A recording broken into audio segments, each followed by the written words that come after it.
you can all grab a seat when you're able. Our mayor's going to kick off the meeting. Mayor, good morning. Good morning, everyone. Thank you for being here. That is our City Council retreat of September 29th, 2022, calling to order. And just note to the public that the City Council may vote to go into executive session on any of the agendized items for legal advice. Roll call, please. Mayor Casey. Here. Vice Mayor Sweet. Here. Councilmember Aslan. I'm here and I'll be there at the break. Councilmember House. Councilmember McCarthy. Here. Councilmember Salas. Present. Councilmember Shimoni. Good morning. All right. Councilmember McCarthy, would you lead us in the pledge? Well, you have a flag. From blue, stand if you can.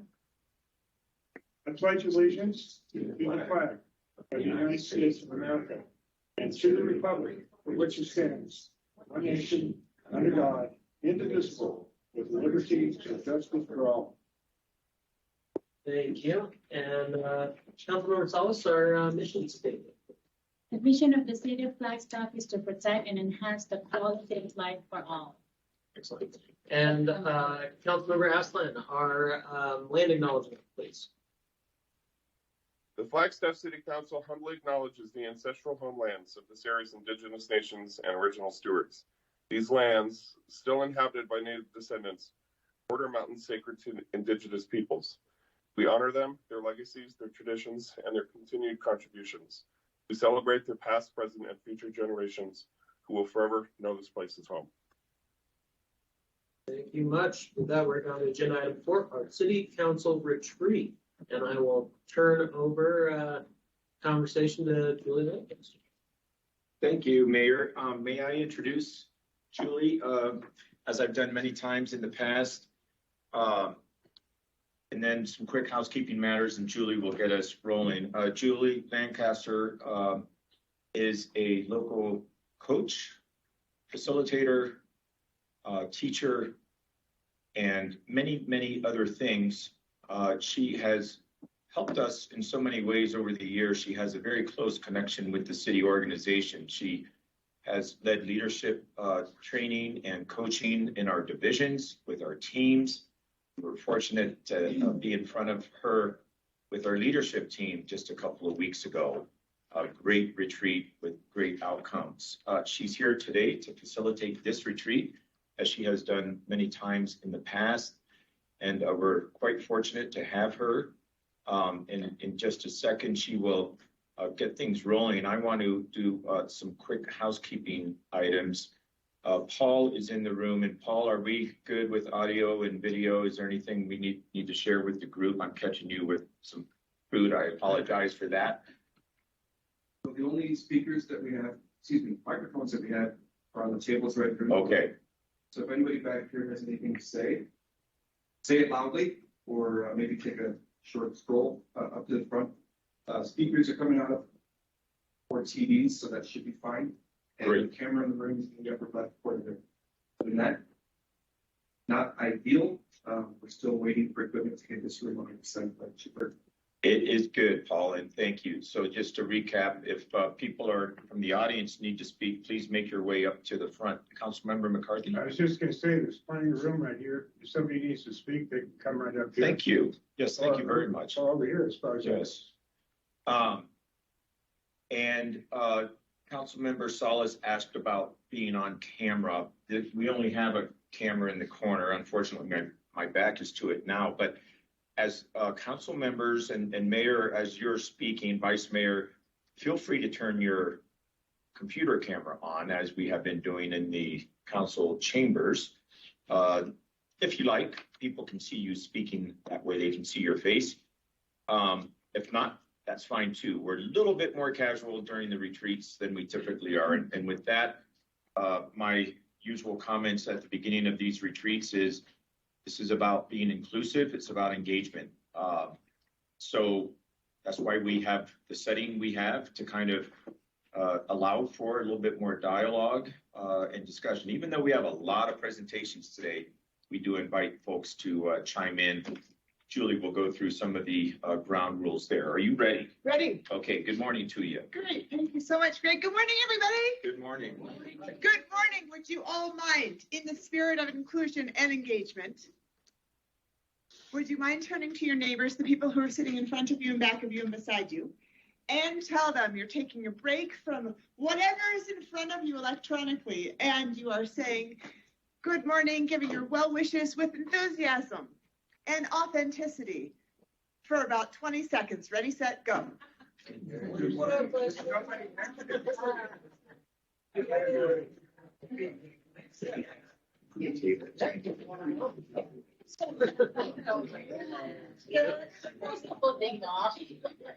look at them every day. You're doing well. Would you like sex? Sorry. Wanted to dance.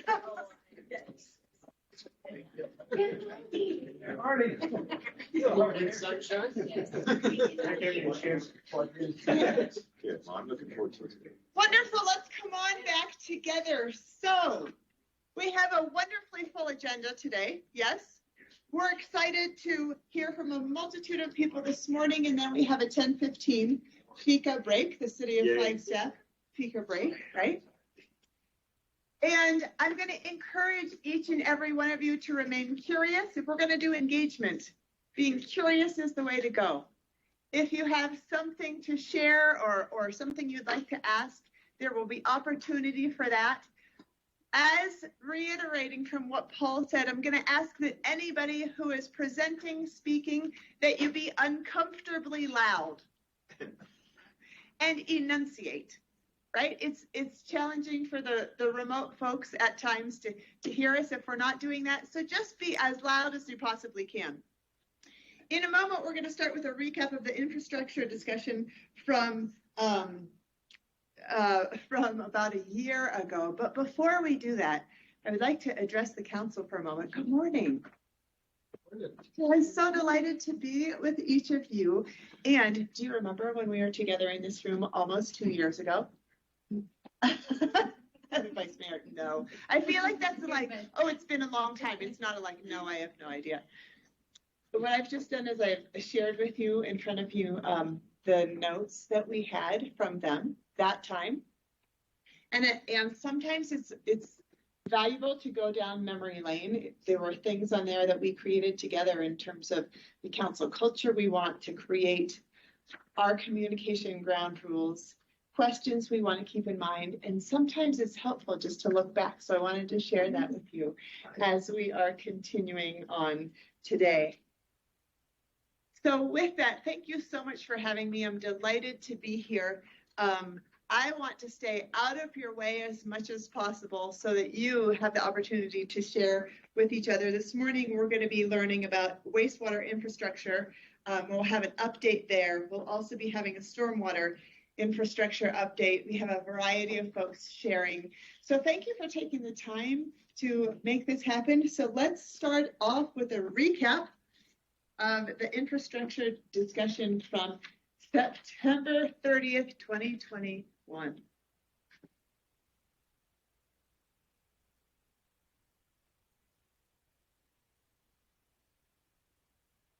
Okay, who is, do we have an agenda page in the PowerPoint? I'm just trying to figure who's lead off on this. Let me, I've got a little clicker up here, sorry. Oh, It's working earlier. there we go. Sorry.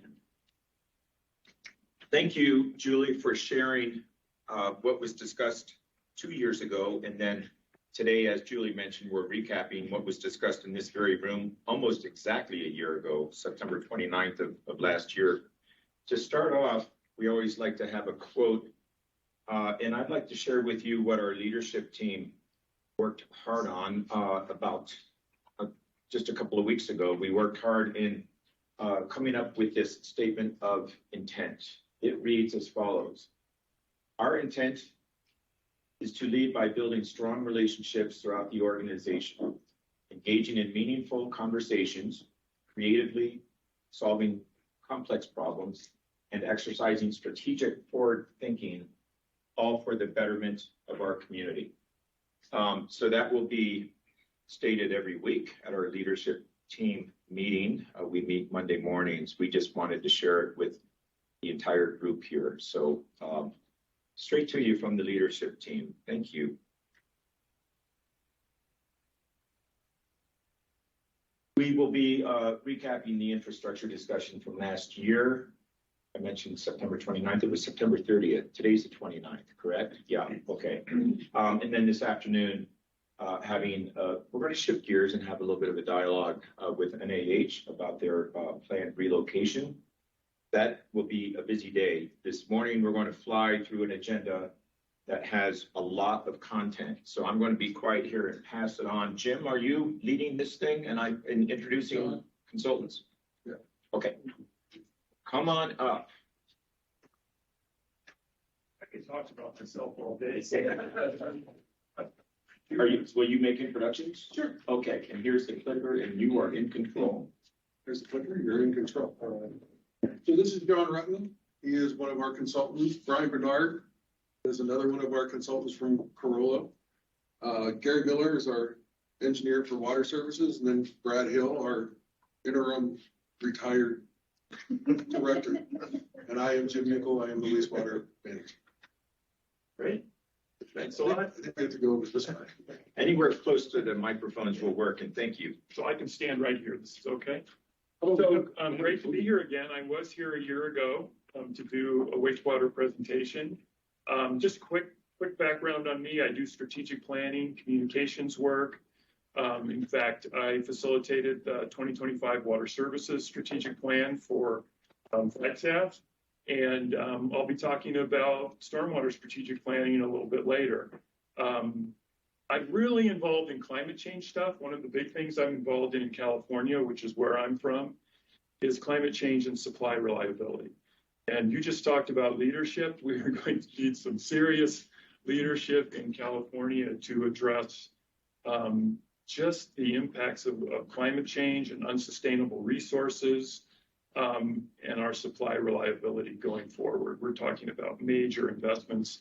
I've been facilitating about 25 general managers in the state on this topic, and we're engaging on several fronts. So it's interesting stuff. So I'm very sensitive to climate change issues and resiliency. I know those are big topics for you guys in Flagstaff. And again, I just want to say it's a pleasure to be here and work with you guys again. So enough about me.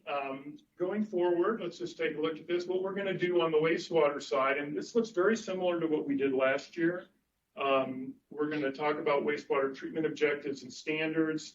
Just basically, what are the reclamation plants in Flagstaff, history of the Wildcat Hill plant, and the issues and urgencies related to some of the things there. Current capital upgrades, things that we've got in the works. And some of that relates to what's being funded in the bond and so forth. So we'll go over that stuff. And then sort of the big topic at the end for today is, and we did touch on this last year, the Wildcat Hill plant upgrade and expansion related to liquids treatment capacity.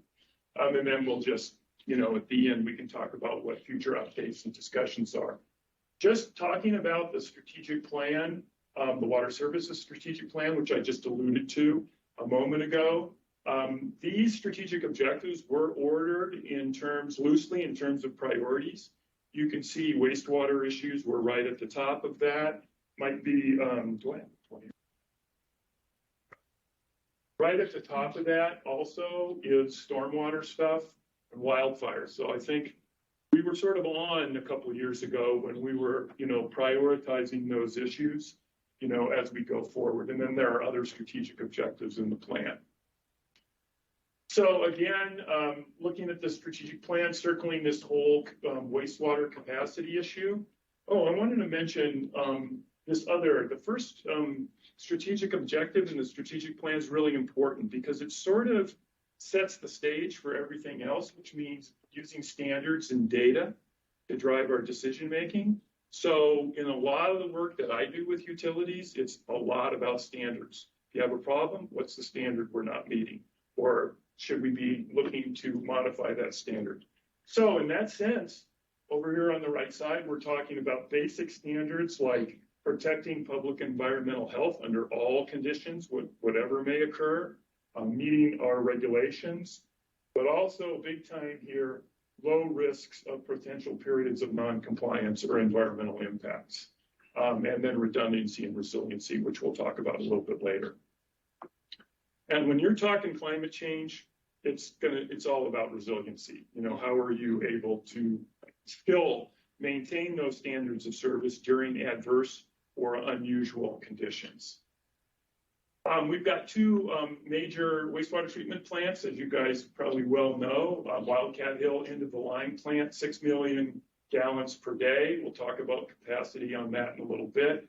Rio de Flag satellite plant, but there's some important definitions here. End of life plant, an end of line plant basically means that you don't have anywhere else to put that wastewater, right? Once it discharges from that plant, you need to be meeting your permits, and that will be discharged into the environment.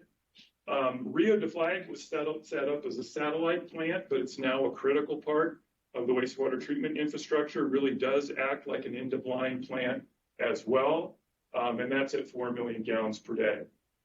This slide was from last year. The solids from Rio de Flag, and still true, are sent to Wildcat Hill for processing. But one of the capital projects that we've got in there is creating some capacity at Rio de Flag to do solids handling and digestion.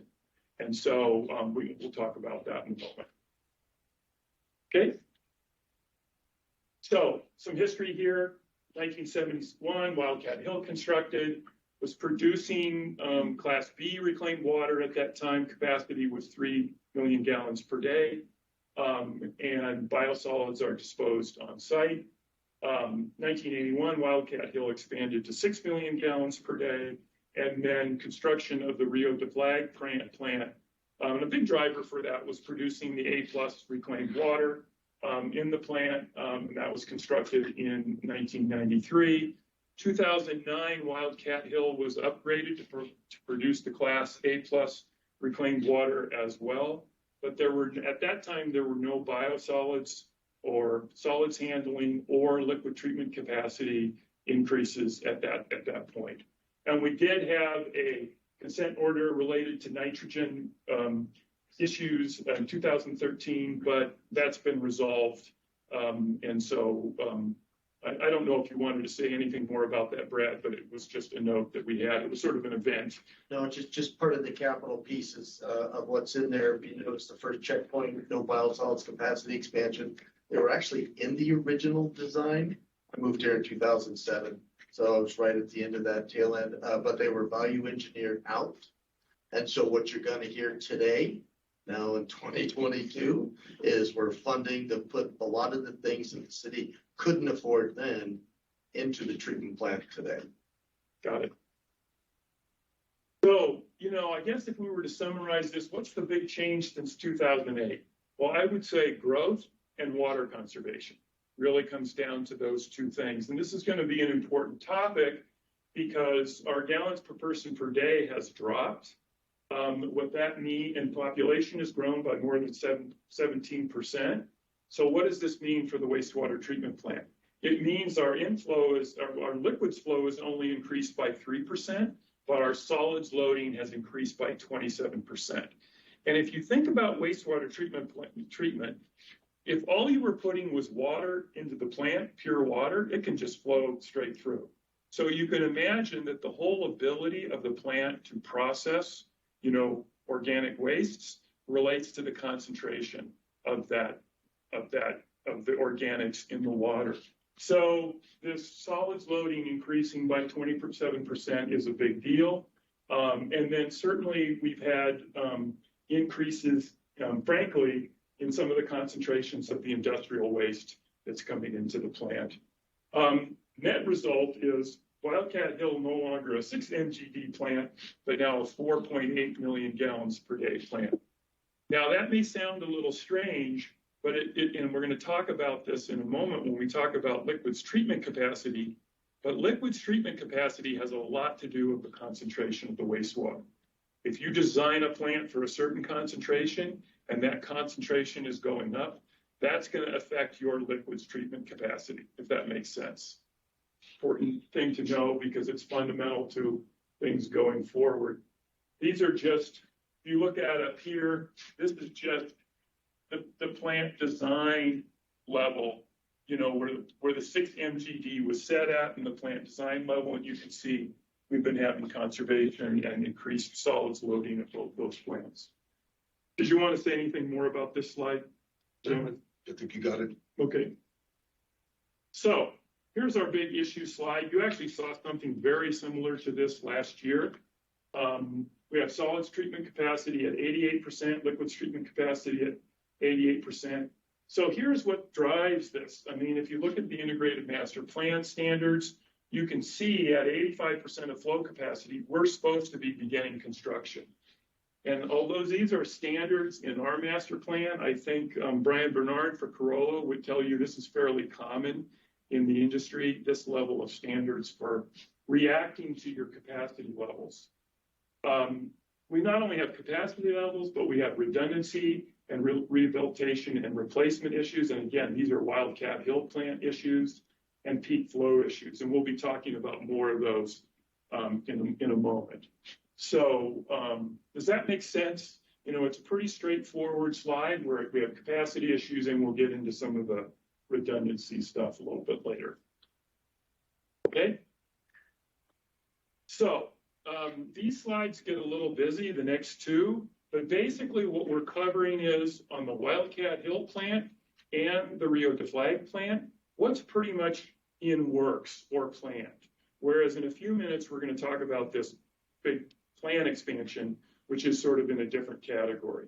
So if you look at this slide, I think probably the highlight here is when you look at the bond funded in column 3, if you go down there to the new digester and rehab, primary effluent pumps, and then the cogeneration is sort of part of your carbon neutrality sort of standards and efforts. Those are funded in the bond. If it says CIP, that's part of the normal capital improvement. So I think it's safe to say those are funded. And then the NORESCO, the reason a lot of those show 0% is because, as you guys know well, probably better than I do, if it's through NORESCO, they're providing the funding through a project, and those are still in negotiation. So that's more of a negotiation, and it's why they're at 0% shovel ready. Does that make sense? You've got a frown, Brad. Are you? No, you're I'm good? just squinting to see that. Yeah, they're kind of seeing the table. I'm too sensitive here. I see Brad frowning. I get all nervous. Never. So anyway, I think that's, and again, this is sort of the stuff that's in work. If we look at the Rio de Flag water reclamation plant, again, we've got the aeration blowers for the bond. I think this is really interesting. This is in the CISP. This is additional digester. This is actually getting digester capacity at Rio de Flag. And you can see it gives you, you know, a capacity increase overall related to solids handling and digestion. And the reason for that is we're taking the solids that Rio generally sends out to Wildcat, and we'll be treating them at Rio. So that actually increases the capacity out at Wildcat. It was one of the projects we did, and it's also currently at 30%. That just changed yesterday. So that's why it says 5% there, but it's actually at 30% already. 30% design. 30% design, correct. Yeah, we're using this term shovel ready. That'll become more clear in a few minutes as we relate to the big plan expansion. So on these last two slides, what you're seeing is this is the stuff that, you know, we consider in the works, right? We're addressing the funding and moving forward with things. Okay. So this is where things get a little bit more interesting when we look at the Wildcat Hill liquids expansion drivers. Now, again, when I'm using that term liquids expansion, recognizing that the liquids capacity is related to the solids loading, right? So we're using that term liquids, but solids loading is the big issue, which we talked about a few minutes ago. So your main treatment, sort of biological treatment step in this process is your fixed film activated sludge, IFAS sort of treatment train. for pretty much the whole Wildcat Hill plant, but the main treatment areas, there's really no backup. And this is what we were talking about last year. You know, if you were to have to, so you could ask yourself, well, can we shut down that system for maintenance to sort of increase reliability and reduce risks? Even if you do that, and even if it's planned, the system has to be drained, and we're talking about 1 to 2 months of permit noncompliance. And one of the things that's interesting is that one of the main parts of that IFAS system is this floating media. And I don't know if you've ever had a fish tank, but sometimes they have the balls in the back, and then the bacteria grows on those balls. Well, that's what the floating media does. It's floating in there, and that's where the biological filtration is occurring, which means bugs are eating the bacteria, basically. Interesting thing, there's the 20-year lifespan on that floating media. We're currently at 14 years. Now, you can get more life out of things like this, but it's always good to know where you're at in terms of lifespan. We do have multiple failure point risk, diffusers, airline, mixers. The plastic media sort of wears out, so you can get failures there. And obviously, you can get toxic events or hydraulic overloads. Problem is the ramifications of failure can be serious, because if you're not completely planned for failure, then you're into longer lead times on getting whatever parts you need. You can get into 3 to 5 months of non-compliance, and then you're discharging and not meeting your permit. And then you're obviously not going to be delivering A+ reclaimed water or reclaimed water deliveries if that's occurring, which could be a big deal in summer. So one of the things to mention about all of this is that, you know, you could say, well, we haven't had redundancy in the past. But if you look at even like Phoenix area cities, most of those cities that are in the Shrog or have access to the 91st Avenue treatment plant, they have a backup, right? If their system goes down, they can deliver it down to the 91st Avenue plant. In many cases, they also have some amount of redundancy in their system. So a lot of those cities basically have those provisions available to them. And so it's important to know where you're at in Flagstaff with respect to this. Important slide. Any questions? Okay. So one of the things that happened in last year's presentation, we shared a couple options. You know, you could completely replace Wildcat Hill and just build a 12 MGD plant, recognizing that you would design it for the new solids loading capacity when you designed that plant. And I think the recommendation last year is the best use of our assets was to basically incrementally expand capacity. And the first phase of that would be this, you know, a 6 MGD expansion provides the redundancy for new growth. And really that whole only expanding by 6 MGD is really the adaptive management approach, right? It's the right size. You can continue to look at what your needs are in the future. And the new treatment plant would always obviously be set up for advanced treatment. So you could talk about IPR or DPR, indirect potable reuse or direct potable reuse, and certainly be addressing some of these constituents or compounds of emerging concern that are coming up all over the place.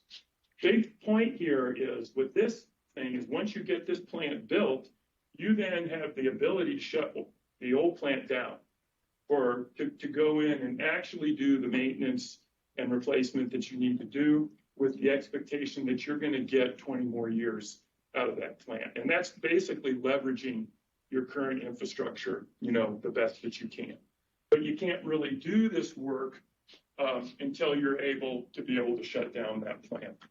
So one of the things with this, you know, some of these numbers in terms of the costs are more than they were last year. This number actually, and let's just say this as simply as we can. We've got the federal infrastructure effort, and we've got utilities dealing with climate change issues and infrastructure issues all over the country. That's creating greater demand for these constructions services. So that's one of the reasons why we're dealing with the cost.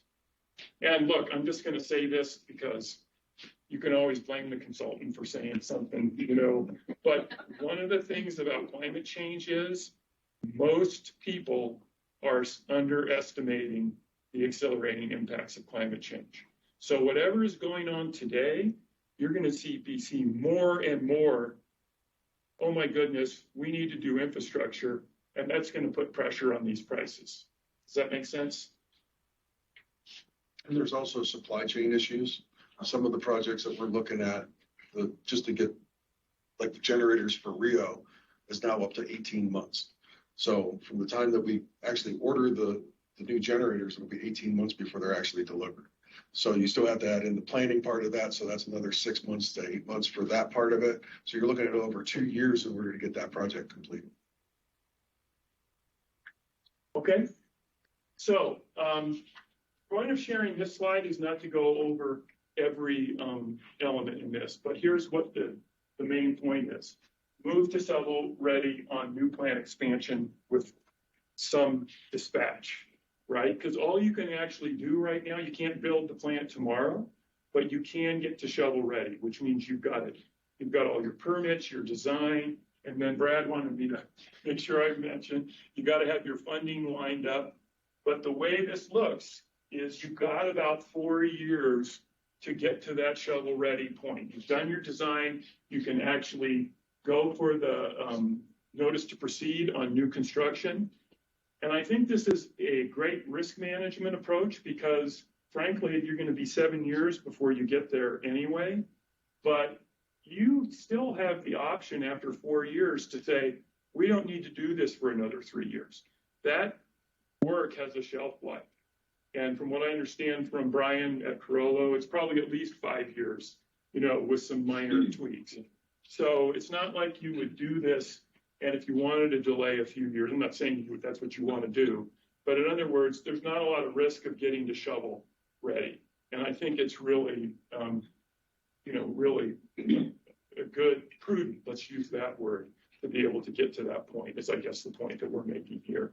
So we could park here just for a minute, because I really think this is, for the policymakers in the room, this is super critical. While the technical pieces of what Jim and John are saying are outlined, there's 2 critical points on money. So we're talking $200 million in 2027, 5 years. That's a big lift for this community, but we're trying to do as staff here, illustrate the importance and how it's going to come back to the policymakers on how we fund. Staff's got to come out and figure out ideas and then bring it back, but that's not that far away in our line of work. 5 years is really close. We can do the technical side in 5 years. It's the money side that's going to really be the heavy lift. And I just want to make sure And to add on to your point, so the $20 million is for construction, but we still need 20 to 25 million just to do the plans. So yeah, there's 2 steps. Right. Correct. So we need that money now so that we can start planning for the new plant, and then we'll need the 200 million whenever we actually do the plan itself. So that's where the approximate cost of 20 million to get to shovel ready is what we're talking about. And one of the points of sharing all these steps is that these guys know what the steps are. They know what this looks like. Brian works with this stuff all the time. And so there's a lot of credibility in this time frame. But it does probably mean that you got to be doing things, you got to be moving, right? Yeah, and you've got to stay on schedule once you're going. So there has to be some urgency there. Okay. So, that's basically it. When we look at future updates, obviously one that's not up here is, bond funding. Hopefully that comes through because that's really critical to get that solids handling capacity completed at Wildcat Hill. So that's important. We'll obviously be providing updates, or these guys will be providing updates on that. And then just ongoing information on the Wildcat Hill new treatment plant expansion, making sure we're staying on schedule with the shovel ready, and so forth. And continuing to update what the needs of the plant are as we go forward. And then again, another critical factor here is you saw that 40 million on the other slide is what, constant update on what are the capital needs for making sure that Wildcat Hill plant can give us that extra 20 years of life going forward. obviously we have reclaimed water considerations. Jim's really nervous. I'm going to talk about Lake Mary and reclaimed water, so I'm not going to do it. But Bill, basically, what are the urgency and timeframes for using that unused reclaimed water? Right, that's a water resource. And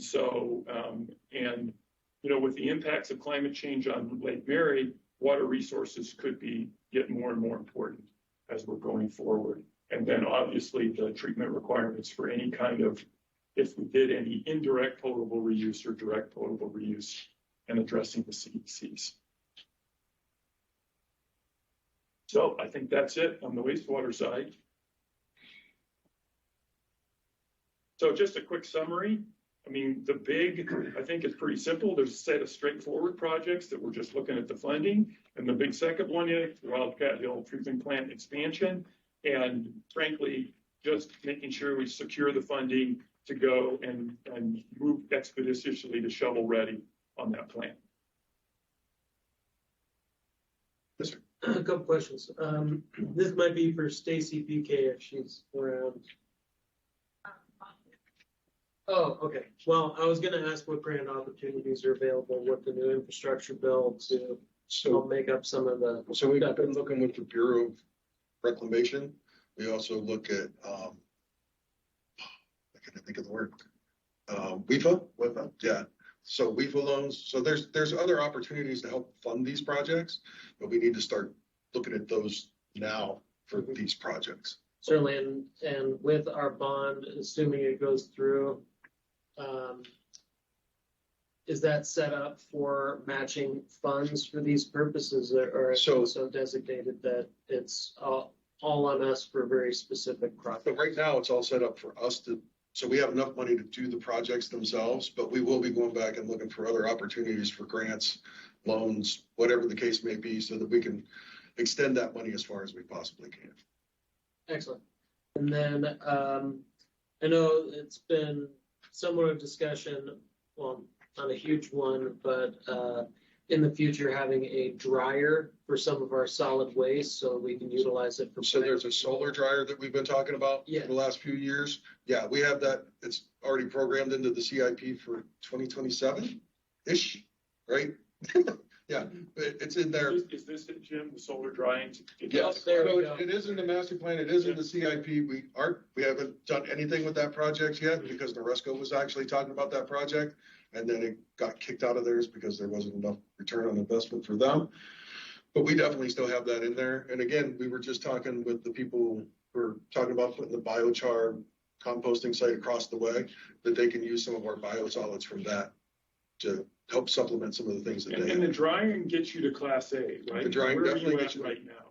So we're Class B solids. Class B. So that creates a lot more options, as you probably know, for beneficial reuse, right? Correct. Is a big deal. Well, and that's why we've been talking to the people across the street, and I can't think their name.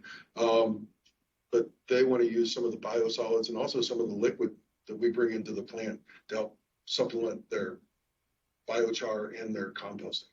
Excellent. Yeah, because I know that's going to be a lot more of a steady stream of fuel than, for example, our forest slash, and with discussions with NAU looking at their biomass fuel plant. That's 15 years and still hypothetical, but being partners with that and understanding a they could actually timeline might be. They can take those biosolids and probably take them straight over to their incinerator or their production plant. Excellent. Well, those are my two questions. Good questions. That was the same time. Rock, paper, scissors. Rock, paper, scissors. I just want to kind of laser focus on the immediate funding needs is 20 million to get this project shovel ready. Yes. How do we fund the 20 million is the question. And again, we could go through the WIFA, with the state revolving fund, to find those funds for that. And then you could actually even roll the construction back into that. Good. Yeah, if I could jump in. So another project that the Water Services is doing is so when you look at these, you have bond funding, you have capital funding, which is actually rate funded. So we're in the middle of a scope of service to go out soon for evaluate the utilities rates on each of the, well, 3 of the 4 funds. Stormwater's on its own track. So one of the opportunities will be is to, well, how much of the 20 million can be funded via rates? That's what I meant by it's going to come back to you, because if there's a need to increase wastewater rates to pay for some of these, that's your decision. So that's one element that we're looking at on how to fund. And then obviously working with Rick Tedder and his group of what are these others that the mayor and others have been talking about. I'm not an expert on some of this, like we have the infrastructure bill and some of the other things. But one of the things I generally know, and you can chime in on this, Brad, if you're shovel ready, then can be top of the line for the funding. So that's one of the big benefits of getting to shovel ready, because then you can invest and you can construct. So, my background is the aerospace industry. So I thoroughly understand the idea of redundancy and reliability. And so I guess what I really want to say is that I strongly support all of the things that we've talked about today. That to me, these are essentials. I mean, a lot of the things that go through our budget process are nice to have. And we do want to have those things, but this isn't a nice to have. This is a you got to do it. And we just need to figure out how we're going to do it, how we're going to fund it, and obviously try to keep the cost down as much as possible. 20 million just to design the plant, to me, my gut reaction is that seems high, but all I'll say is keep the cost down as much as you can. But regardless, it's got to be done. End of discussion. Thank you. I would wholeheartedly agree with that. Just from my perspective, I did spend a little time in aerospace years ago. You probably know failure modes and effects analysis. Absolutely. And those kind of things. And, I think it's important. And even in some cases, your rated capacity is only your redundant capacity. So when we talk about rated capacity, you also get, rated capacity is redundant capacity. So that just, I think, strengthens your argument. So if you don't have redundancy, you're going to have failures. End of discussion. It's when. Yeah, it isn't if, it's when. Luckily, you got Jim there, who's really good at sort of keeping things. And I've seen been involved in a lot of utilities, but yeah, that group really works hard to keep that plant operating. We recently had a failure up on the IFAS mixers, and where we had to order, and the parts that we needed were obsolete. So we had to order 3 new mixers, and they gave us the first lead time of 3 weeks that they would have them in. And that was back in early August, and they won't be here until the end of October.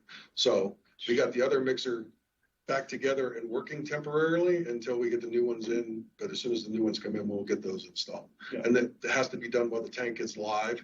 So again, it offers a whole lot of challenges for us to make sure that we still make treatment, but also get the parts replaced that we need to replace. And some of them are underwater. I know Brad's been out there before whenever we've had divers come out and they dive into the tanks full of liquid to do the repairs. And they have to do it in strictly by feel.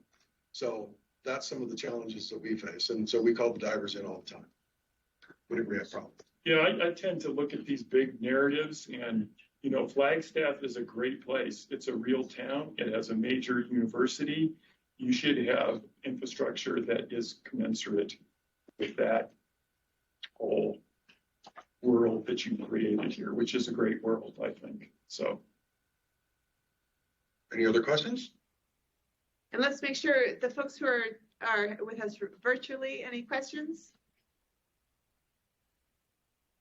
Here we give a hand. I'll chime in here, Julie. Please. I just wanted to put a finer point on one of the things that I heard, which was it'll never be cheaper than it is right now today to go ahead and pull the trigger on all this stuff. So we might as well just grin and bear it. Yeah, I see some nodding heads there. I thought you'd appreciate that. We're seeing increases of 20% a year. Can I put this conversation in context of the increasing dollars? So one of the reasons that we're in this situation today, when we go back to when Wildcat was originally done and the solids capacity was removed because the city made a decision back in 2006-07 that we couldn't afford those. So we're right here today in 2022 having that same conversation. But what I'm hearing different is the policymakers are recognizing, no, you're hearing staff saying, okay, we kicked that can down the road. Well, now we're at the end of the road. And so it's really nice to hear that we're coming aligned, the decision, the dollars associated with what staff is bringing forward. So it's great. Yeah, and I think related to that funding, I think everybody gets it, but with climate change, we're in a race. And what's going to happen is we're racing climate change, and then we're going to find out the infrastructure needs are 2 or 3 times. This is what I'm dealing with in California with water supply and reliability.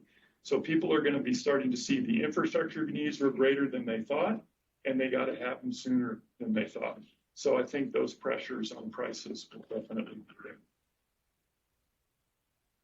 Just one more thing to put into context for us too is the recent disaster in Jackson, Mississippi. I think that cautionary tale certainly helps municipalities all over the country, including ours, to connect the dots. And we should leverage that as much as we can. And I really appreciate the comments about climate change and the attention to that. The way I see it, it's the proverbial hallway in the horror movie where the door at the end just keeps getting further away. These are all great just flashpoints to keep in mind as we go to the public and make the case for this critical investment. Thank you.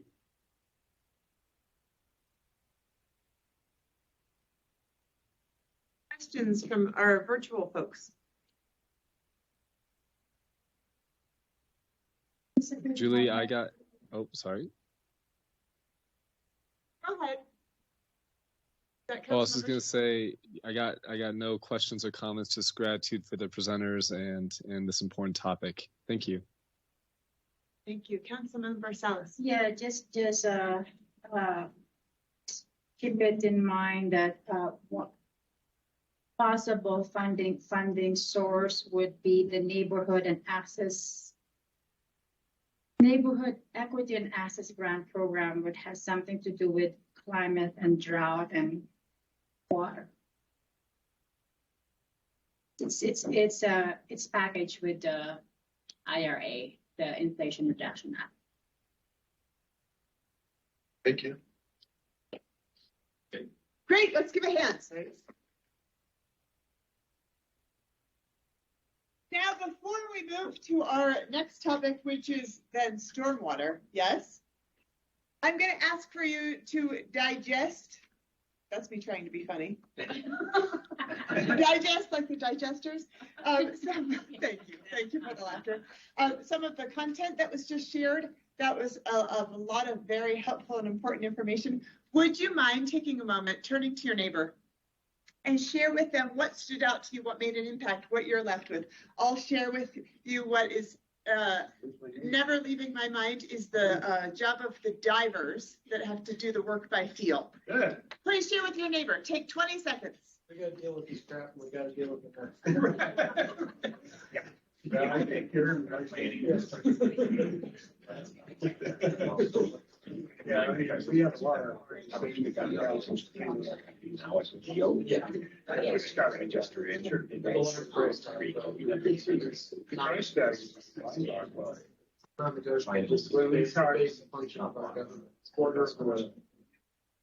of $1 billion here and there. Find the money. Like every billion, you said, $1 billion years, before you know it, we're talking real money. So are we on a quick break or what? Just chitter chatter. We got some next agenda items. Oh, okay. Yeah. All right, so I need some water. Yeah. So overall, public work construction. What are your thoughts? Council. That's still better. Council. Yeah, we need new reviews. By the time I get it, I won't be paid. Well, you'll get it, so you'll get the gavel today. Oh, just your general thoughts on the way it's sensitive to very effective water conservation. You said it. So tell Paul. Yes, the reduction of the. Yeah, we got decisions for me. Council, this was unfortunately. The other thing I'll say is, because of council's decision, which I did agree with, putting recycled water as part of the aquifer where it's pumped out of the ground. That makes it even more important to upgrade the risk. Hope summer. Yeah, I think. All right, let's come on back together. And next, are we ready? Are we ready? We've got stormwater, Gary Miller, and then Gary, and if you wouldn't mind coming over to the podium, and then we'll have John join you in just a bit. Could we give him a hand? Okay.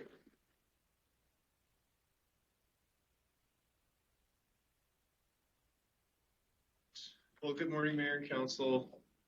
I was already introduced, but I'll introduce myself again. Gary Miller, Water Services Engineering Section Director. And I have the privilege to give you an update on stormwater. So today we're going to go over some of the emergency and flood response that we've been doing over the last couple of years.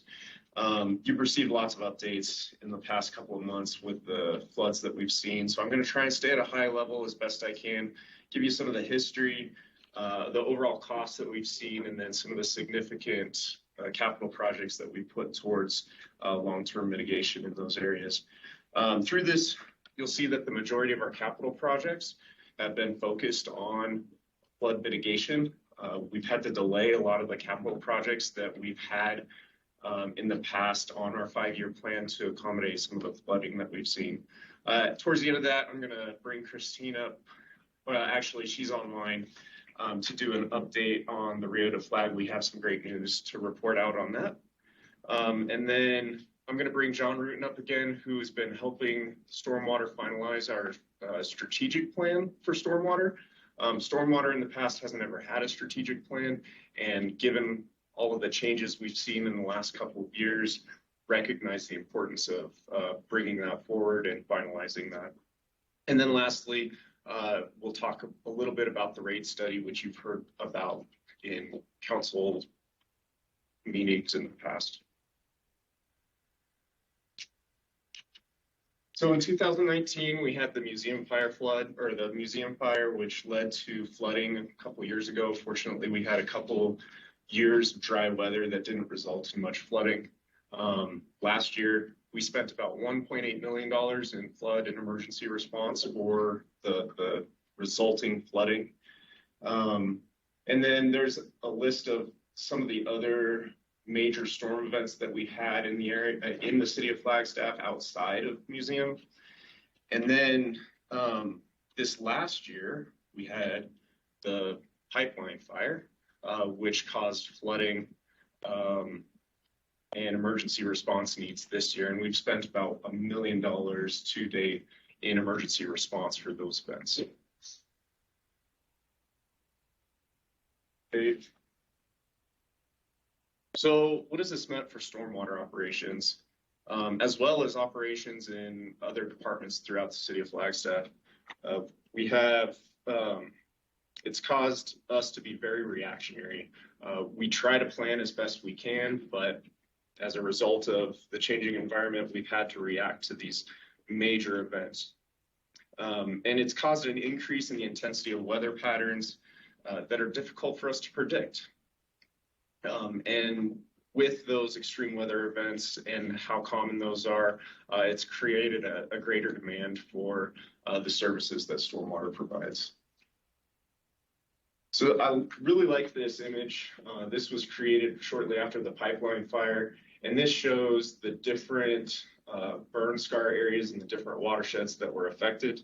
On the far left-hand side, you'll see the Chimney Springs and Schultz Creek watersheds, which were more recently affected by the pipeline fire. which was all of the emergency and flood response that we responded to this last year. And then down in the I'll say lower center, you'll see the 2019 museum fire area, which impacted the Spruce Avenue watershed. So what are some of the capital projects that we've gotten done in the last year? Here's a list of the projects that we were able to complete in the Spruce watershed. We have the Dortha Avenue crossing that was recently completed this summer. We have the Killip retention basins. That's adjacent to the Killip Elementary School in Sunnyside. We have alluvial fans that were constructed by the county on Forest. Alluvial fans are primarily intended to collect sediment and prevent that sediment and debris from coming into town, which helps our infrastructure in town function more efficiently without the need for maintenance and clearing those things out on a regular basis. And then finally, we're in the process of finalizing the design for Parkway Basins. This would be just east of Paradise, if you're familiar with the area. Again, those basins are sediment basins that will, again, collect more sediment and debris to, again, make our infrastructure in town more efficient. So Pipeline West, which was the Schultz Creek and I'm just going to focus on Schultz Creek.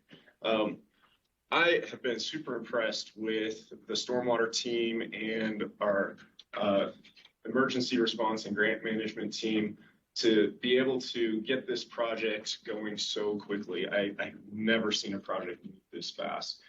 So I just wanted to express my appreciation for them. This project is on schedule to be completed by the end of October, and that was a strict timeline set forward by the grant. And then I believe we've also received grant money for Schultz Creek downstream channel stabilization. This would be just downstream of the image you see on the screen here. So what are we working towards for long-term mitigation planning? Within Spruce Avenue Wash, we've been working on the feasibility study, which is looking at all the projects that I have listed in those bullet points there. We're looking at an inverted crown on Grandview as a potential option for permanent mitigation. We're looking at a detention basin. I have West and Cedar, the Y. We call it the Y. I don't know how else to describe it. Just west of Safeway there on Cedar. And then we've got the two road crossings at Linda Vista and Cedar that need to be upsized. And then improvements to the channel and inlets at Arroyo Seco. And right now, the feasibility study is a real iterative process. Our consultants that are working on this started with, hey, what's the most benefit we can potentially recognize from all of these improvements? They put that into the model and they said, okay, this works, but it causes adverse impacts in certain areas of town. So they've been going through those iterative processes for the last, Scott, it's been what, 3 months, 6 months? It's taken them a while to get through all of that, as well as identify some of these potential mitigation areas. And I think we're getting to a really good place where we'll be able to bring back to council the potential benefits that we can recognize without causing any of those adverse impacts downstream. And then on the pipeline side or the Schultz Creek side, the one project that we're looking at for the future are some improvements on 180.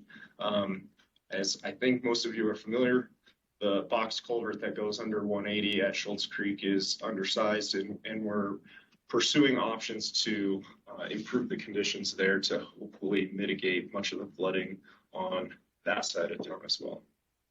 And then finally, I wanted to recognize the interbasin pipeline repairs that are needed. So the Schultz fire from 10 years ago, I'm going to forget my time frames. Back then, we had severe flooding as a result of the Schultz fire, which caused us to make several repairs along the pipeline road. Some of that area reburned. We had additional areas burn, and we're having a lot of the same issues up there. So Jacobs Engineering came up earlier this month to look at some drone footage that we were able to get of the area. And they're working on an estimate of what it's going to cost to make the necessary repairs to the interbasin pipeline and the road itself. And now I'd like to ask Christine to join us for an update on the Rio. Hi, Gary. Good morning, everyone. Thank you, Gary. So I am Christine Cameron. I'm a project manager with Capital Improvements here at the city. Our time this summer has been packed full of coordination with both the Army Corps and BNSF for completion of the Rio de Flag, the design, the development of the construction bid documents for the Rio, and the coordination with the Lone Tree Overpass project. So lots of moving parts, quite an understatement. The extended project team has been here several times to meet. We had a 2-day workshop in August to fully walk the project sites and review the project plans together. Again, getting ready for that final bid document. Our goal is to have everything wrapped up in May for construction bidding next year by the Army Corps and have them get into construction by the end of 2023 is our current schedule. Our real estate manager, Bryce Doty, has also been hard at work on the property acquisition, which is a big final item that also needs to be complete for that bid in May. We've also been working with the construction and maintenance agreement. Our legal team and outside counsel that Sterling Solomon has brought in have been working through that CMA between the city and BNSF with coordination with the Army Corps, and this covers the work that will be done on BNSF property within the new easement for the Rio.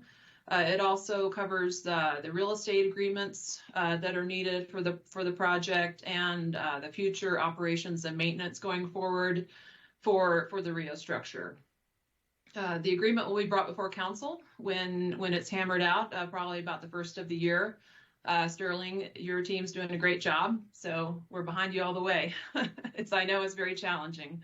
In early 2022, we were awarded environmental infrastructure grant funding for 2 storm drain laterals here in town, one for Killip, and one of those will be tied into the Rio de Flag, and this is right out in front of City Hall. It will come west off of Santa Fe. Stormwater and capital staff are working on preliminary design and coordinating with the Army Corps on that also, since they are the funding agency. Several weeks ago, this one makes me hysterically happy, so bear with me. Several weeks ago, the city received notice that our infra grant award, or infra grant application for the downtown mile was approved by the US DOT. And we were awarded $32.6 million in federal funds. And we have matching funds also from BNSF in the amount of $11 million for our downtown mile. As council is aware, this has been a team effort that's been going on very seriously for the past 5 years to strike a deal with the railroad to get clearance for our Rio project to be constructed under the rail corridor and move forward. And our other local projects that we have in the queue, which are the Florence to Walnut pedestrian underpass in La Plaza Vieja neighborhood, and the Rio de Flag pedestrian underpass that will connect into the future downtown connection center. The project also includes reconstruction of the Milton Bridge to a standard height and width to accommodate a third main track for BNSF, and the extension of that third main east and west through downtown Flagstaff. So lots of wins for our community in BNSF on this one, of course. Really unprecedented step forward, moving us to better connectivity, safety, multimodal accessibility, and moves us closer to our climate action goals in town and nationally for our community. So there were 26 projects awarded nationally and only one within the state of Arizona, and it's ours. So yay team. I did hear talk earlier regarding, shovel readiness of projects, and, we're not shovel ready yet. We're very shovel worthy, and we were awarded based on that merit. And so I would encourage others to, when you're looking at these infrastructure grants, they're really opening them up, to shovel-worthy projects. I also included a couple of items to put on your radar for this coming fiscal year, a little look ahead. The Downtown Mile design contract will be presented to council on October 18th. So we'll jump right into that final design so we can obligate and start expending the future infra funding as our design's complete. And like I mentioned earlier, Bryce and his team will be busy purchasing property for the Rio de Flag and the other Downtown Mile projects over the next 6 months. The Army Corps is going through a cost estimate revision. And I know this is never great news. It always goes up every time they do this, but it's very essential that we keep tabs on what that cost is going to be, especially in the inflation and construction market that we have. And we'll be notifying council on the outcome of that effort. And we'll also be working through procurement of property from BNSF at the area around the Lone Tree Overpass and the Rio de Flag Lower Reach.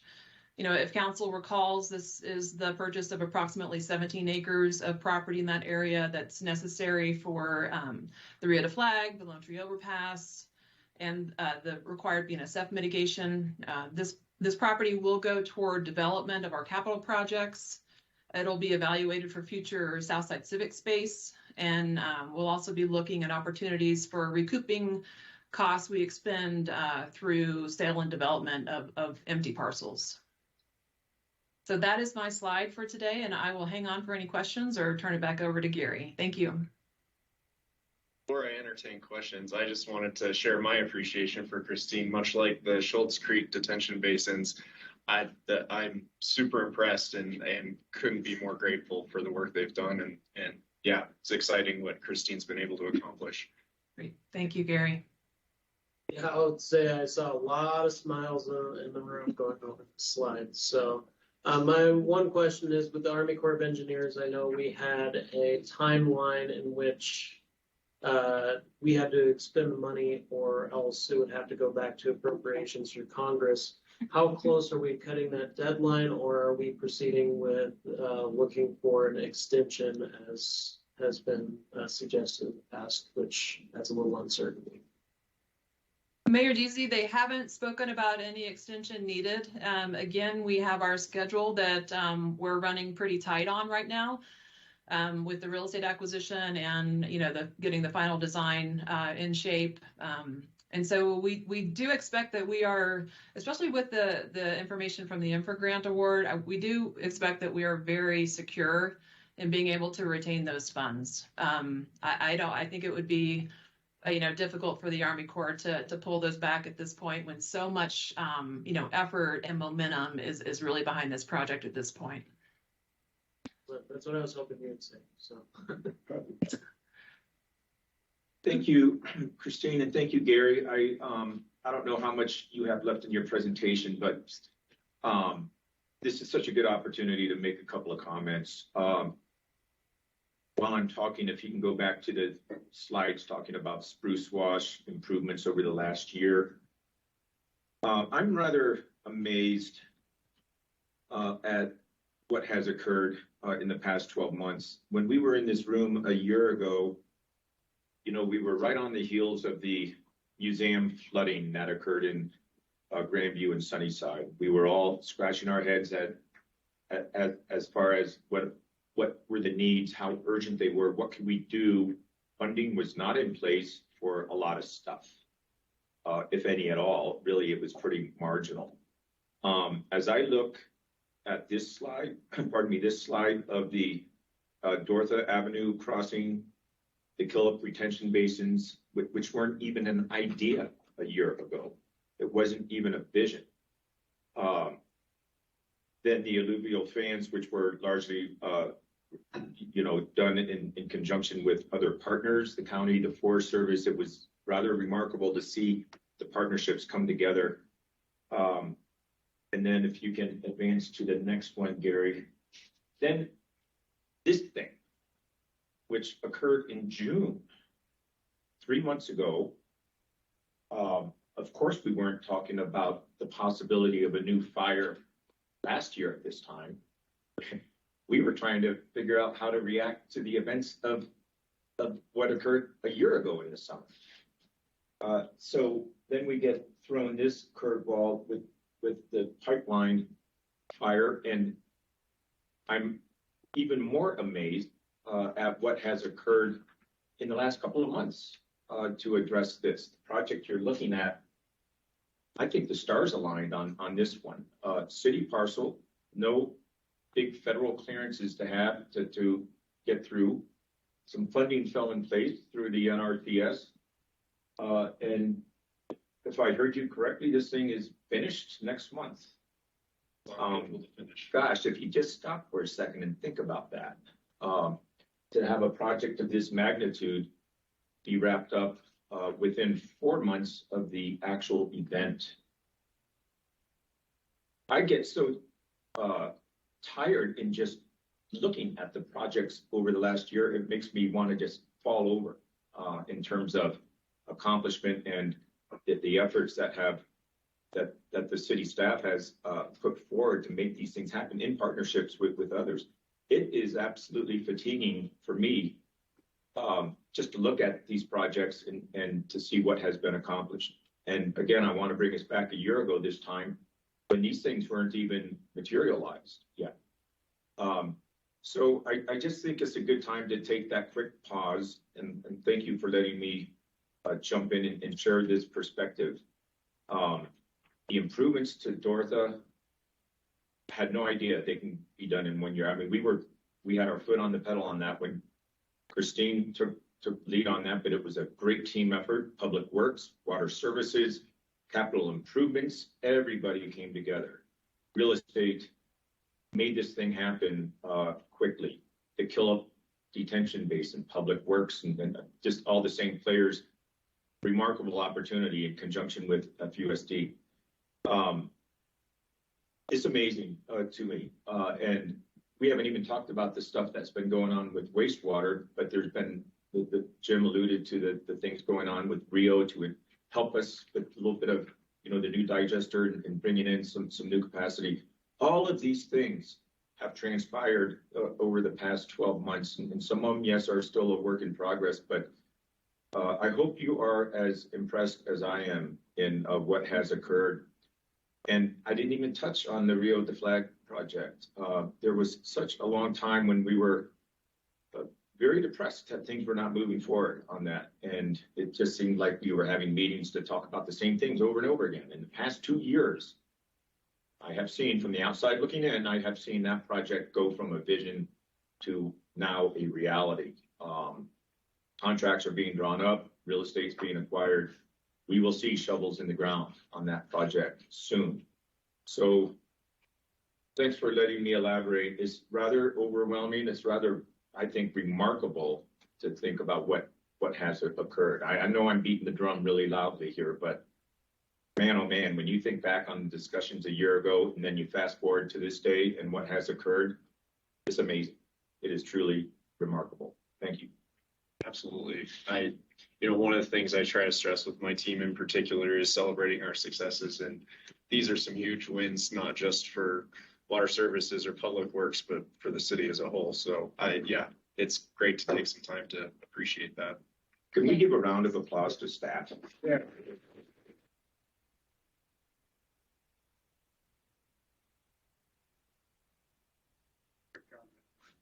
The good work on part of the city manager and all of his team, all of our team is noticed. Thank you. I'm proud to be part of this team. I mean that to my heart. I second that. But also, just going back to the discussion on long-term mitigation planning with regard to Highway 180. So some of you may not be aware that I'm on the Metro Plan board with Mr. McCarthy as our chair, and of course, council member Aslan is a member of that board. But with my role on the Metro Plan, I serve on the statewide rural transportation advocacy council representing MetroPlan. And 2 weeks ago, we had the annual Rural Transportation Summit statewide in Maricopa.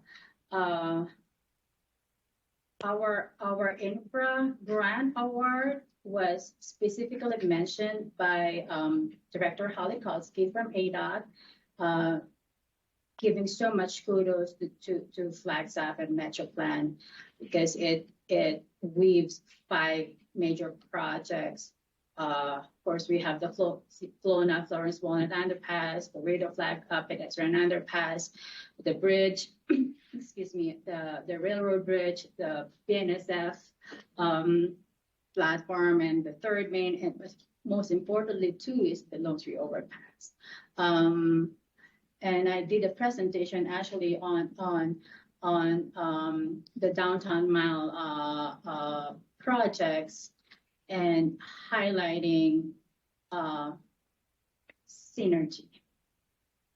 I think synergy is the success of obtaining the infra grant is a result of the synergy created by Team Flagstaff, synergy within the teams, departments, and then the synergy that Team Flagstaff took a lead in working with BNSF, MetroPlan, the county, ADOT, in putting forth that grant proposal. So synergy. Then also I took advantage of the audience with State Transportation Board, elected state senators and representatives present at the summit, as well as the USDOT and Federal Transit Administrator for Region 9 is again calling on for additional collaboration and partnership and creating synergy with respect to addressing the flooding on Highway 180 and 89, and of course the many projects we have for the region. Again, I am just grateful and thankful to be part of Team Flagstaff, sharing our story to transportation leaders, engineers, and policymakers. Did see Councilmember Shimoni flash his screen up at one point in time to give him the opportunity if he still wanted to speak. Oh, thank you. Gosh, I'll just continue the kudos to the team. I think that we just have great people working hard on these things, and there's been times I remember, Christine, with the Rio to Flag project where it felt like we hit a dead end, and it felt very hopeless. But this is just such a amazing effort that we've all been a part of, and that you all have really led. And I'm just, as other council members have said, so proud to be part of this team and this effort, and just humbled by the fact that this is moving forward. All these projects are moving forward, including the Rio to Flag, and it just feels really good. It feels really good to be part of these efforts, all these successful efforts with all of you. And yeah, shout out to everyone involved from the top to the bottom, side to side. And yeah, I think we're crushing it. I think we're doing the best we can. And I think that the stars are aligning for us, and it seems like things are happening. So just grateful, just very, very grateful. Thank you.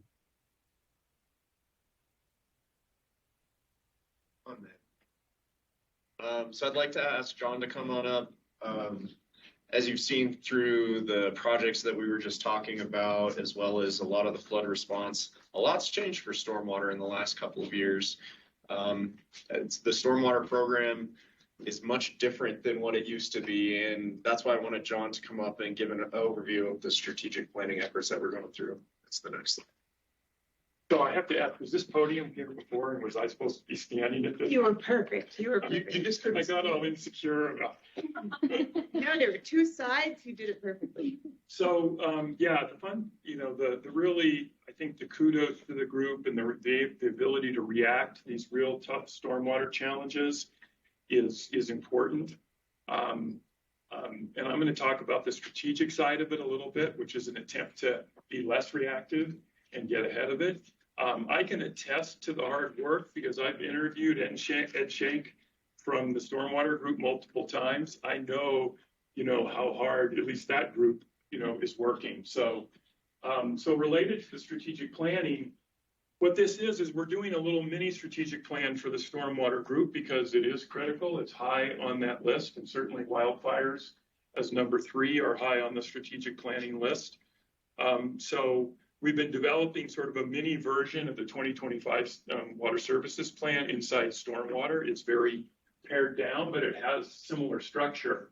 I'm not going to go through these bullets. I mean, basically, the strategic plan is saying, are we on top of it, right? Are we anticipating the future? Are we prepared for that future? And I think this strategic plan, and actually Gary and I were having discussions about this, it's an opportunity for the staff to say, what should be happening, right? What should we be doing, or what are the opportunities? So this is not a task list, when we develop the strategic plan, similar to the 2025 water services plan. And not everything in this is funded. It's just sort of giving staff the opportunity, what should we be having a dialogue about? What should we be asking for in the future to try to stay on top of this climate change train, as things go forward? So that's really the purpose of the plan in a nutshell. So bear with me. I'm going to move through this quick, but I wanted to review some stormwater. I'm going to move over here so I'm not standing in front of the screen. So I wanted to review some stormwater basics here. One of the things that's very clear in working with this group, they're a mini utility. They do have all of those functions. They have rates. They certainly have to be at least design, managing the rate, the maintenance. They have to do appropriate capital planning. They have customer service elements for sure. So I just wanted to sort of get that out there, and we'll talk about those responsibilities more in a minute. And certainly they've been adding responsibilities to the group.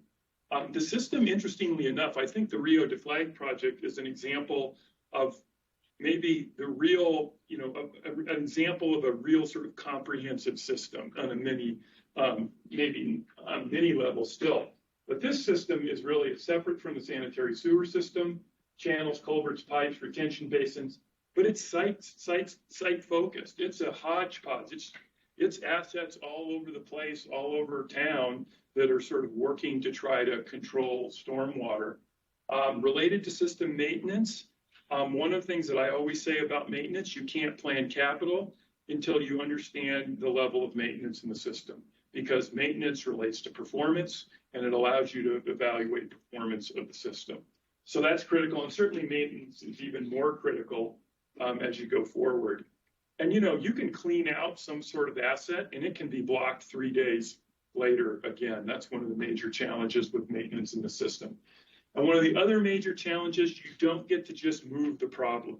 If you have a stormwater problem in a specific area, you've got to make sure that water then gets to its end destination. So it usually requires a comprehensive view of it, and it can increase the cost of any single mitigation. Every development site impacts stormwater. Collectively, the increasing amount of hardscape in town is going to increase overall flows, right? That just is what occurs.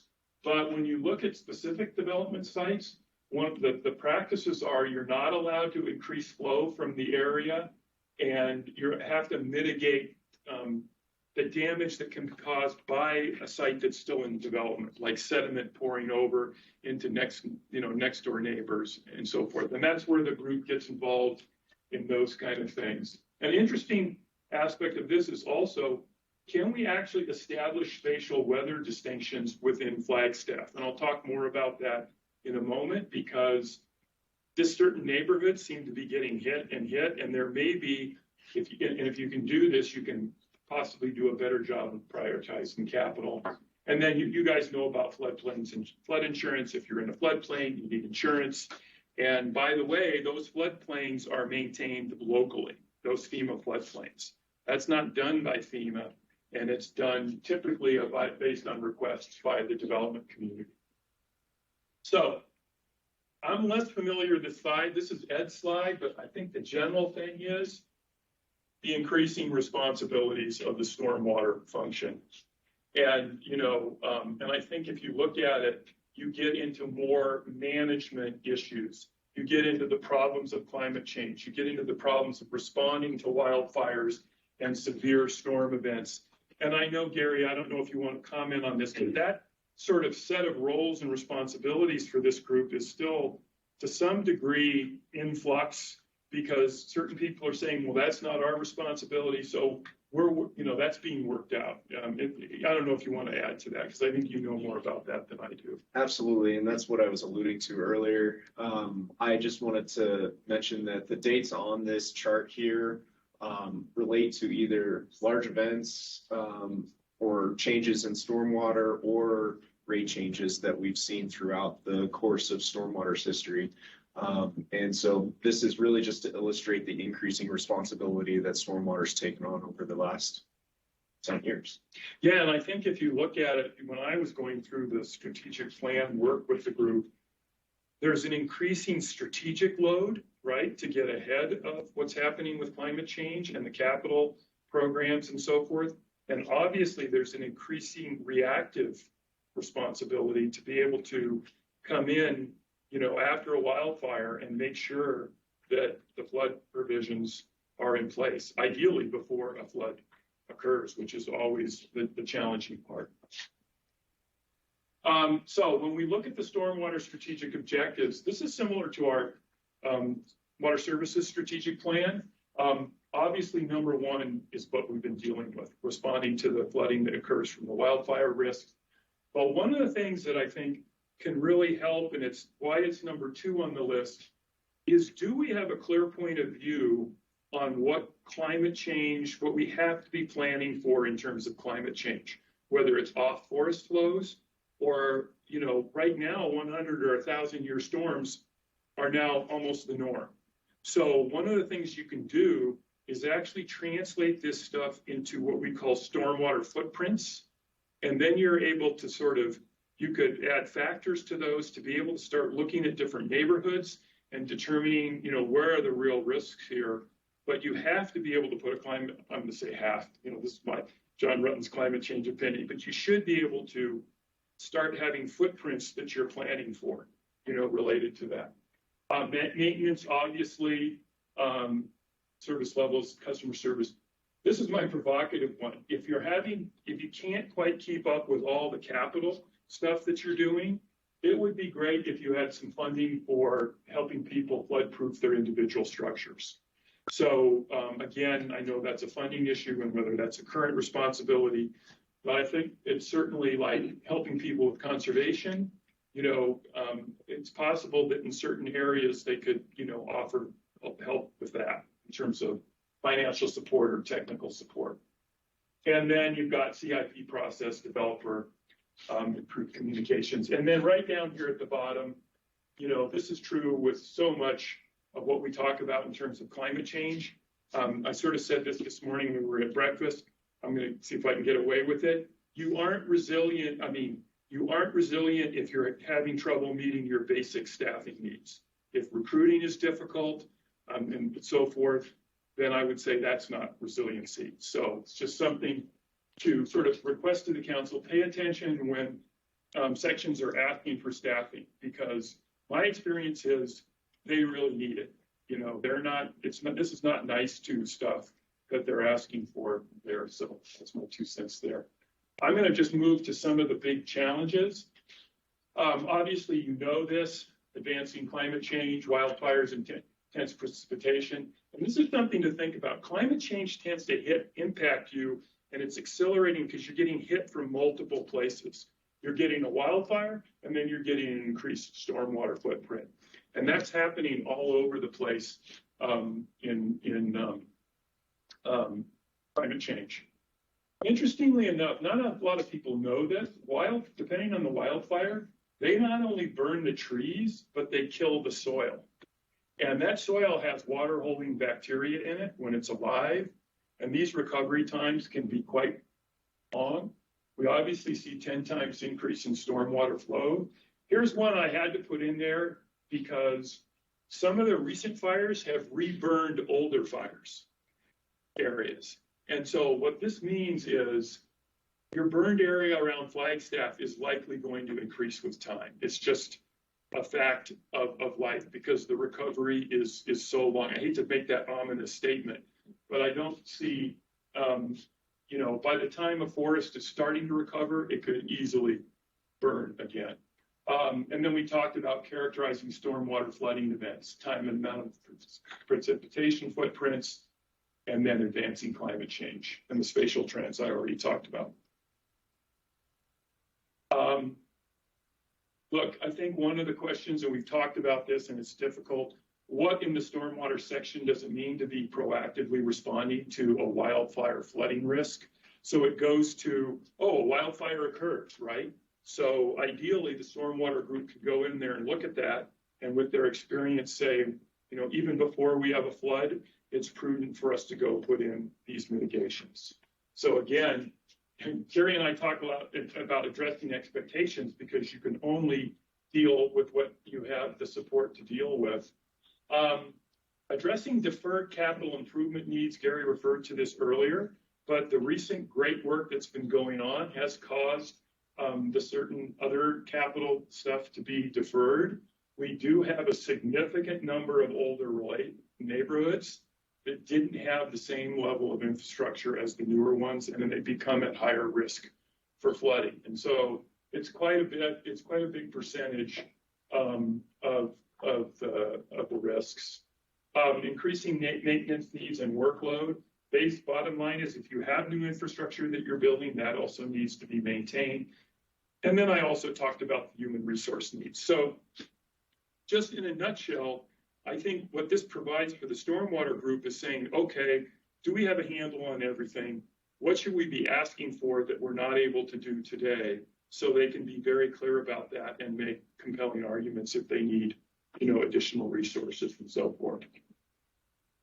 That may be the last. Do you want to do this slide? So again, I wanted you to be aware that strategic planning is going on and the group is thinking strategically related to this stuff. Thanks, John. So as you can see, we have additional infrastructure, lots of capital projects going on, just a change in the environment, which is why we have started looking into new rates for stormwater, which was presented to council a couple weeks ago. Additional details, the rate study itself has been published. It's on our website, and we're moving forward with that. There's a huge need. There is a need within stormwater to make sure that we can manage our infrastructure, the additional infrastructure that we're going to have into the future. One of the surprising things that I was made aware of was the detention basins that we showed an image of earlier. We got an estimate to clean that out once, and it was, I can't remember the number. It was a lot, millions of dollars to just clean out that basin once, and that could fill up in one storm event. There is a need moving forward. And so the two rate scenarios that we're going to be looking at moving forward is if the general obligation bonds are approved to fund some of the capital projects that we've been talking about for the future, and then a rate based on if the general obligation bonds are not approved. So I put the slide at the end just to recap the discussion that we had, and basically tying the capital projects to the strategic planning to the rate study and how those are all interlocked. And that concludes my presentation. So if there are any additional questions, I'm available.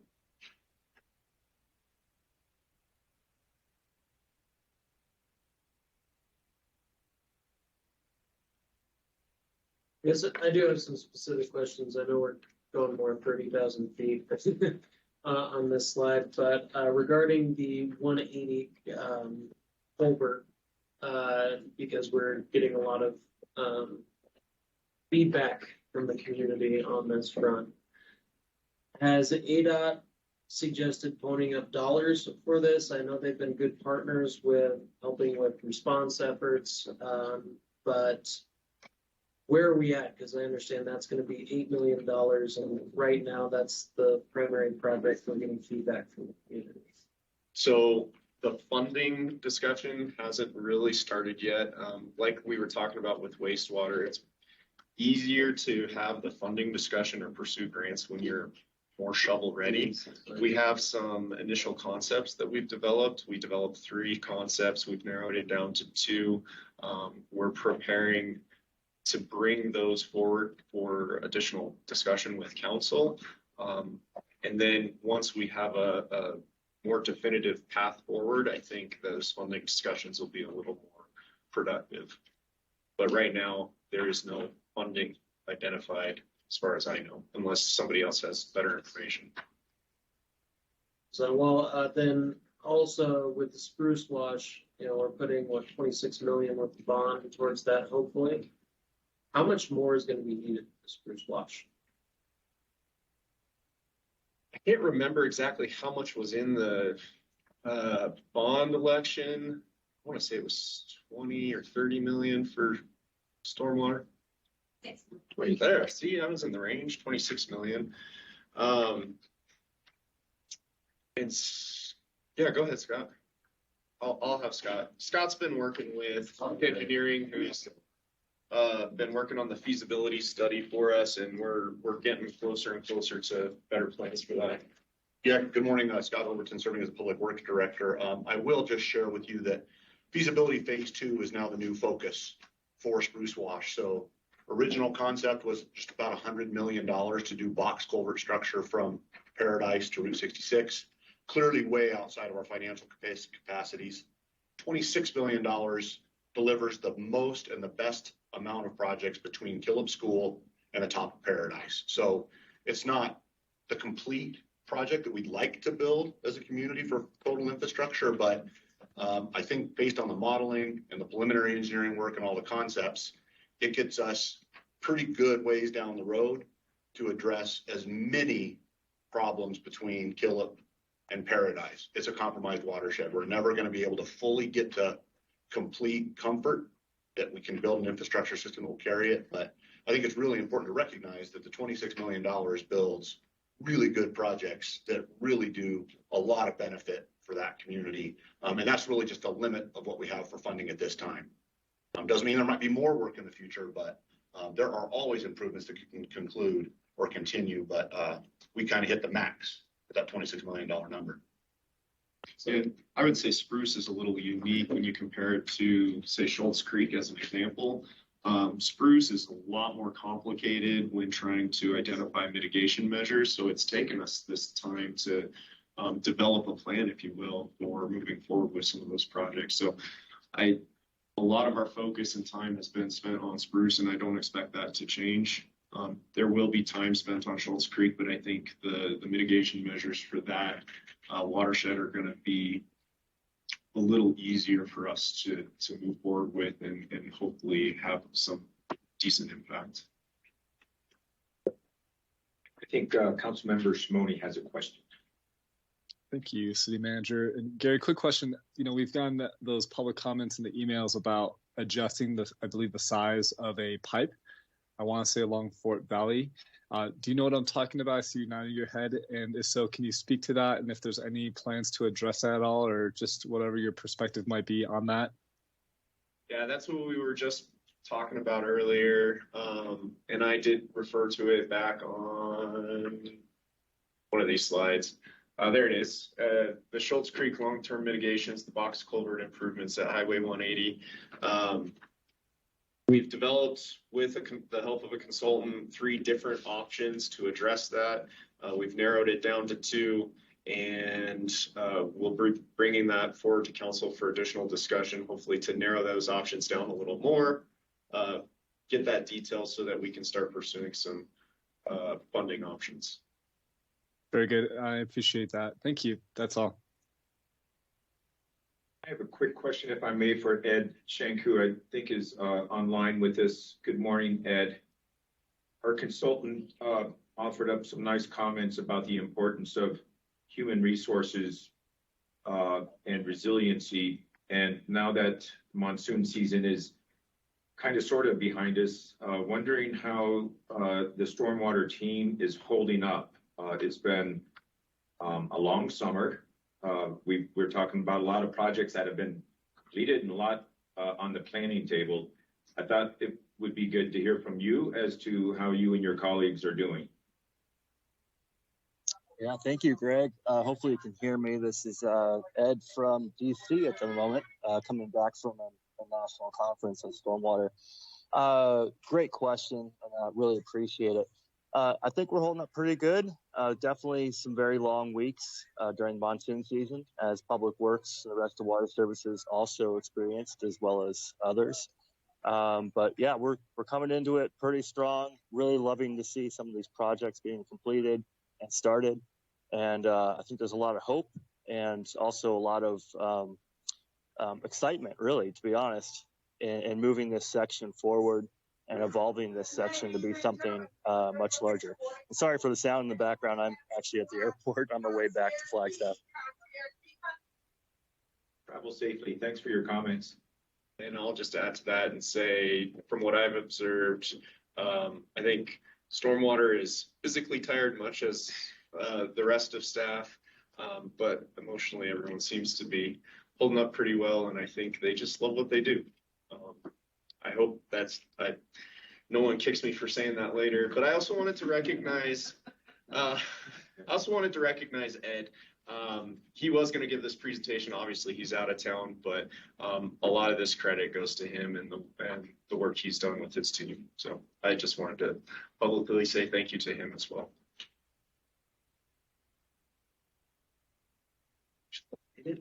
Any other comments or questions?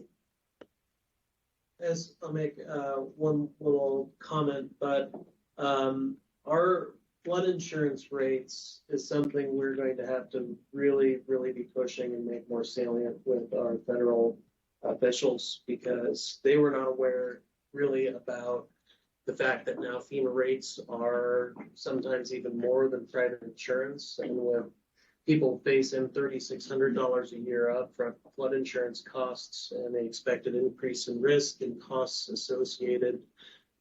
We really need to have this as a focal point for our legislative priorities at the federal level, especially because they expect it to get worse. And I also find it very, with such a large subsidized program, to still have higher rates than private insurance is unacceptable. And when speaking with Senator Kelly and O'Halloran, they were not aware of it until we brought it up.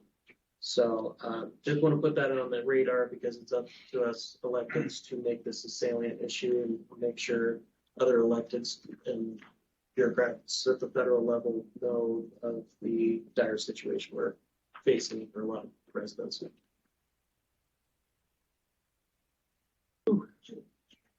Julie? So it looks like Councilmember Shimoda's got another question. Yes, that's good. Great. One more question. I believe the consultant was talking about helping individual residents with mitigation measures. Gary, can you or someone from staff speak to that? I know that there's been a line that we haven't wanted to cross in terms of helping residents directly. So that was a little bit of a conflicting comment that I felt like I had heard a little bit ago. But any thoughts about that? Would agree that that's a conflicting comment. It was discussions that we had internally that, yeah, there's potential gift clause issues associated with that. But we understand the impact that that could have to neighborhoods. And I see Nicole just stood up as well. Nicole, oh, no, okay. She's just stretching her legs, forgive me. But we're willing to explore opportunities in that regard, whether that can be through grants or some other options. That was where the discussion eventually led. I have no idea what that looks like in the future, but I think it's something that the community could greatly benefit from. Okay, thank you for that. I thought that was an interesting comment as well, and I was just curious if what kind of teeth that comment had. Anyways, we can circle back to that later. Thank you. just mention that the federal dollars don't apply to the gift clause, so it's still something we should be thinking about and seeing what opportunities may exist if there are federal ducats to be able to use for that purpose. Thank you all so much, Gary. Thank you. Let's give a hand.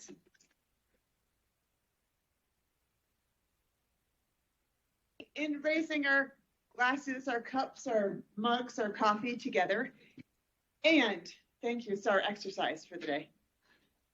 What's in our cup or what's in our mug is very personal, right? It's connected to water. We've just been talking about water. And in a moment, we're going to join Mayor Deasy in reciting the mission of the city of Flagstaff. Because what has just been talked about today, all the work that's been done with water services, public works, and the city folks is really personal and really lives the mission. And the mission is, everybody ready? To enhance, protect, and enhance the quality of life for all. Great. Let's do that again. Thank you. And while we're taking our break, we're going to come back together at 10:30. I'm going to encourage you during the break, which we're also calling fika, which comes from Sweden, which is about have a break from work and don't talk about work. I might encourage you to think about what's been talked about this morning and how it affects you personally. Being that you're part of this community and all the work that's been done has been a proactive responsiveness, reactiveness to the needs of the community.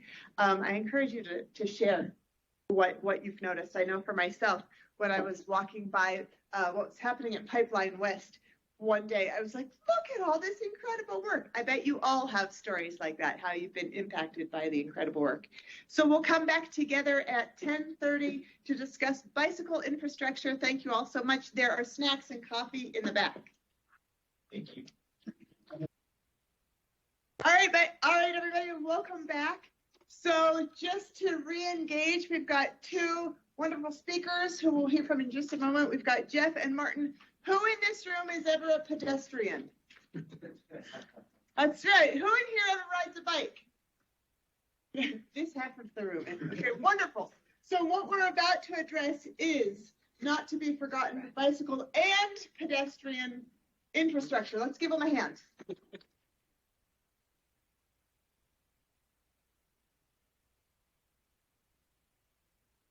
Thank you for the introduction. I'm Jeff Bowman, City Traffic Engineer and the Interim City Engineer.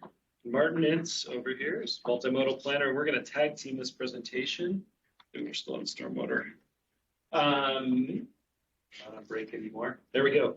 So in the theme of talking about things that we touched on last year, we spent quite a bit of time talking about ped and bike infrastructure and our pilot bike lanes. So we're back today to talk about both of those things. I'm going to do pilot bike lanes pretty briefly because we had a retreat in June, or a work session in June, and there hasn't been a lot of progress or any changes really, but I can give you a little bit of an update. Then Martin will take most of our time talking about the ped and bike program.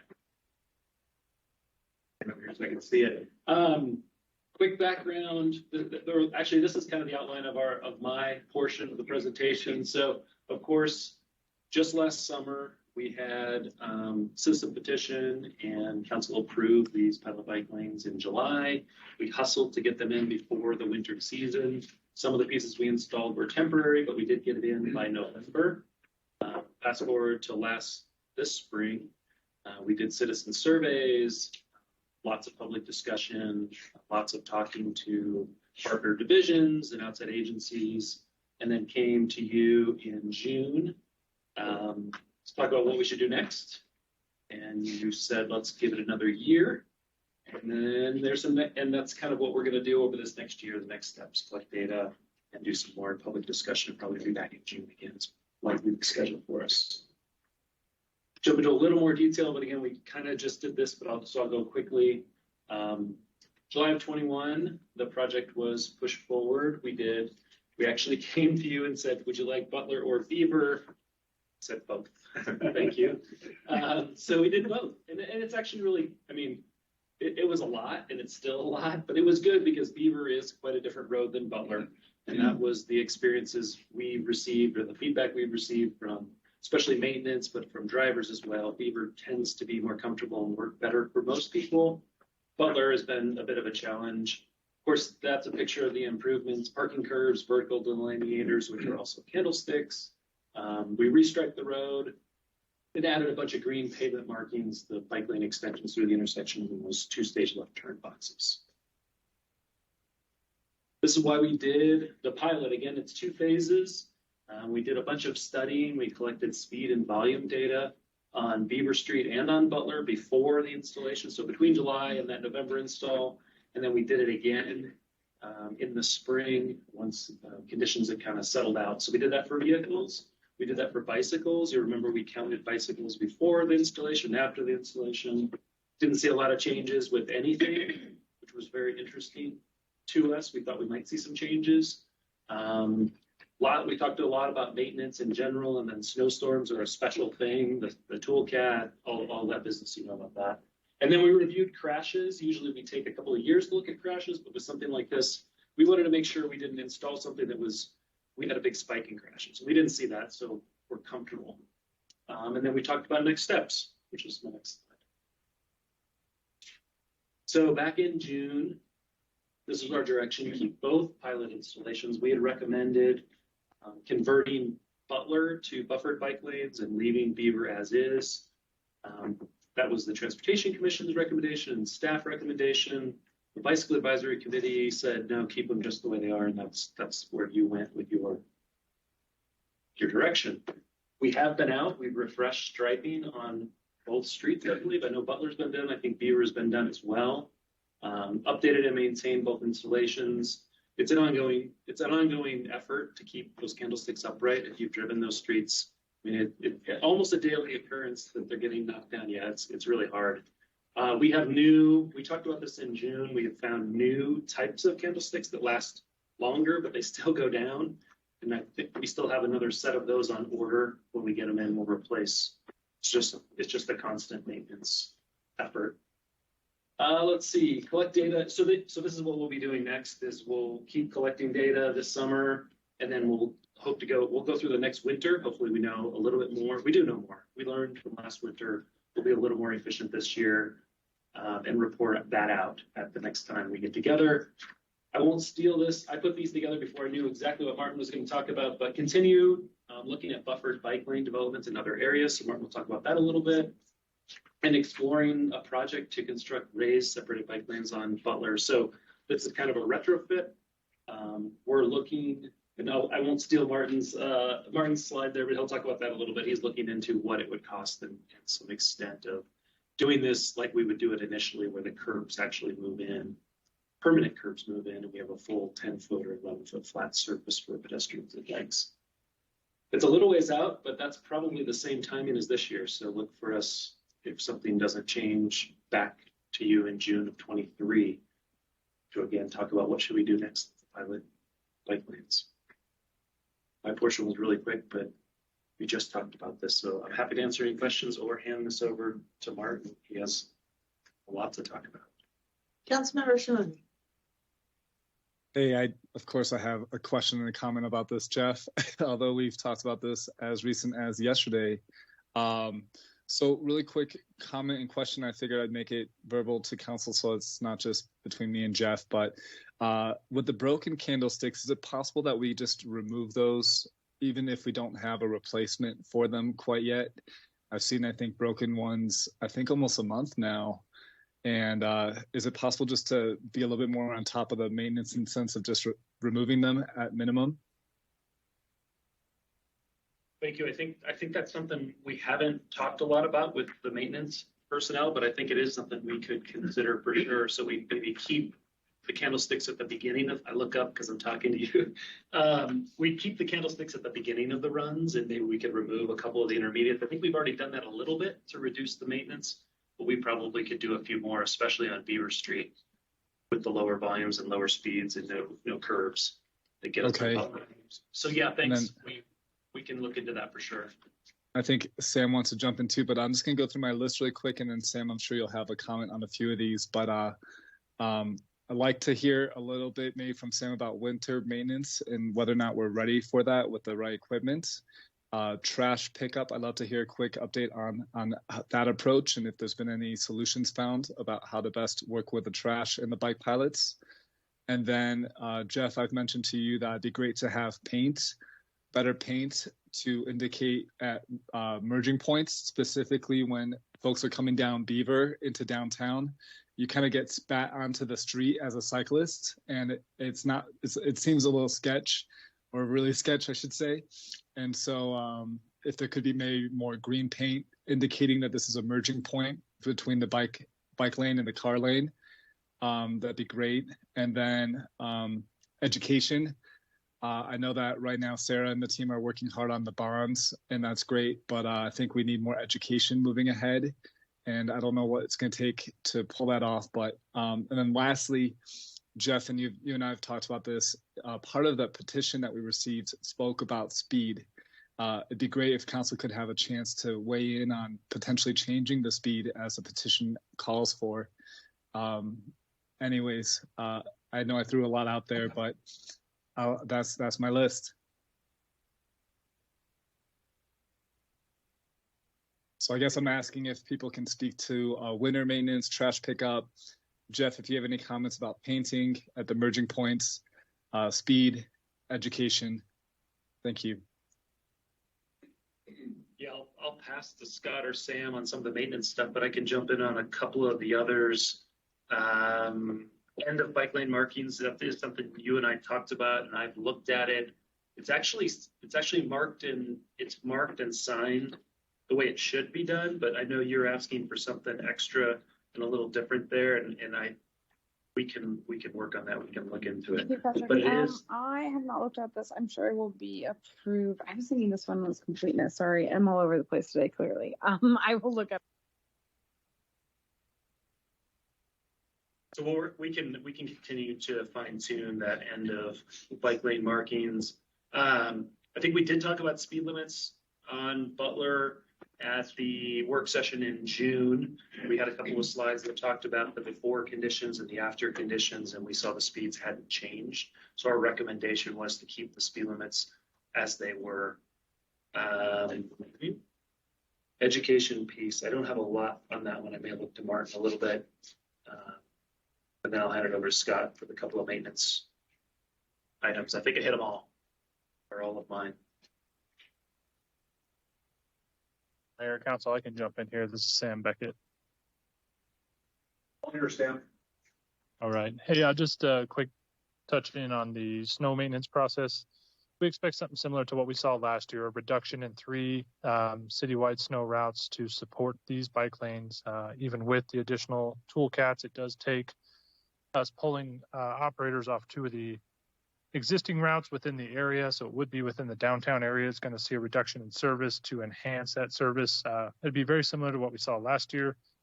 We did test fit the toolcats to make sure that they will fit through there. They do fit through there. We are still seeing some of that uneven pavement versus the curb and gutter line. So obviously it's not going to be a clean down to asphalt or concrete or however it might be service level in those bike lanes, but we'll do our best to ensure that they're open and passable. In addition to that, those toolcats are going to be using snow blowers. So what we do have to do is use 2 more staff to support lane closures while they blow the snow into the drive lanes. Otherwise, we create a huge liability and hazard for the driving public while we're clearing those bike lanes. So it's, again, very similar to last year. This year, we will actually have 2 tools, in a sense, to help us clear those lanes. But again, very similar to last year, reduction in service in the downtown area to pick up the additional service on this infrastructure. I hope and that Sam, helps. quick follow-up. It does. Sam, quick follow-up to that. So I remember last year there was about a month that passed before we were able to plow. I know that that's not going to be the case this year, the bike lane specifically. I know that last year we also spoke about waiting a few days after a storm. Is that going to be changed this year? Can we not wait a few days after the storm to address the bike lane? Just because cyclists have to move as well? Yeah, they're planning on doing their best to try and stay up with it through the storm. There is Great. going to be times, much like even some of our main arterials, where we do our best to keep them open and passable, but we fall behind. And this will Okay. be no different than that. I look at this as equal as all the rest of our priority routes. So it will get hit as often as we can and as often as I can get people into those, the toolkits to get out there and utilize those. However, I've got 2 people trained in them. We're working to get a couple more people trained in them so they can operate more frequently. But again, with 12-hour snow shifts, it takes a minimum of 4 people just to run the snow blowers, and then it takes 1 to 2 more people to help with the lane closure. And so now my only expectation is if we have both of them up and running, we could see up to 4 to 6 people working just to clear these bike lanes, and we are expecting about a 6-hour turnaround to get both lanes in all directions cleared out. So it's just a time-consuming piece. Again, it's just one of those things that we went through last year. It's just an expectation and reduction in service in other places, and we will make sure that we keep these as open and passable as possible. Thank you, Sam. And then can you comment to the trash coordination? Is there any updates on that front? You know, I don't have an update on that. It might be worth having Scott speak to that one. I know he's been coordinating with the solid waste group to make sure that works well moving forward. I think they've come up with some really good solutions thus far, and I think it's moving in the right direction. But I see Scott working his way up to the podium. No, thanks, Sam. I frankly think in the first few months, we worked with most of our residents doing door-to-door work to try to do behavior changes, whether they place it in a different location, we modify service. We know we have a couple that are still in conflict simply because there are no alternatives to provide service. So I've felt good in the last 6 months that we've got those ironed out, unless you know of new locations, but we have not had nearly the feedback we did in the first 2 months. And I think we have most of those resolved. Very good. Thank you. Thank you, everybody. I appreciate it.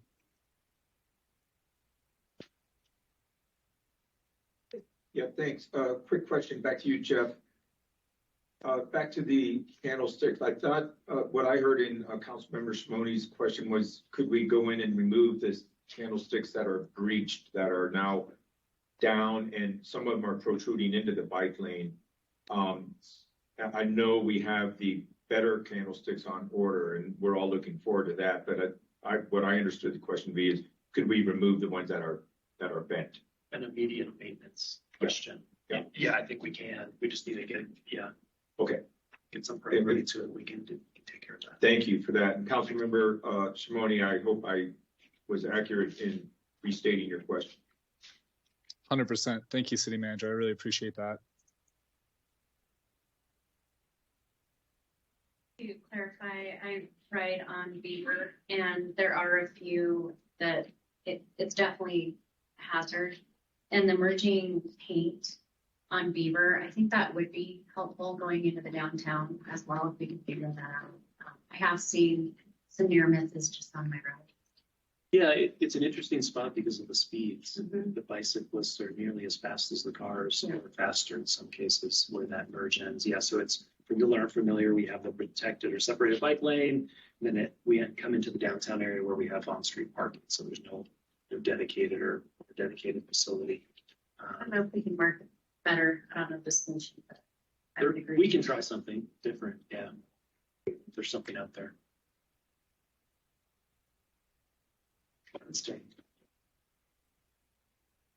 Good morning, Your Honor, members of council. My name is Martin Entz. I'm the multimodal transportation planner for the city. And at the point of beginning for my presentation, I've got the basic steps in a capital delivery program listed up on the screen. And over the last couple of years, we've spent a lot of time on first 4 steps in that slide. So I wanted to take my presentation and give you an idea of how we're kind of transitioning into the implementation portion of capital programming. So really from this slide, from top to bottom, in the most general sense, we go from thought to action. More specifically, we go from a line on a map and a plan to actual pieces of concrete, like sidewalks and foot trails and bike lanes for people walk and bike. So just a bit on planning and prioritization. Again, we've spent some time over the last couple of years working on planning, but in a couple of weeks, you will see a draft of the Active Transportation Master Plan. And the last chapter of that document has some pretty specific recommendations for walking and biking infrastructure. In terms of, as I mentioned, lines in a map, they are also prioritized according to kind of a more or less generalized process where we look at generators and attractors of pedestrian and bike trips. We look at social factors, the things that would make people more likely to want to or have to walk or bike or take transit. And then we look at need and functionality, all the information that we've collected over the years in talking to people and conducting surveys about where they think we need improvements in the infrastructure on the funding and programming end. And that's kind of planning and prioritizing is where the Active Transportation Master Plan lets off. And then we start into the planning and programming, the funding and programming end of it. Our main two sources of funding are Prop 419, which is the transportation sales tax, and the first mile, last mile grant that Mountain Line got a couple of years ago. Between those two, we have about $34.5 million to spend over the next 20 years. We are, as part of the city's capital planning process, programming that amount of money in the projects that we have. So we look at two different time frames. The capital plan covers the next 5 years. So we budget for next year, then plan for the next 4 years after that. And since we have that chunk of money over the next 20 years, we also are starting to plan projects that will fit into that 20-year time frame with the amount of money that we have. So the chief difference between planning as part of the ATMP and programming as part of the capital process is that the programming end of it has to be fiscally constrained. We have a set amount of money that we can use.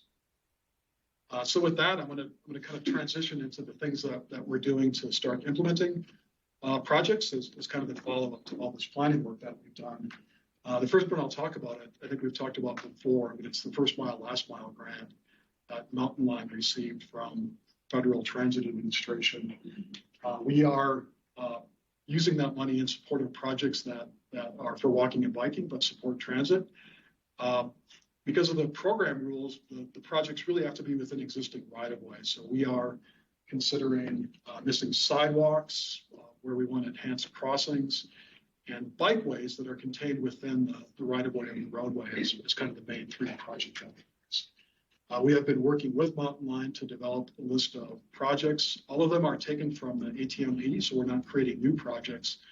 But we work with them and they tell us which ones they feel will be most beneficial to transit, what they hear from their constituents and clients. Just recently, we have released an RSLQ, which is a request for statement of qualifications. It is due later this month. That RSLQ and that design work will cover 15% design for all the projects that we've identified. It gives a little bit better information, including some of the costs. It's also kind of a shakeout exercise in that if there are any projects that prove to be unfeasible for one reason or another, we can kind of move them to the bottom and move the feasible ones to the top. The second phase of that design work is actually doing the 100% designs, and that's followed up with construction. So we're working through this winter on the design part. We hope to have projects to actually build sometime next summer. Some of that money. And I don't know how well this shows, but these are the sidewalks and crossings that we've identified as being eligible for the first mile, last mile funding. And this shows some of the bikeways. Bikeways have, the map looks pretty extensive because we're mainly doing work on the surface, i.e. restriping, which tends to go fairly far with the money we have available. We don't have to build anything or rebuild anything. So we get a lot of mileage for our money. What Jeff referenced before, he showed you an image of a buffered bike lane.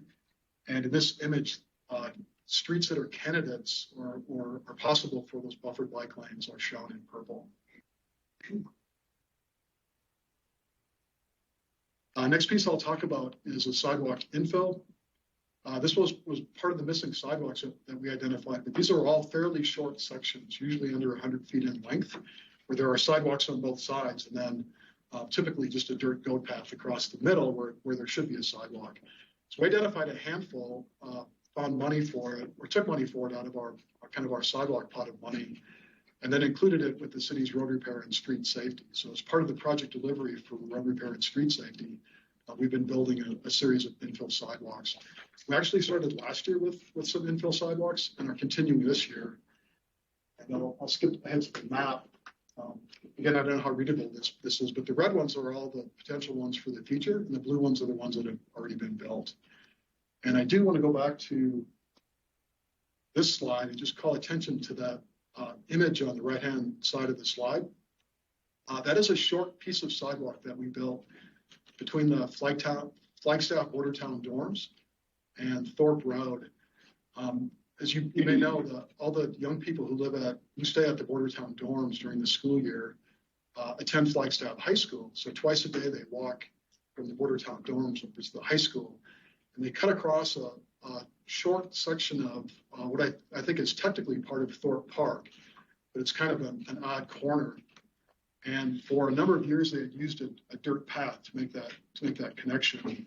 In the winter, of course, it got covered in mud or covered in snow and it was fairly muddy. And the staff at Bordertown dorms did their best to kind of keep it clear for the kids to walk on. But there's only so much they could do.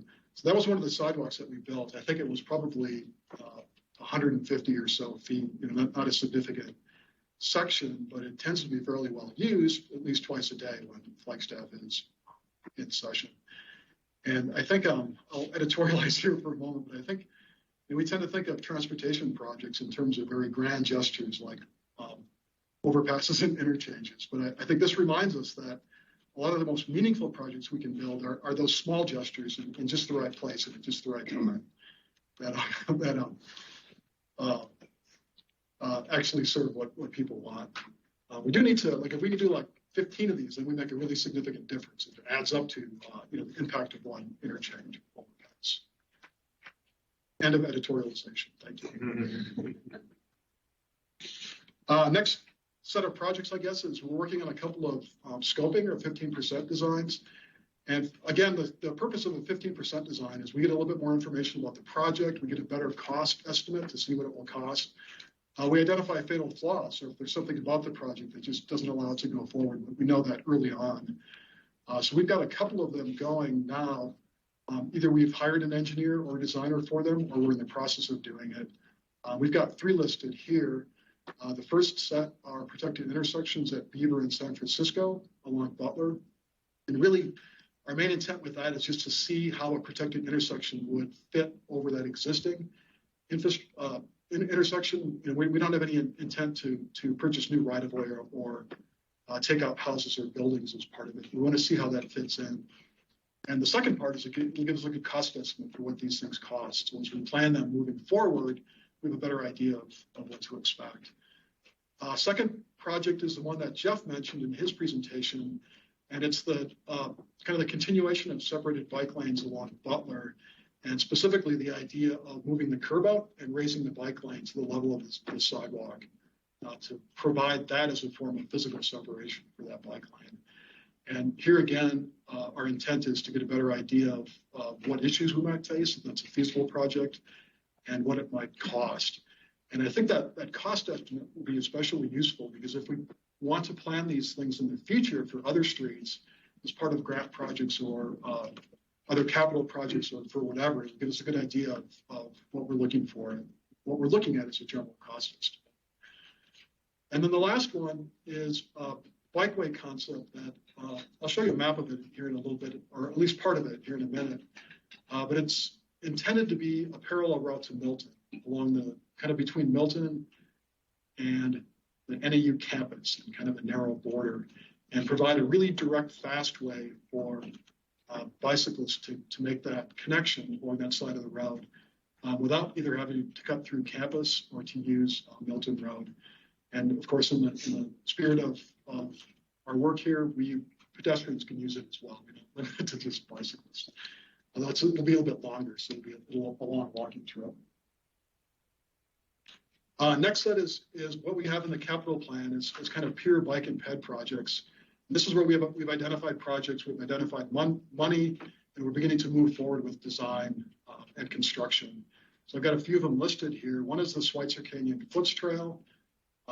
essentially extends from the roundabout at Turquoise and Schweitzer Canyon, kind of around the corner behind the business by Route 66, and more or less to connect to downtown. We actually had acquired the right-of-way for it a few years ago and have money for it. We're getting it going as a project. So the design is done. Is that part of the Arizona Trail? No, it is not. It is like one valley west of the Arizona Trail. Yeah. But it will provide access to the Arizona Trail from downtown, which would seem to be a benefit. The second project is sidewalks along the east side of 4th Street. I included the image there of where we have missing sidewalks, but actually our project is located further north, up closer to North Country. This part of 4th Street is another good project, but it's a little bit more complicated with right-of-way acquisition. So we're working towards it, but not quite there yet. Third one is a crossing, kind of a pedestrian activated crossing at Butler and O'Leary. That was first identified in the South Side Community Plan and prioritized as one of the improvements for peds and bikes that they would like to see. Fourth one is a connection between the South Side neighborhood and the NAU campus. We call it the Mountain View Hoskins access because those are literally the two streets that it connects. Fox Glen Foots is located over behind Little America. And if you include a few other things like Canyon Del Rio getting built, it makes a nice connection from the Continental neighborhood into the central part of town where we have more trails and facilities. And then the last one is we kind of bundled a series of small foots projects together that provide either connectivity to the system from a neighborhood or from a commercial area or missing pieces in the system to kind of make it a bit more robust and useful. And again, in this category, these are all kind of standalone ped bike projects that we have funding for out of 419 and are working on as individual projects.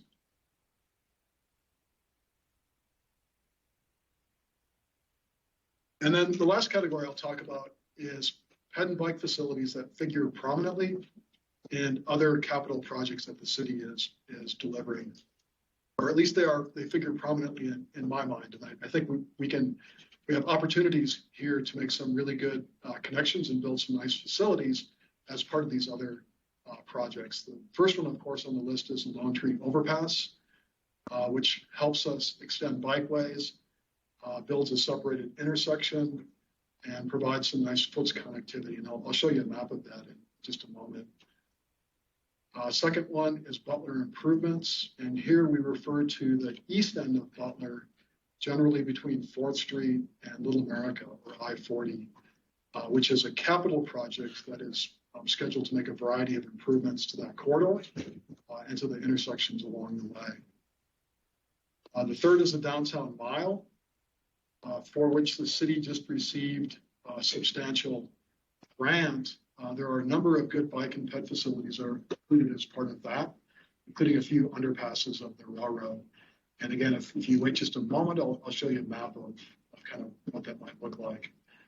And then the last one is the Rio to Flag, which has a lot of foots connectivity through the central area of town, including the town side, La Plaza Vieja, and West Side neighborhoods. So I did promise maps. This one shows the Lone Tree corridor. And the line that we see here in purple is a planned foots trail that extends essentially from Route 66 all the way down to the Sinclair Wash Trail. And I'll call attention, the very northern end of it goes across Route 66 and up that hillside, and it connects into the Schweitzer Canyon Trail that I just mentioned.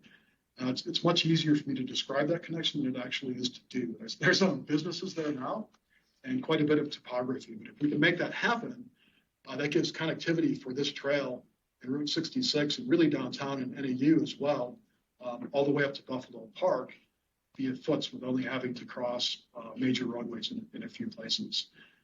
The other part I'll call out is that little kind of extension that goes off to the left side over to NAU. And that's what we were talking about before, is the Mountain View Hoskins connection. And again, you can start to see the value of that connection when you look at the bigger picture.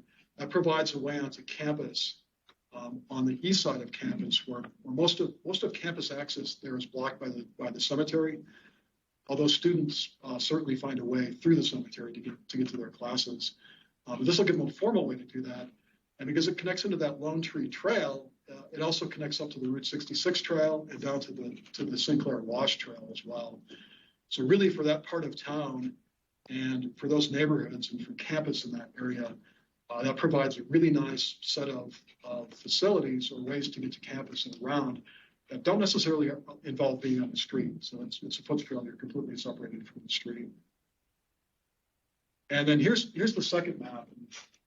This one's a little bit more challenging to describe, but look at some pointer.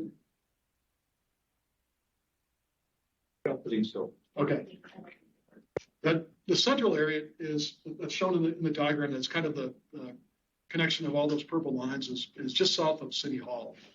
And there we have planned an underpass under Route 66 and a corresponding underpass under the railroad tracks that allow for essentially a continuous north-south connection through downtown for people who are walking or on bike. There's kind of a parallel or I guess corresponding set of trails that come in from the east on Route 66. That trail is existing. It's a Route 66 trail. And that one that goes out to the west along the south side of the railroad tracks.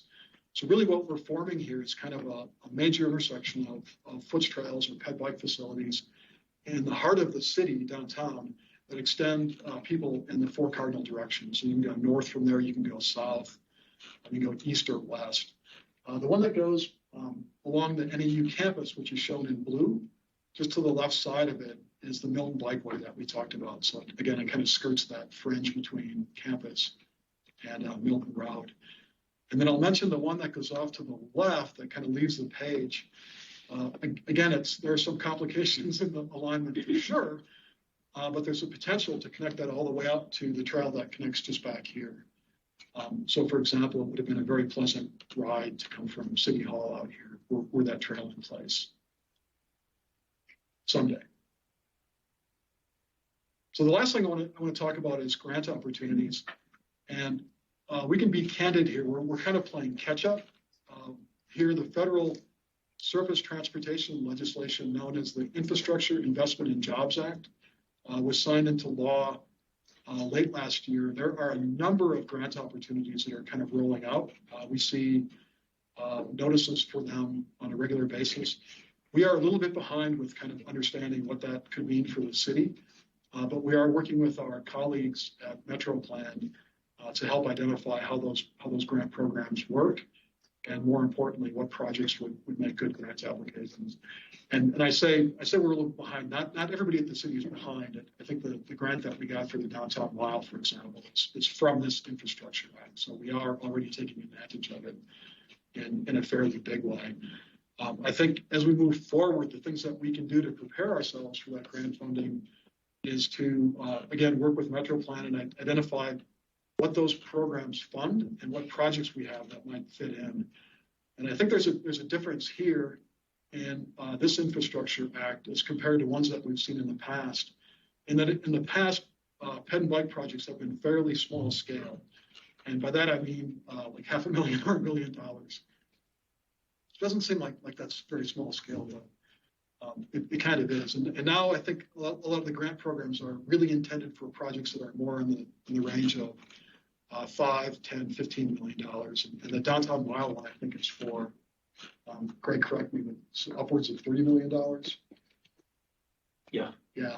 So when we start to plan like what projects might make good grant projects, we really have to look at what the scale of that funding might be. That's part of it. So that really folds over to the next point, which is currently the money that we have available over the next 20 years, we really haven't programmed any of it for match. And grant programs almost always need a local match. If it's 5% or 15% or 50% or whatever it is. So we have to be kind of prepared to have that money available as part of our capital programming. And then the last thing we can do is start to do some work in those projects to get a better idea of what they look like, where they're located, if there are any fatal flaws, and what they, a little bit more detail about what they cost. And I think as part of that as well, we can produce some more compelling graphics that kind of sell the idea to the grant funders. And that concludes our presentation. But Jeff and I are here and happy to answer any questions you might have. I have a question and a couple of comments. In terms of funding needs, how much money are we looking at to fund everything you just presented? Wish list. Okay, make it like, keep it like page, like the first priority, the first tier of priorities. Your Honor, Councilmember Salas, first priority projects, this is just ped and bike, right? Not other transportation, are on the order of $35 to $40 million. So the amount is close, but doesn't quite match with the amount we have available over the next 20 years, which is $34.5 million. If we look at all the ped bike projects that we've identified, and this is a fairly wide range and would extend many, many years into the future, it's about $200 million. And I meant to have the number handy for what we have available over the next 5 years, but I don't have that. But I can tell you that it is the $34.5 million is front loaded. So we use all of the first mile, last mile grant and a good portion of the transportation money. So of that $34.5 million, a lot of it will be available to us in the first 5 years.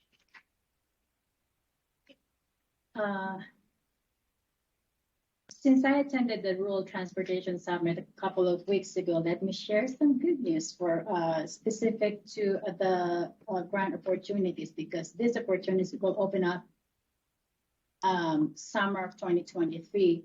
First is the transportation alternatives. It's under the surface transportation background under moving ahead for progress in the 21st century. And it actually can be accessed through either the transportation alternatives funding is $11.8 million every year. And it encourages local participation, rural, either through the Metro Plan, our Metro Plan, or also the city can apply for this grant directly. The other funding opportunity is through the state's recreational trails program and the Protect, which is under the Protect grant under which is the promoting resilient operations for transformative, efficient, and cost-saving transportation. So, and in addition to that, the city can tap into the state smart fund, which is $10 million, opening up the beginning of the year. The smart fund is actually assisting rural communities as a matching fund when the city applies for a federal grant. So there's hope. We can get this money. Sure. There's hope. Indeed. Spring eternal. Thank you, Councilmember Salas. We have some familiarity with the first two programs. The other ones are new, but we will certainly bring ourselves up to speed. There will be some NOFO and some Zoom meetings with and that information I shared was through the Federal Highway Administrator. Councilmember Craig. Thank you. I had some questions about the Butler bike lane improvements.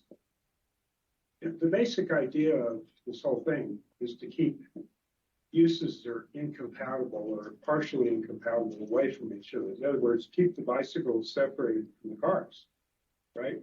Okay, so this idea, what we're going to do is we're going to raise the bike lane up to the sidewalk level and put a curb there. And I think that will provide a better separation between the cars and the bicycles. But what we're now doing is we're putting the bicycles and the pedestrians together. And we now allow electric bikes in the bike lanes. And my observation is that a lot of these electric motorbikes travel at almost the same speed as cars. I mean, sometimes they'll be zooming along at 25, 30 miles an hour.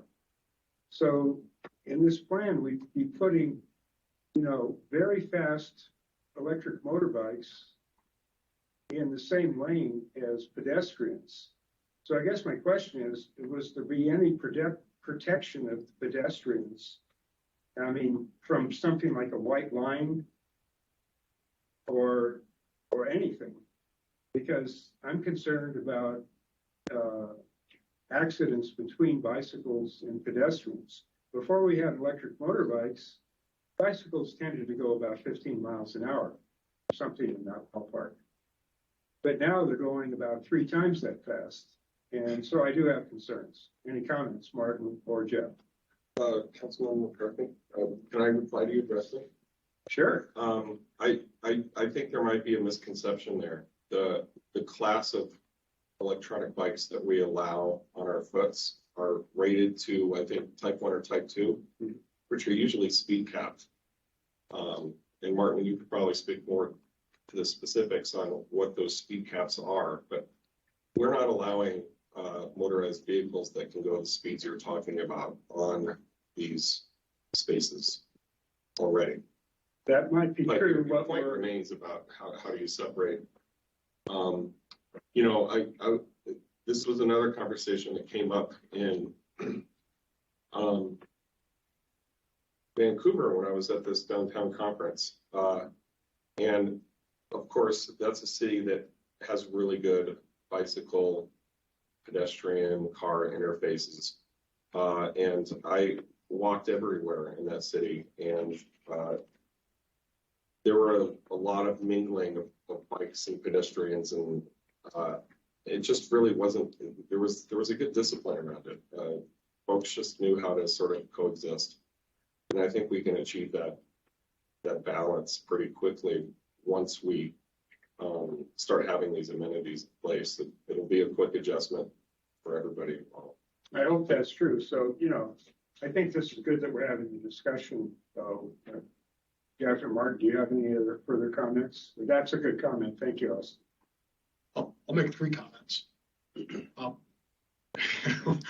Number 1, class 1 and 2 electric bikes are speed capped at 20 miles per hour. Okay. Class 3 is capped at 28 miles per hour. I rode a class 3 e-bike, and I needed to get it to 28 miles per hour, just do that. It was actually a good fair amount of work, even with the electric motor helping me. So those are what we would allow, and I think they would be technically allowed. And this would be considered a bike lane if you put it off the side. So the second comment is on the design, and right now we have foot trails in a lot of places in town, and on a foot trail, we ask peds and bikes to share the same space, so they're both traveling.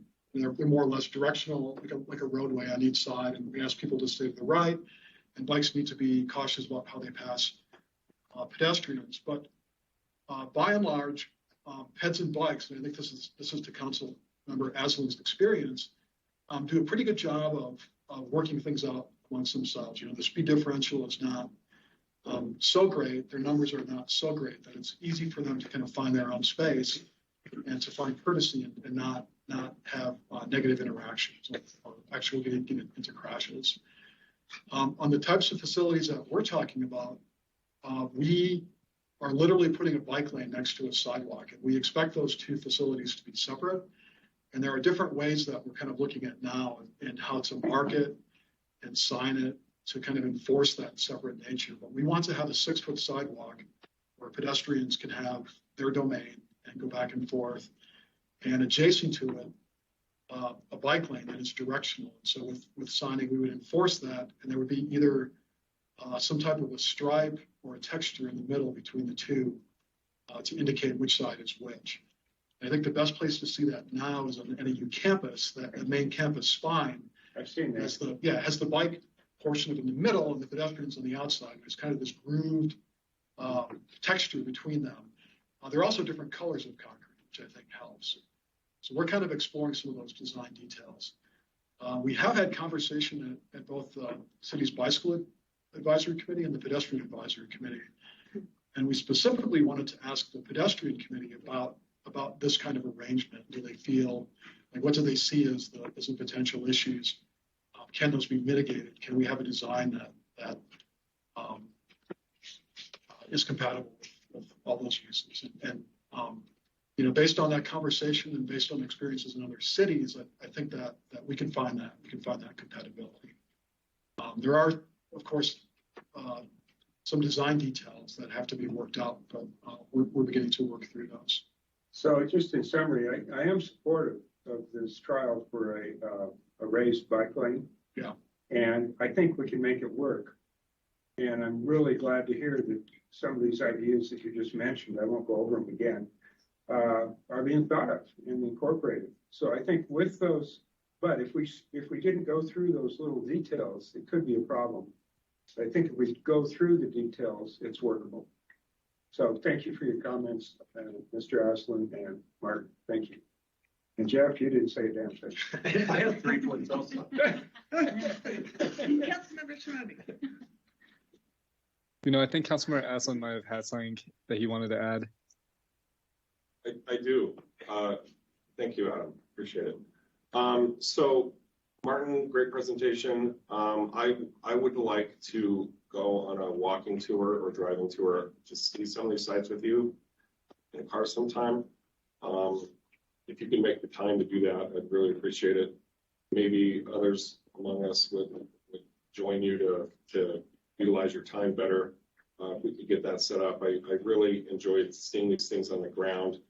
And there's a couple of them, and you know, I can drive by these places myself, but I'd love to have the point of contact with you to do that. And then, you know, one thing I've learned over the past 4 years is that Shimoni's style of persistence often pays off. And one thing I didn't see on your list, one of my pet projects, a place that I dragged you to at one point, was this pedestrian cycling overpass over I-40 that connects right now what is the Bow and Arrow neighborhood, but will expand at some point. Jumps right onto campus. And I just want to keep that on your radar.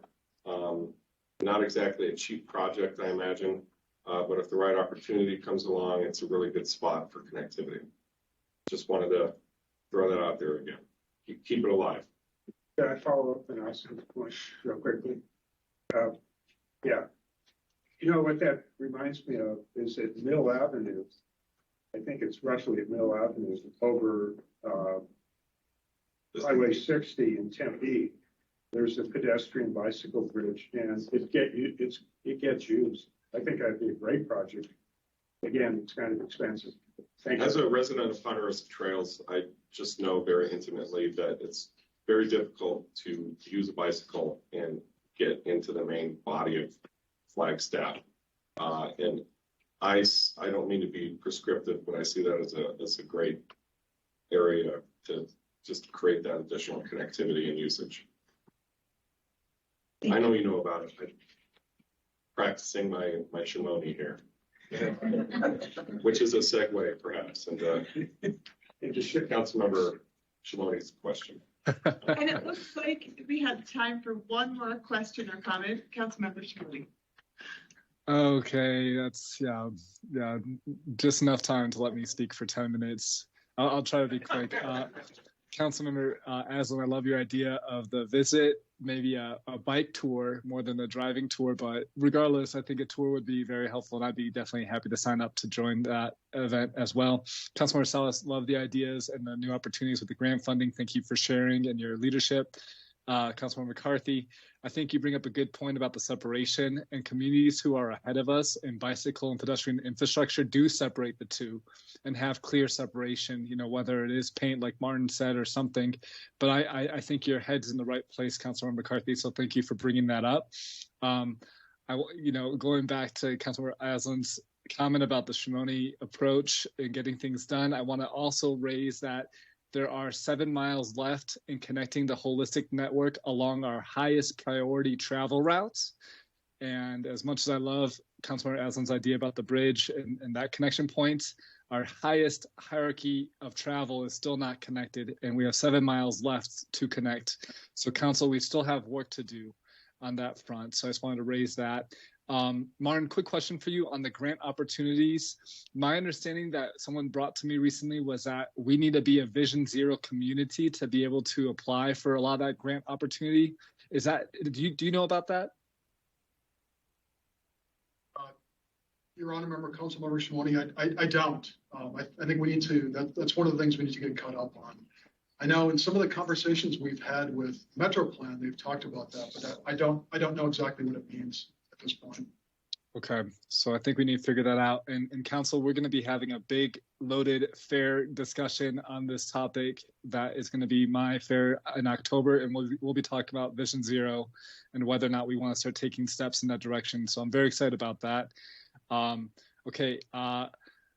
Just want to say that I am beyond excited to see Beaver and San Francisco intersections, protected intersections, moving forward.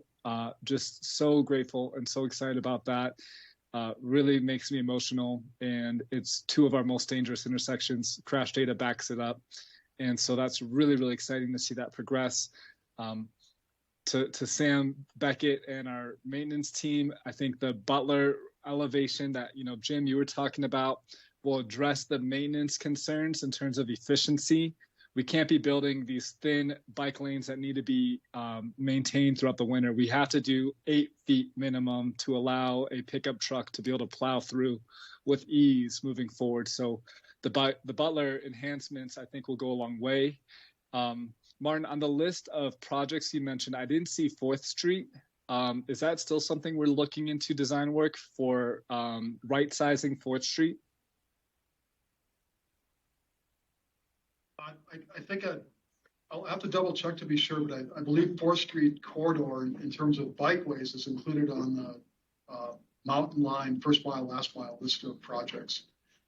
So if that's the case, then it would be part of the 15% pre-scoping design work coming up. I'll double check. Okay, it should be, from my understanding at least. I just didn't see it on the list of the projects you presented upon, so I just want to make sure it hasn't fallen off the radar, because we have council direction for that. And then 2 last points.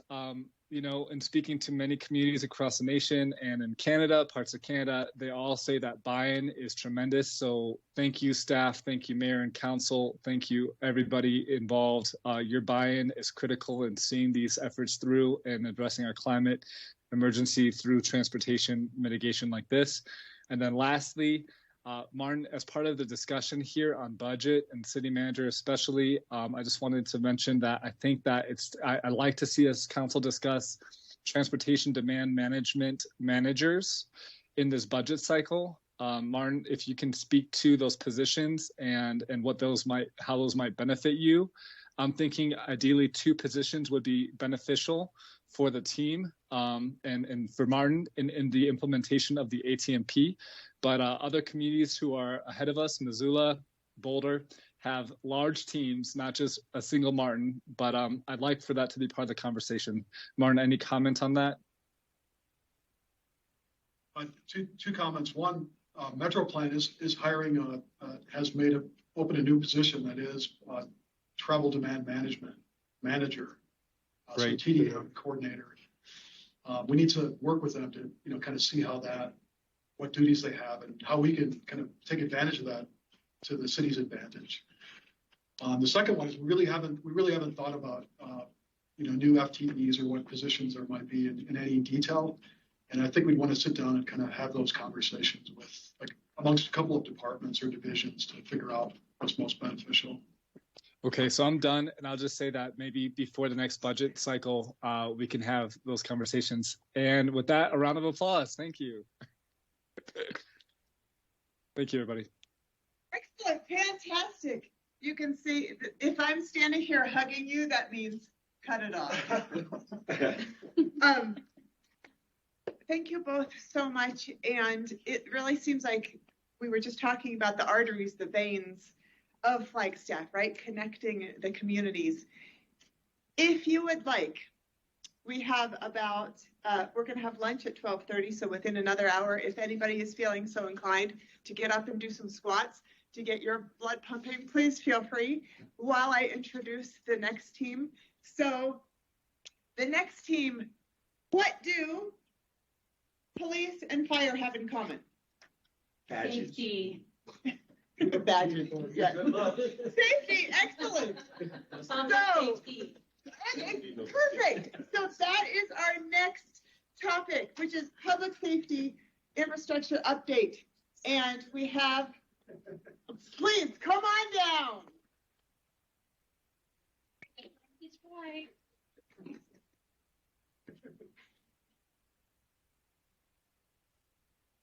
Good morning, mid-morning, I guess it is. Okay, thank you. Mark Wilson, Deputy Chief with Flagstaff Fire Department. So what I want to present today is a little update from the fire department side, and then my partner, Chief Musselman, will come up and speak for the police department. So we wanted to just identify some really key areas that we talked about last October when we started talking about the infrastructure needs within public safety. And one of the biggest ones that I want to point out was a joint public safety need associated with radio replacement. So in 2012, most of our radios were purchased for the police department and the fire department. They have about a 7-year lifespan is what the Motorola puts on their software, and the ability to maintain them, service them, repair them, replace, and maintain. So we've exceeded that as we look at those numbers right now. So it's been a real big need between the two. But when we identified this originally, we came up with about a $3.165 million cost to replace portables, mobiles, and some of our infrastructure needs on our repeater. The good news to tell the council is that by a lot of hard work by the Flagstaff team and administration and budget team, they have identified $1.6 million of that is already funded. So with that, our challenge as a group is to try to determine what are those highest priority needs within the 1.6 that we can manage to be able to help assist with some of those replacements, not having the whole total cost available. What we've, as the fire department, we've whittled it down to our mobile or portable radios. Portables are what we take inside all of our structures, inside of all of our events, inside and outside, any type of an immediately dangerous in life environment. They're intrinsically safe, so they're very specific to the fire department so that they don't create a spark as they generate that energy when they aren't transmitting. So ours, I'm just going to be very honest, are a little bit more than some of the other costs associated with a typical portable radio.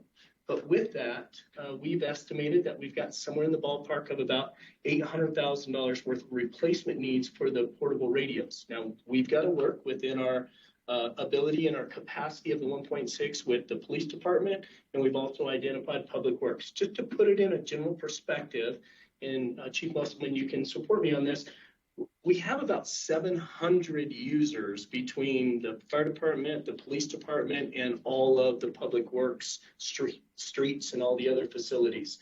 That includes mobiles and portables. So what we really, when we start walking down to the actual portable need on the fire department, we're about 90 to 100, depending upon how we break that out.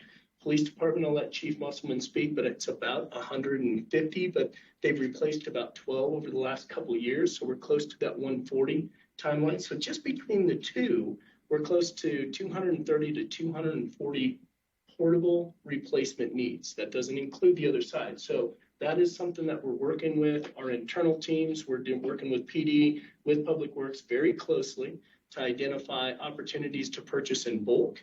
There's about a 3% variation between the two if we purchase standalone or if we go in jointly. And so that's real money when you're talking about some of the amounts we're looking forward to. So we're excited that we're moving forward. The other big thing is the repeater replacement has been funded. That's a shared cost. It's about a $42,000 cost for the replacement of the repeater. The city side is about $35,000, and NAU will be picking up the other portion of that as well. So that's great news because that was a key to the backbone of our overall system. So I just wanted to give a little update on the radio from when we spoke last October. As we move from the radios to the apparatus, our apparatus, we have some really great news to report to the team about apparatus. Again, really hard work internally from a budgeting perspective to try to identify fundings outside of either going to the bond or pulling specifically out of an additional cost for a quint. So we were able to this year to get 2 quints funded. 2, one being out of general fund and the other one being purchased through impact fees. We're still in the process. You all will probably see that in the next month or two on that quint that is going to be coming through. You already saw the first quint in one of the type 1s that we replaced that came through, and we appreciate that support because those are about 18 months to 2 years out to be made from the manufacturer. That's how long we're looking at waiting for those turnovers. So those have been ordered, the new quint through impact fees. We're working on some final numbers with the budget team on how to best distribute that and pay for that over the next 5-year plan. And with that, you'll see that coming in the next month, month and a half. So $4 million were identified for 2 quints. So the good news also on top of it, I feel like we've got a lot of good news to present here, which is exciting, is that first quint, we were able to work with our design team, our apparatus team, community development, our fire prevention, community risk reduction. And we were able to go with a smaller type of quint that would allow us for better maneuverability. And we saved a little bit of money on the front end that is sitting there that we're working with the budget team on best appropriation. That was about a $400,000 or $500,000, somewhere around $400,000. So a lot of work has gone into that, a lot of big things. One thing that did occur through the process is there was a pumper that was originally put on along with, I'm going to jump to the bottom one, the storage bay is not funded. Those are both bolded on this slide. The pumper and the storage bays were originally part of the bond presentation. Both of those, as a result of some of the discussion and the commission that put it together, the Citizens Commission, those were pushed to the side so that we could focus on the 2 wildfire engines and the 2 water tenders. Both of those are slated to be on the bond initiative, the bond opportunity for this November. And so we're excited to see where that goes. That's rolled into infrastructure with stormwater as it sits currently. So those are both on the November ballot. But there is a need still sitting out there along with those finalized of the radios, which is a type 1 pumper that is not budgeted anywhere. And we have an 8-year replacement plan. That plan has been updated and being maintained. This one we had set into the bond category, so we need to figure out how we're going to put that back on, as well as the storage bay. When we get that 3rd quint, that's why it's coming through impact fees, because it's an addition to, we can't replace with impact funding. So the addition to, we will need another storage facility to be able to house our water pumped units so that it's not sitting outside in the freezing temperatures during those elements. So those are the 2 that are left, but we had a lot of really, really good things to present to council today. So the 3 that are withstanding are the finalization of the remaining radio needs, that got me tripped up, so I apologize. And then the type 1 pumper and the storage base. Any questions? And then I'll turn it over to Chief Muscle. Yes, sir. Yeah, where would that new storage bay be located? Would it be attached to an existing firehouse, or would it be a totally new facility in some infill place somewhere? Great question. Our best recommendation is to put it out at the fire training facility. We already have land there that we can easily tap into. We can utilize the infrastructure that's already in place to be able to support it. Our current fire station footprints don't provide the best opportunity to add an additional base space given the way that they're tightly put onto those. So it would be out at our fire training facility out at Wildcat. Out of Wildcat, okay. And so those could be utilized in a moment's notice from that space, or would they? Yeah, great question. Let me just qualify. So that storage facility would take our reserve apparatus, not the front line. So right now we need to put reserves into a storage facility, and that's what would house that. We had a need for 2. I will just inject this. Right here, working with our public works and our fleet, We're able to put one inside a closed bay facility currently for here. So we're down to needing one large bay space for a reserve quint. Hope that answered it for you. All right, if there's no other questions, I'll turn it over to Chief Musselman.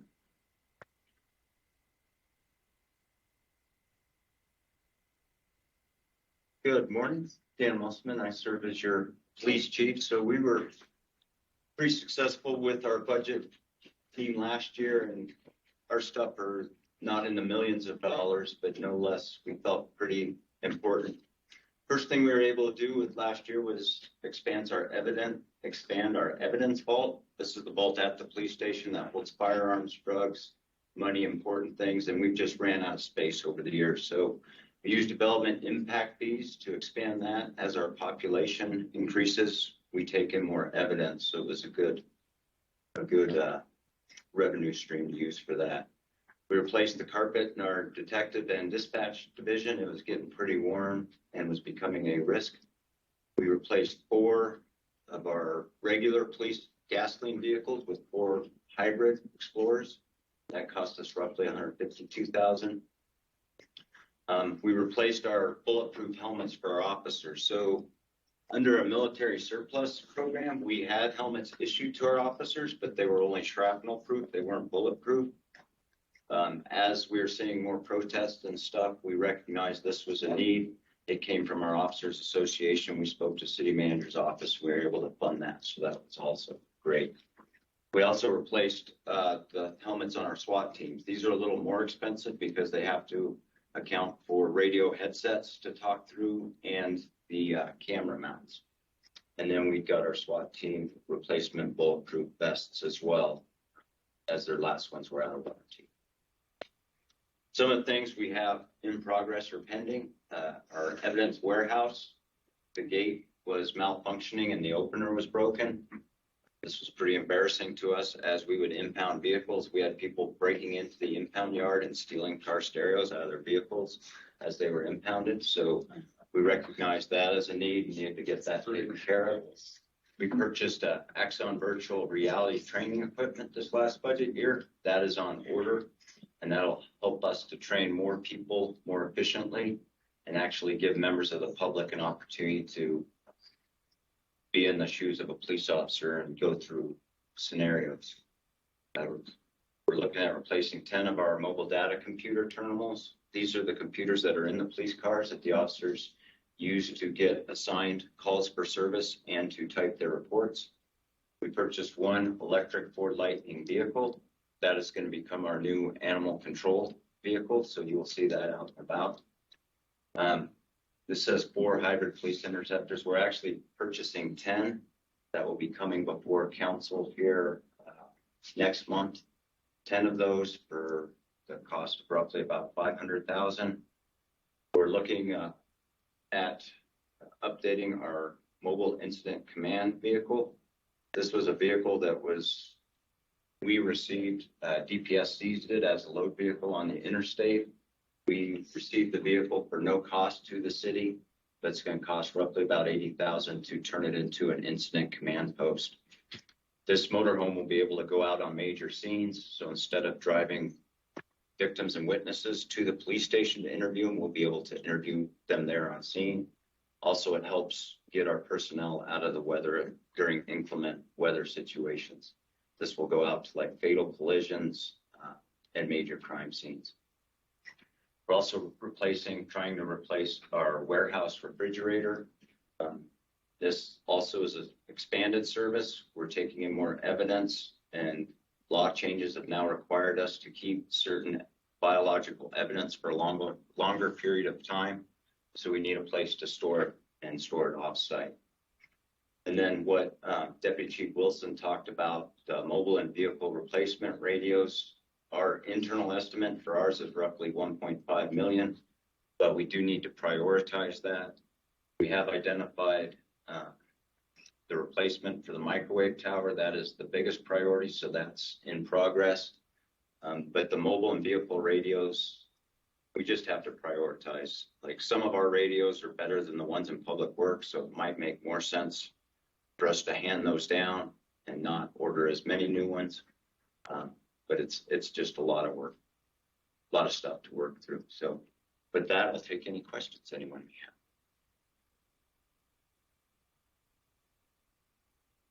I noted that Councilmember Shimoni had indicated he had a comment. I wasn't sure if that had been addressed. It was just before Chief Musselman came on. Yeah, thank you. It was for Deputy Chief Wilson. Mark, thank you so much for your update, and Chief as well for yours. I just wanted to comment on the 2 quints. I'm just beyond excited about those being a resource to the community. And Deputy Wilson, it was great meeting your son, I believe it was, when I did one of my ride-alongs recently. Great to have him part of the team. But that's all. Thank you.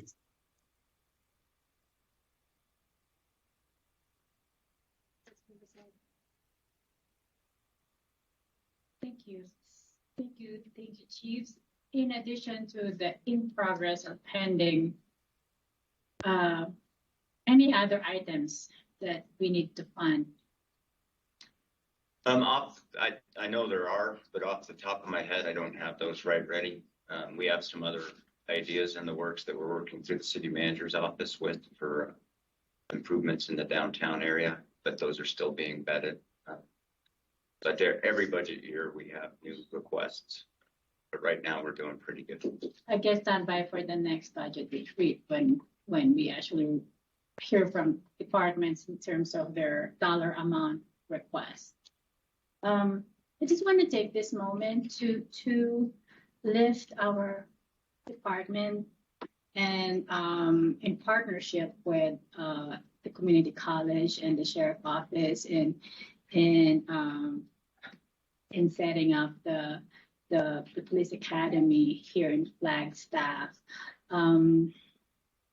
With my role on the Coconino County, Arizona Coconino County Workforce Board, and we had a meeting last week. I mentioned, of course, I gave the kudos because CCC is part of the board. So I lifted the program, but also it's high time for our Arizona Workforce Program funding, draw down from federal dollars and fund our police academy. Yes, we will be looking to that grant to help pay for the tuition so that we can send our employees at a reduced cost. That's going to be great for the city and the department.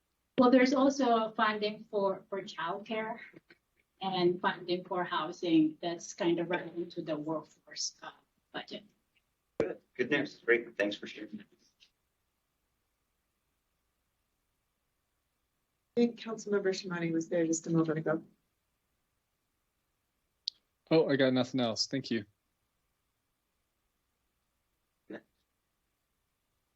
Thank you so much. Let's give him a hand. Fantastic. So now we're on to other. Oh, but very important, right? Other significant capital improvements completed in progress. I think we have Rebecca, will you be joining us? Or perhaps Nicole, or perhaps Amy? Yes.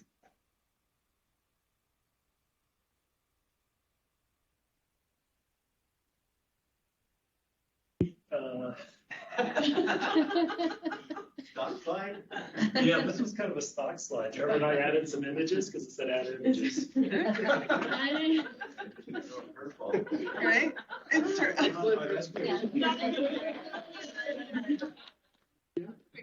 We have a slide later. Perfect. And that's the beauty of like being a supportive community. I also just have to mention, I loved when Chief Musselman said, knock on wood. And then he knocked here, and then he's in your mind, I think it was like, no, that's not wood. And then he knocked down here. Did you see that?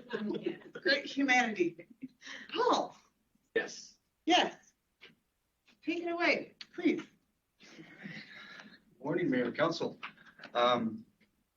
Here today to talk about I've got about 52 slides. We'll get through quickly. Just kidding, we have one slide. Here in place of CJ today to talk about some broadband updates.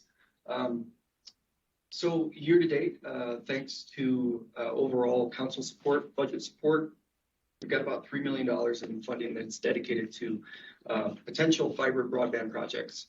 So that's been a huge help. Some of those are matching funds when we look at potential grants that are going to be coming in.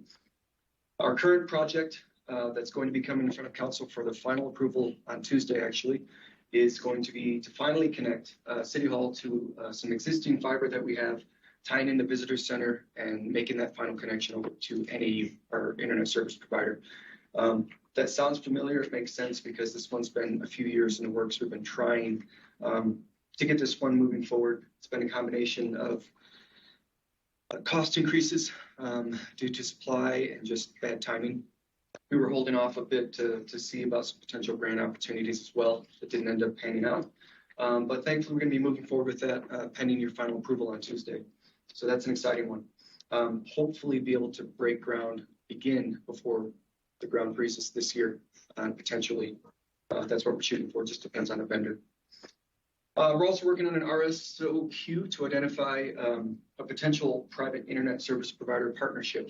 We've had a lot of different ISP fiber providers coming to talk to us about wanting to enter our market. And we've not had a formal process to kind of outline what that might look like as far as a partnership or at least working with the city to see what they can provide to the community. So generating that RSOQ is going to help us provide information that everyone is asking for, basically specific information about where the need is and how we'd be able to assist with that. So looking forward to seeing what comes of that. The last note there is a bit general, multiple potential grant opportunities upcoming. There have been several that have been brought to our attention, specific to very specific portions of the city. One for the airport, some other areas in the city, some of which don't apply. Some of them we can't, we don't qualify for. But we are always open and pursuing every potential grant opportunity. Our grants department, SBK, has been fantastic in that. We're optimistic. Up to this point, we haven't really had much success in that realm. But with the I-40 and 17 cross sections and fiber that the governor's been putting in, we are a hotbed potential for this in the future. We're kind of the key at the top of Arizona. So we're always open and trying to take advantage of those grant opportunities. That's actually all I have. So if you have any questions, I'm happy to try to answer.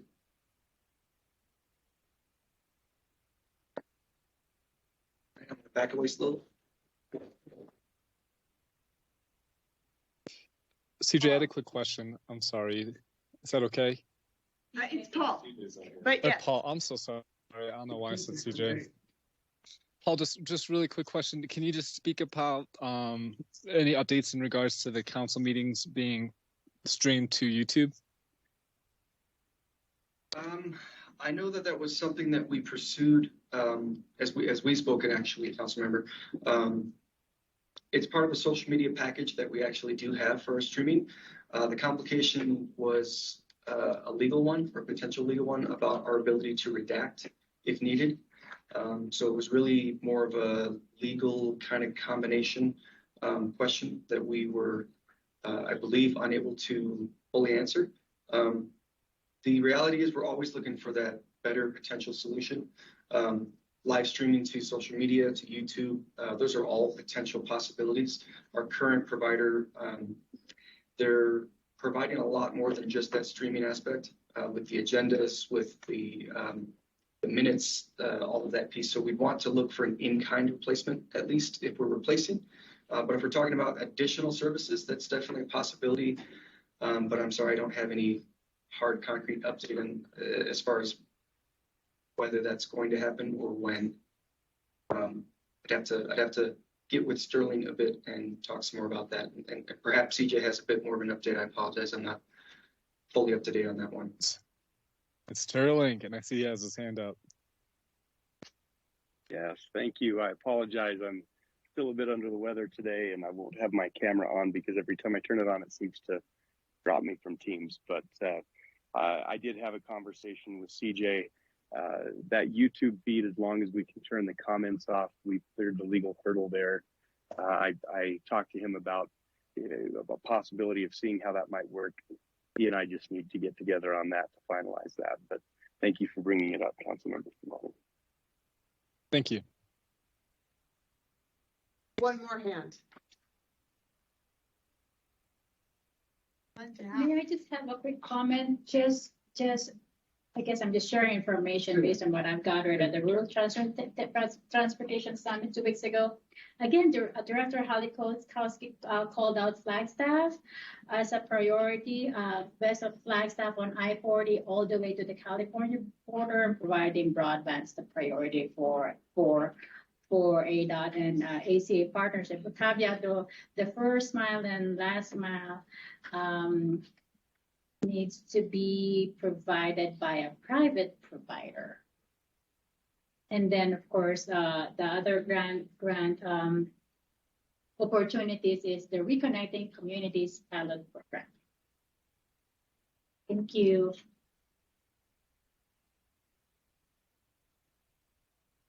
All right. Well, hi, everybody. I'm Rebecca Sayers, the PROS Director, Parks Rec, Open Space, and Events. So we also have some great updates to share with you. We've been able to fund a few things with the assistance of the budget team's decisions and get them off of the unfunded list, which is super exciting. So the first one is a PROS master plan, 200,000 general fund coming to us. We'll likely get this project started next calendar year. We've got a few other priorities in the hopper right now. But this is an exciting one, and it will incorporate everything we do, including open space, trails, maintenance, connections with the regional plan, and helping us identify priorities for funding that we can work with you all on as we head into the future, which will be a little bit better than the existing master plan that we have right now. We were also able to fund through BBB funds, $700,000 for pickleball courts at Bushmaster Park. These will be new, dedicated, permanent, nothing but pickleball all day, all night, hopefully lighted. We need to still do some outreach with the community. We are very well aware of noise, and so we're looking at ways to mitigate noise and help our neighbors out. But what's interesting is the pickleball players play at Bushmaster right now on lighted tennis courts and basketball courts, and we have not had complaints. So I think it's going to be great. This will be additional to the inventory, so the dual striped courts will remain. We're hoping as part of this project to get them resurfaced. So, because all of these courts are in pretty poor condition right now. So wrapping it all together, we're pretty excited about this one. That would give them, what's 6 + 8, 14 courts. I don't do math very well, sorry, in my head. That would give them 14 courts at a time. Potential, 8 of them are dual striped. And then remember, we have the 2 brand new courts at Ponderosa Park as well. So it's giving them some good inventory that I know they've been very vocal with you all about.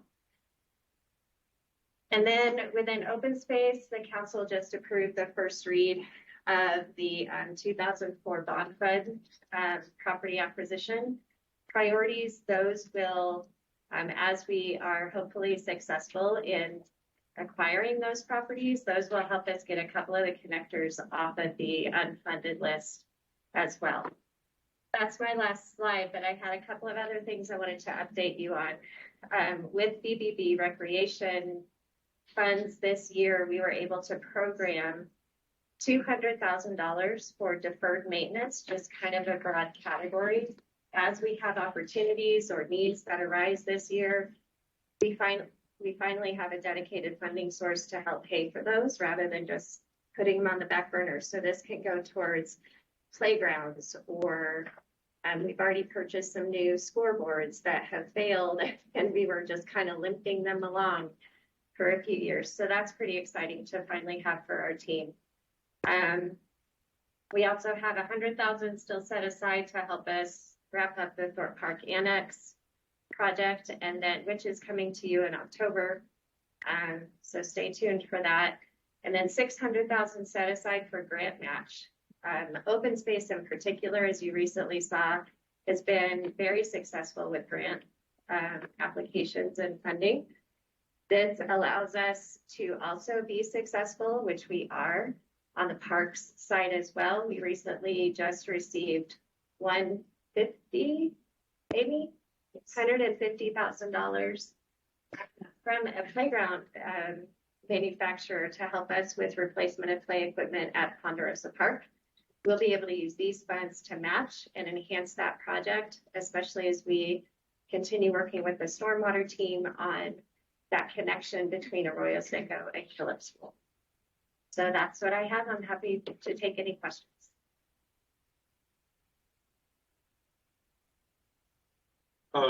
Thank you. The pickleball courts at Bushmaster, are those going to be repurposed from the existing tennis courts, or is this all new Brand space new. here? Brand new construction in an area that's frankly underutilized right now. And adjacent to. So you've got to the north, you've got the tennis courts. To the south, you have the basketball courts. To the east is kind of some open space. As you get closer to the dog park, it'll be south of the dog park there. Very good.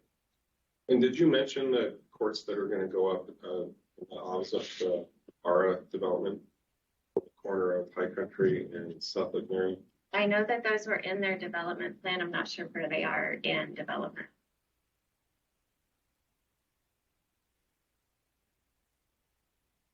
A couple of questions, but this is, more forward looking in terms of planning for capital improvement for the development of Thor Park and following the design process that will culminate soon. And then I'm still looking forward to hear about the cost recovery. I mean, the citywide cost recovery policy, but related specific to pros is potential fee study that is more relevant to today's needs and of course future maintenance that our pros department need.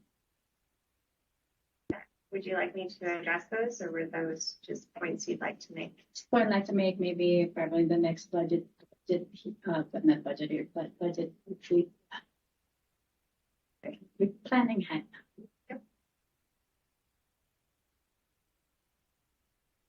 Other comments or questions? Anybody from the virtual world? Okay, let's give her a hand.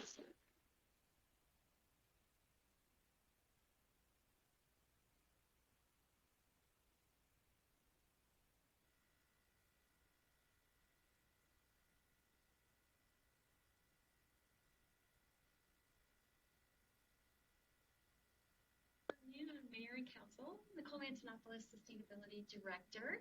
Thank you so much for the opportunity to provide a very brief promise update on our efforts to move climate action forward and the recent funding that we've received for carbon neutrality plan initiatives and resiliency initiatives. From this slide, I hope it's evident to the community and to the council that we are really striving to bring funding directly into the community to help move that needle on the carbon neutrality plan and provide those resources that our community members need to help us achieve the very impressive and bold goals that the city has set to achieve carbon neutrality by the year 2030. I'm just going to highlight a few things in terms of the funding and what we're doing with these amounts of money that are coming in. So very pleased, and you have heard this before, but I'm just going to give a recap that we were able to secure $750,000, and huge kudos to Representative O'Halloran for helping usher this request through the community direct funding. We are working with HUD currently to apply. Even though the funding has been allocated, we still have to go through an application process, and we're working with grants and contracts to ensure that we get our application in. We don't have confirmation exactly on the date that we'll receive those funding, but we are setting up, we are moving quickly in our office to design the framework to bring much needed critical deep retrofits to members of our most vulnerable community members. So really looking forward to getting those funds in action. We were also allocated $250,000 in federal funding that we are working to accelerate our existing weatherization rebate program, and we are providing more significant rebates and targeted support for low-income households in Flagstaff. We recently received $184,000 in USDA funding, which hopefully some folks saw the Daily Sun article with Summer White, our waste reduction and food systems coordinator. We're really excited. Again, this is our first USDA grant, and bringing forward that critical discussion on food systems and that role that food systems play in climate action. And this is huge kudos out to the budget team, Rick Tatter and company for finding resources, but I'm very pleased to say that we are officially receiving all of our electricity through the Green Power Partners program that APS has ushered forward. I'd like to believe that we had a strong partnership in that and getting that across the finish line with the Corporation Commission. But this is a really important step in cleaning our energy sources. And so our municipal operations technically are getting clean energy, and we're really proud of that. And we're ahead of schedule on that target. So really pleased with that. And then this is a really fun one. It's pending, but have on Good Source that we have been awarded $30,000 from the state of Arizona to advance our Engage, Empower, and Elevate program, which is a program that is working to kind of hit two key target issues in our community, and that is to help individuals that are experiencing homelessness or in threat of experiencing homelessness, and then paying them a minimum wage to help us pick up litter in our community. We know that litter is a continuous problem and challenge that we face, and so this is really a multi-benefiting program. So more to come on that. All right, so the big question continues to be, how will we fund the $600 million price tag of the carbon neutrality plan? This is a constantly evolving discussion. And I'd say constantly evolving because the municipal organization is not alone in taking climate action. And the council may recall that NAU has committed to carbon neutrality by 2030. And if I recall correctly, President Cruz gave us a jovial challenge stating that NAU would get there before we do. So game on. Just saying. But more importantly than that challenge is also that FUSD is drafting their climate action plan, and Coconino County is having big discussions about climate action. And the reason I bring this up is that our community partners, similar to our residents, significantly influence the city's goals in reaching carbon neutrality by 2030. So their commitments and actions to move the community needle are part of that estimated investment. So when I talk about that $600 million, that's not all on Flagstaff or the municipal organization. That is an estimate to get our entire community there. And so, you heard about discussion about bike ped. That's a significant part of that $600 million price tag that we brought to the council back a few months ago. So that said, I just want to offer a quick snapshot of where we are today in terms of investment. And in addition to what the city has been allocated for climate and resiliency efforts, the federal and private funding landscape continues to align with our work. And so just a snapshot up here on this slide, we do have a good sense that the energy efficiency and conservation block grants that will be funneled through is about 150,000. This is decided based on population. working with Rick Tatter, we want to put this into our energy service contracts funding pool. You'll hear more about that in the coming months. We do have our municipal energy investments, which are currently funding our upgrades. This is that ESCO that we've been talking about. You heard this earlier when water services consultants were talking about improvements to the wastewater treatment facilities.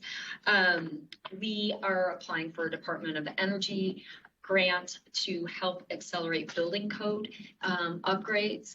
And that is a statewide grant that we're actually going after with a number of municipalities across Arizona. And in fact, we did receive some private funding just recently to hold a convening with about 10 other cities down in Tempe in November, which I can't believe is really right around the corner.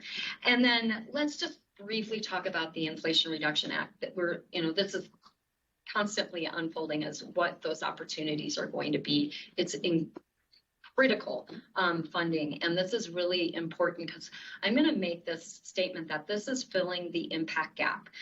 In the carbon neutrality plan, we calculated that we, the city, need to help usher through at least 4,000 home retrofits. But as a community, we need at least 12,500 residences to upgrade and improve efficiency in their homes.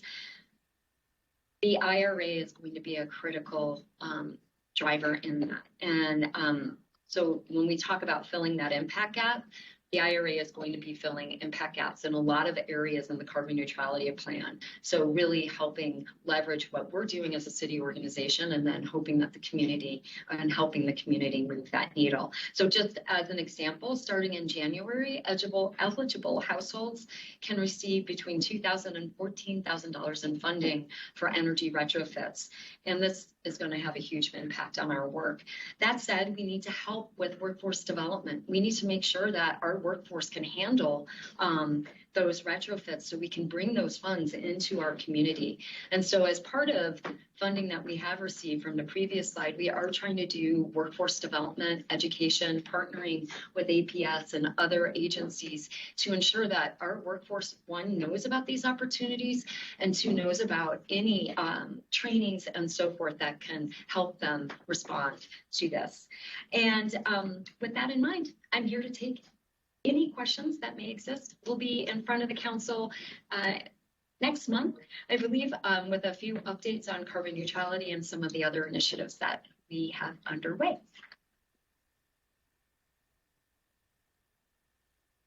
All right, I'm going to take that as a good sign and that everyone's probably hungry. Shimoni has He's been eating the whole time. Y'all can get lunch. Go ahead. But no, just quick comment. Thank you, Nicole, for the presentation and your work. This is all exciting to hear about. I just wanted to say that, the comment you made about President Cruz and NAU and their efforts and them challenging us, I think is one that we should embrace fully. Right? I think competition is helpful, and I think it builds community support and buy-in and can really build momentum and partnership. And the more that we can partner and work with NAU in any of these things, whether it is transportation infrastructure, better bike ped, whatever it is, the better. But I think we should totally embrace competition and challenge accepted back to NAU, and it's on. We're gonna meet the mark and we're gonna beat them to it. Looking forward to that. Thank you and enjoy lunch. I see that we're putting money into energy retrofits of homes. And of course, it's way more efficient to do that when the house is being built. Mm-hmm. So, and I know the council has had discussions about the building code. And can you remind me, did we upgrade, like what insulation was required, et cetera? Absolutely. Our standards are pretty high now, or? So currently the city council did adopt the 2018 International Energy Conservation Code, which has really increased the efficiencies of the built environment, the new construction. In the carbon neutrality plan, we do talk about the need to establish more aggressive codes that go above and beyond where we're currently at. And so that convening, which is noted in municipal energy investments, Department of Energy, that convening that we receive private funding for across the state, we'll actually be discussing further advancement in existing codes and what we need to do to align with carbon neutrality goals. So we will be back in front of you. Obviously, there's a lot of internal discussions that need to happen, and then, of course, community conversations. We want to couple this with, again, that training and resources for the business sectors, so we can hopefully, bring along both code advancement and resources, technology, trainings all at the same time. So we will be back in front of the council to have a conversation about more aggressive building codes. Okay, thank you. And maybe you and I can talk offline about that too. You bet. Happy to. Okay. Thank you. Cool. Thanks. Thank you.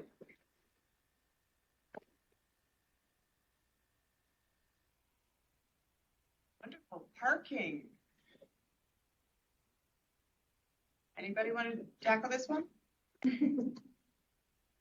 Hello. Who might be parking? Okay. Yeah. If Dave McIntyre's with us virtually, Dave, please feel free to hop in. Okay. That's fine. Thanks, Heidi. As I'm speaking to this, I want to note, these are not projects that I am involved with, but peripherally, I have knowledge of them and I say that because, like everything we've talked about this morning, it's the hard work of staff that's moving this forward. I'm just really happy to see it happen. We have the temporary surface lots. They're at Aspen and Cherry. This is the new courthouse parking, and it's actually done in conjunction with the church up there, which has leased us this property. Ultimately, this will become the same site as the Foundation for Senior Living, FSL facility. We have funded the acquisition in fee of parking in that facility when it is built. Just as a reminder, that's a 5-story facility to accommodate affordable housing, mostly for our senior citizens. Wonderful project being built with tax credit dollars. It's not yet happening, but it's on the books. The city wanted to join forces, so we have a partnership with the developer, which is really sound. And in that partnership, the city will come away with, give or take, about 100 spaces of parking that will benefit the courthouse, of course, but also the downtown area as a general comment. That's a great project, and stay tuned on it. But in the interim, we have surface parking up there. We're probably going to increase notice of that and make sure everybody's aware that there is parking because it's in such close proximity to our downtown area. Future lots will always continue to be explored. I'm not going to mention it now, but other than to remind us, we also have a great arrangement with the Downtown Connection Center for what could be an eventual parking structure. We have surface parking over there, of course, but with the construction of the Downtown Connection Center and the Rio de Flag, it's so great to be able to say that, along with the many pertinent improvements. We've talked about pedestrian underpasses. That's going to be a reality over here. Talked about the civic space. That will be a reality. Parking will also be a reality, and the pieces I've put into place for that to eventually happen. That is not a funded project right now, but at some point in the future, it could and likely will be. And yes, Councilmember Aslan, when that happens, it'll be designed and constructed in a way to be repurposed at some point. I was going to ask. Yeah. A very good question. And then lastly, on the last bullet item is the lockbox. Lockbox.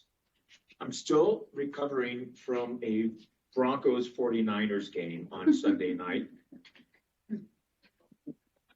For those of you who watched it on TV, I was one of the very loud 75,000 fans in the stadium losing my voice, is coming back. I thought I was over that like many years ago, but apparently not. The total amount in the lockbox is now over $1 million, which is great. We report this to the Downtown Business Alliance from time to time. So, you know, as intended, we are slowly stockpiling some revenues for future parking needs. On that topic, in off script here, I will note what you have already been told from Park Flag, the kiosks.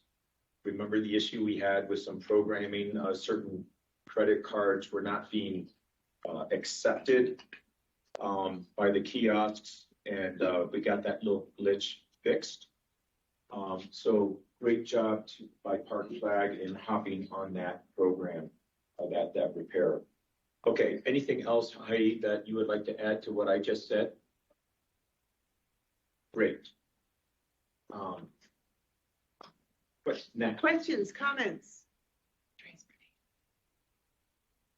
Transportation's next. Would that be you? No. No. Great. Okay. Questions, comments?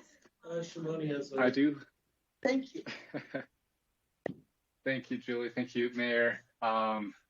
City Manager, wow, what a game, right? I can't believe you were there. That's incredible. I am so jealous. So jealous. I would have definitely lost my mind and my voice.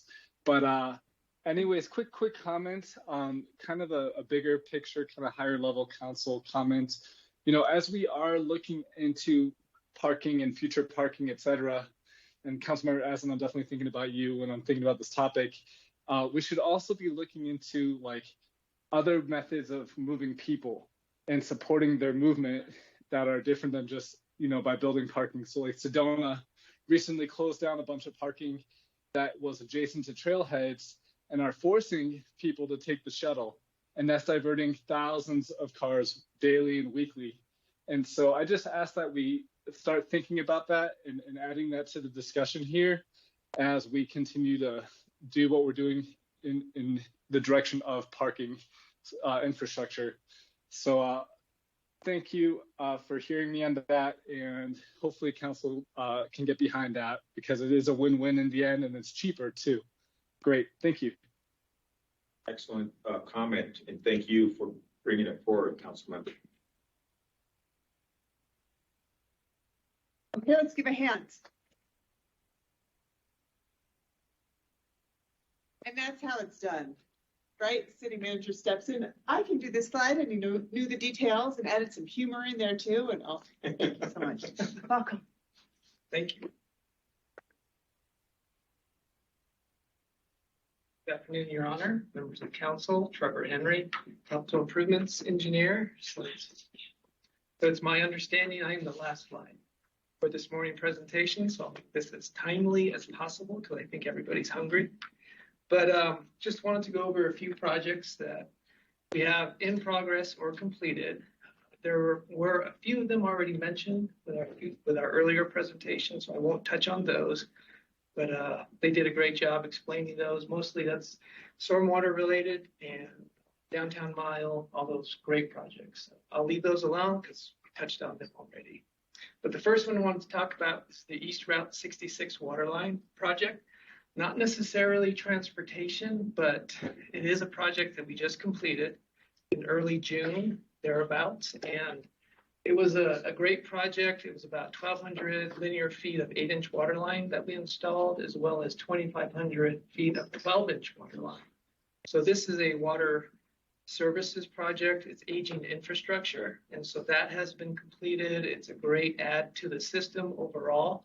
And one of the things I wanted to highlight is with this project, we added conduit for future fiber optics, which meets the master plan that IT is working on. So capital improvements has been working with IT, and a lot of the projects that are moving forward, we're adding these conduits so that we can meet that master plan. The next one is the Phoenix Avenue Bridge and Water Line. Again, this is a water services project, and what we did there is we added new 12-inch water line projects. We kind of basically upgraded the system that's there currently.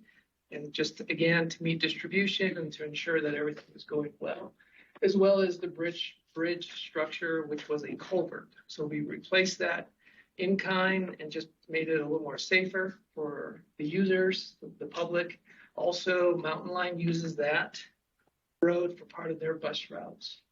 So we just wanted to make mention of that project that has been completed. We're currently working on trying to close out that project. And construction can go quick and it can get completed, but sometimes the paperwork takes a little bit to final it out. So the next project is the West Flag improvements. It's part of the Road Repair and Street Safety Program. And that project was in the neighborhood of David and Hutchinson, as well as Canyon Terrace. So initially, this project was going to be one project, but we looked at it, researched it, and then it was separated into two projects. And we did have one contractor who was successful on acquiring the contract, and so they worked on it. Those projects were completed as well in June. So that project is complete for West Flag improvements. And there we just upgraded in kind the infrastructure, so water, underground, sewer, as well as roads and sidewalks, curb and gutter. So all of that is in place. We did have to do some added measures for landscaping that was there, but basically in kind what was replaced for that project. The next couple projects I'll talk about are projects that are currently in progress. So the library across from City Hall, the entrance on the southeast corner did not meet ADA compliance. So this project was before you in June or July for award of the contract. And now that contract is underway. And if you go by City Hall, you see the front is fenced off and the contractor is working hard on that. Basically, they're going to just make that whole front section new with landscaping, new features, but it's also going to meet ADA compliance. And currently right now, part of the west parking lot at City Hall is the access or is the temporary parking for patrons or users of the library can go across and enter on the southwest corner of the library. So that is a great project. It's a little over $1 million that we had budgeted for that project, and that is currently under construction. The next project that I'd like to talk about, the last one, is the Coconino Estates Phase 1 and 2. So this project, these two projects are part of the Road Repair and Street Safety Program, and they are in the, I guess, Phase 1 is in the lower portion of Coconino Estates, and Phase 2 is on the upper side. And both contractors are working currently right now to complete that project. We're hoping to be done by the end of the calendar year. But as you know, a lot of the flooding that happened from the pipeline burn scar flooded those areas. So the contractor had to help out as well as the neighborhood to clean up the site. So there have been a little bit of setbacks as far as time goes. But that project is currently underway, and we're just trying to meet that deadline, meet the timeline, and get all the improvements completed as we have scoped. So that was really quick, but I just wanted to touch on those projects that are currently completed or in progress. And if the council or staff has any questions, I'm here to answer.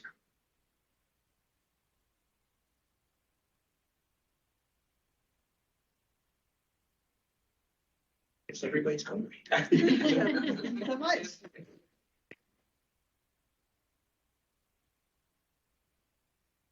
Wonderful. And with that, you all are incredible in terms of timing. Look, we're 3 minutes ahead of schedule, not too far ahead of schedule, but we're right there. We're going to have lunch for an hour. It is coming in from Burritos Fiesta. Yay. So exciting to have a burrito party, right? And we'll have an hour together. There are vegetarian options as well as non-vegetarian options. Please enjoy. And we will start promptly again at 1:30, where we'll be having discussions with NAH about the relocation. Thank you so much, everybody.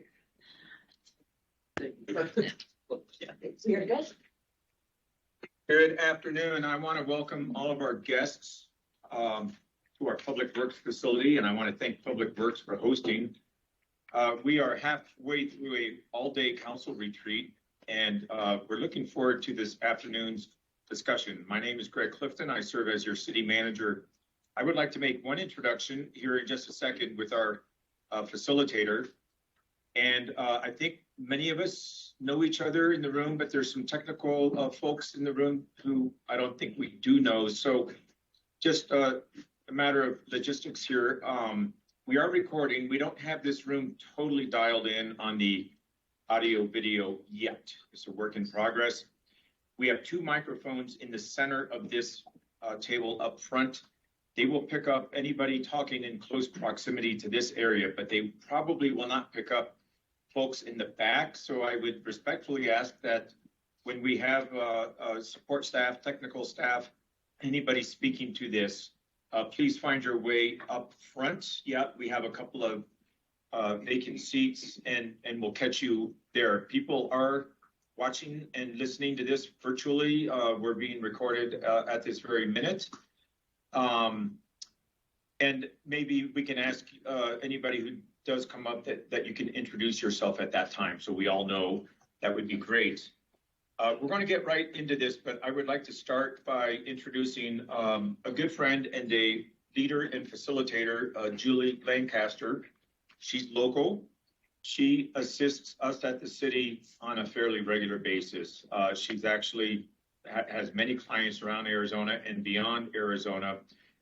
We utilize her for leadership training, for coaching, for helping with our organizational structure, strategic planning, all of the above.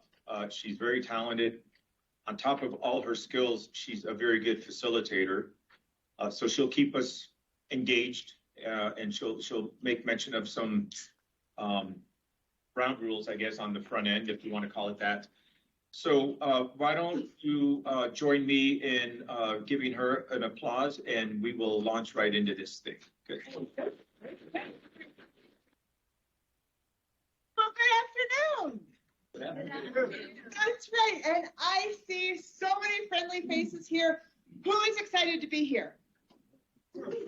Excellent. Oh, and you're so good. You're like, oh, we say it out loud. You do the polite thing. You raise your hand. So good. Will you take a moment before we get started having a really fantastic and engaging discussion?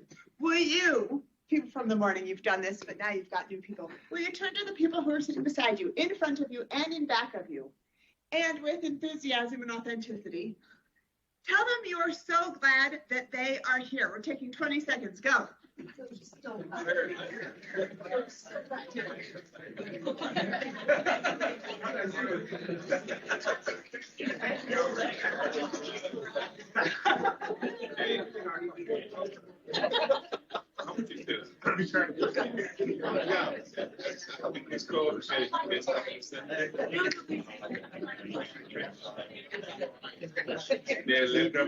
welcome back together. So what we are having is an inclusive conversation where we are all operating with curiosity. You with me? Fantastic. It's an opportunity to hear from each other, to learn. We're going to be talking about salient points. We're going to be talking about a timeline. We're going to be talking about next steps. And we're all really curious to hear and learn from each other. Here are the ground rules. You ready? I'm going to ask for you to share the airspace. For some of you, that might be harder than for others if you really like to talk. If it seems like we need to share the airspace a little more, my body language is going to give you all the cues that you need. So that might mean Tiffany. If I come over and Tiffany's talking, I'm just going to stand by her and smile and be nice, but she's going to know that means wrap it up. Okay? I'm not going to tell her when to stop because I don't know exactly what really needs to become clear, but she's going to then know. Also,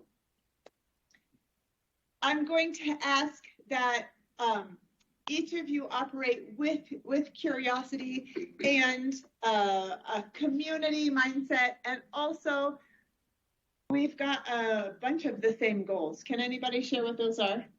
I mean, I shouldn't even say we. You all, I mean, I do too, but you all have a bunch of the same goals. What are the same goals? Please. Providing excellent healthcare to our community. Dang, everybody on board with that? Providing excellent healthcare to the community. Fantastic. Thank you for setting the stage for There's Our Common Ground. So without further ado, in a moment, I'm going to ask for the folks at the table to introduce themselves.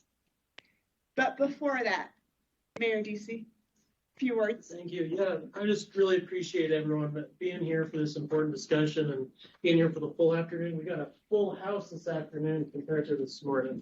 I will need to recuse myself from this decision, but I did bring the gavel for Vice Mayor here to help close out the session. And just know that is multi-purpose, so if Jim gets out of hand, you know what to do. But thank you all. Thank you, Mayor. Thank you. And it sounds like someone's coming through virtually somehow. Probably someone just needs to be muted. That's what happens. So, so great. Would you want to start us off just to take a moment, and he's going to model how to do this well, right? He's going to say his name, he's going to say his role and his entity, and then he's going to say what within one word, one aspect that he's excited about in terms of this project. Can you do it? Thank you. Good afternoon. My name is Greg Clifton. I serve as your city manager. The one thing I'm excited about is community. Greg stole my word. I'm Christina Rubalcaba. I am with the city attorney's office and I work with community development and planning that's here today, as well as engineering. And I guess my word, since I can't have community, would be excitement. I'm excited. I'm Regina Salas, serving on council for 3 years and 9 months. And my word for the week is synergy. Hi, I'm Austin Aslan on council. I've been on council apparently for 3 years, 9 months. And my word is emerging tech. That's one word. Miranda Sweet. I serve as vice mayor, and my word is knowledge. I'm Jim McCarthy. I'm in my 6th year on city council. And my my word is information. My name is Whitney Cunningham. I'm an attorney here in Flagstaff with Aspie, Watkins & Diesel. I work for Northern Arizona Healthcare on this project, and my word is solutions. Steve Ice, I'm the Vice President, Construction and Real Estate Development for Northern Arizona Healthcare, and my word is clarity. My name is Michelle McNulty. I'm the planning director for the city of Flagstaff, and my word is direction. My name is Tiffany Antol. I'm the zoning code manager for the city of Flagstaff, and my word is finish line. I like that. Fantastic. And I'm going to venture to say that every single one of you agrees with everybody else's word. Yes. Thank you. Thank you. Councilmember Shimoni, please. Thank you, City Manager and Julie. Hi, everybody. Good afternoon. Adam Shimoni, City Council Member, and my word is wellness. Fantastic. Great. So we've got community, excitement, synergy, emerging technology, information, solution, clarity, direction, finish line, and wellness. I'll remember it. Sure I won't. Great. So to start us off, I want to make sure that anybody who is speaking, if you're at the table, should be fine because there are mics here. But if for some reason some folks from the peanut gallery, just kidding. You're not the peanut gallery, but if some folks from over here would like to speak, we're going to ask for you to run up here, maybe have a seat at the table, or maybe come to the podium so that folks who are joining us remotely also can hear. So questions, comments before we get started? Great. So we would like to start off with a staff summary of the timeline to date, and the process, and having some salient talking points. If you have questions, please feel free to scribble them down, and we'll ask whoever's presenting to then, of course, open it up when the time is right from whoever's presenting to share this. I also want to make sure that you feel like the pace is allowing for people to ask questions or to share, that you're not doing the quick, let me say my point, so that there's some breathing room so that people can jump in and really have a dynamic conversation. So with that, who are we presenting to? Wonderful. Can we give her a hand?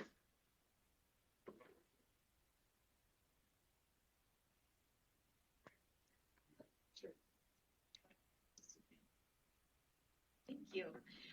Tiffany Antal, Zoning Code Manager.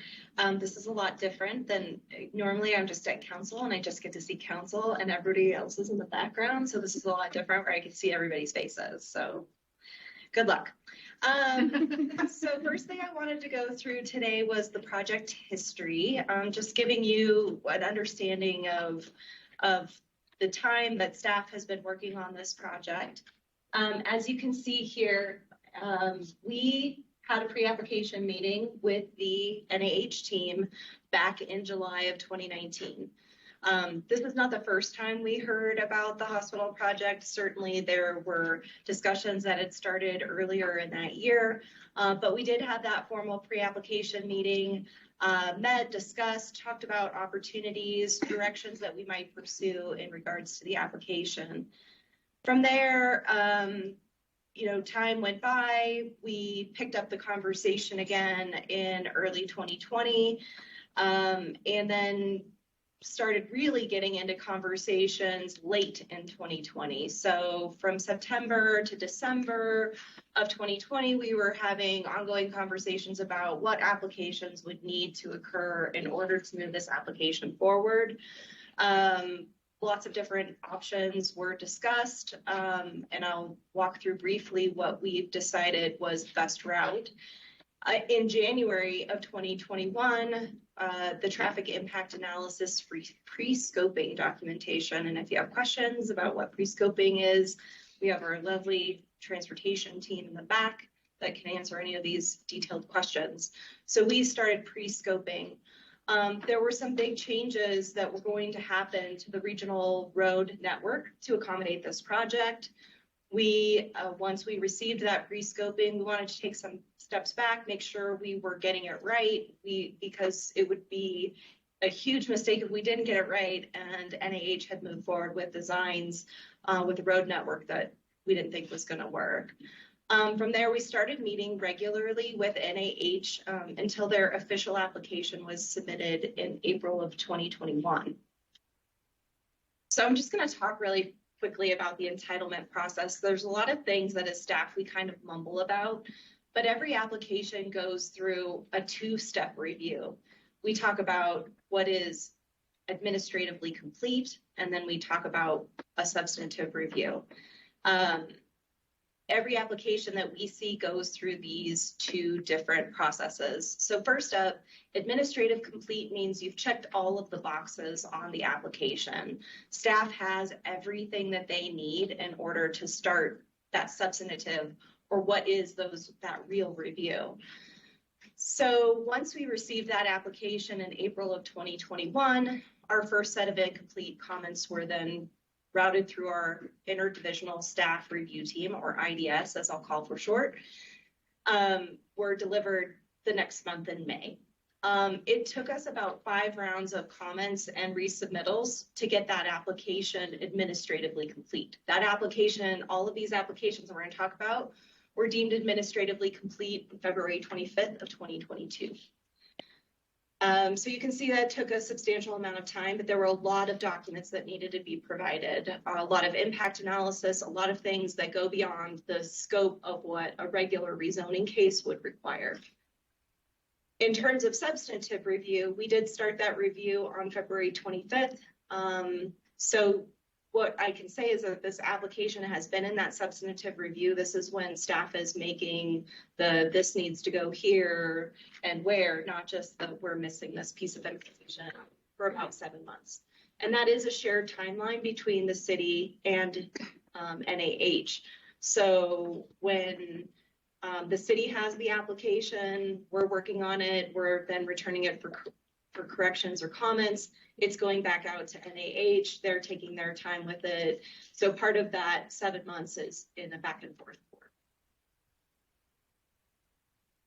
So these are the development applications that have been submitted to date for Northern Arizona Healthcare. We have a minor regional plan amendment. We have a specific plan. We have a concept zoning map amendment, and we have a development agreement. I group those and title them the entitlement applications because it's just easier to say than reading off all of those different titles. In addition, we've also already reviewed a concept plan for the hospital itself, because this is a much larger project than just the hospital. We've also reviewed a concept plat for how this larger acreage will be divided into subparcels. And we've also started the review of a site plan for the hospital specifically and the ambulatory surgical center together. That site plan right now is in administrative review. So I just want to give you the lowdown on what each of these applications do. So the minor regional plan amendment, there are 4 pieces to this. We need to amend maps to change the area type within a future suburban activity center from neighborhood scale to regional scale. This hospital facility, the Northern Arizona Healthcare Village, is anticipated to be a regional attraction. And so it is important that the activity center that serves this area matches that designation. We would also be amending maps 21, 22, and 24 by moving the center point of the future suburban activity center. The location of the activity center of where it is now is at what was intended to be a future road intersection, and was aligned with what was a previous development considered many years ago. So this would take the heart of that activity center and place it right over where the hospital is located. And then amend map 21 to designate area within the south of the activity center as an employment area, which is great news. Usually we're fighting and losing employment areas within the regional plan, but this would be one of the places that we gain employment area. And then lastly, and this is probably the big one, which is to amend map 25 to realign a future circulation road corridor, specifically Beulah. So at the top of this map, what you're seeing is what exists today in the regional plan. And that would have called for Beulah Boulevard to have moved away from its current alignment and move further to the west. And then closer to Fort Tuthill, basically along its border, and then coming back and connecting with the John Wesley Powell corridor.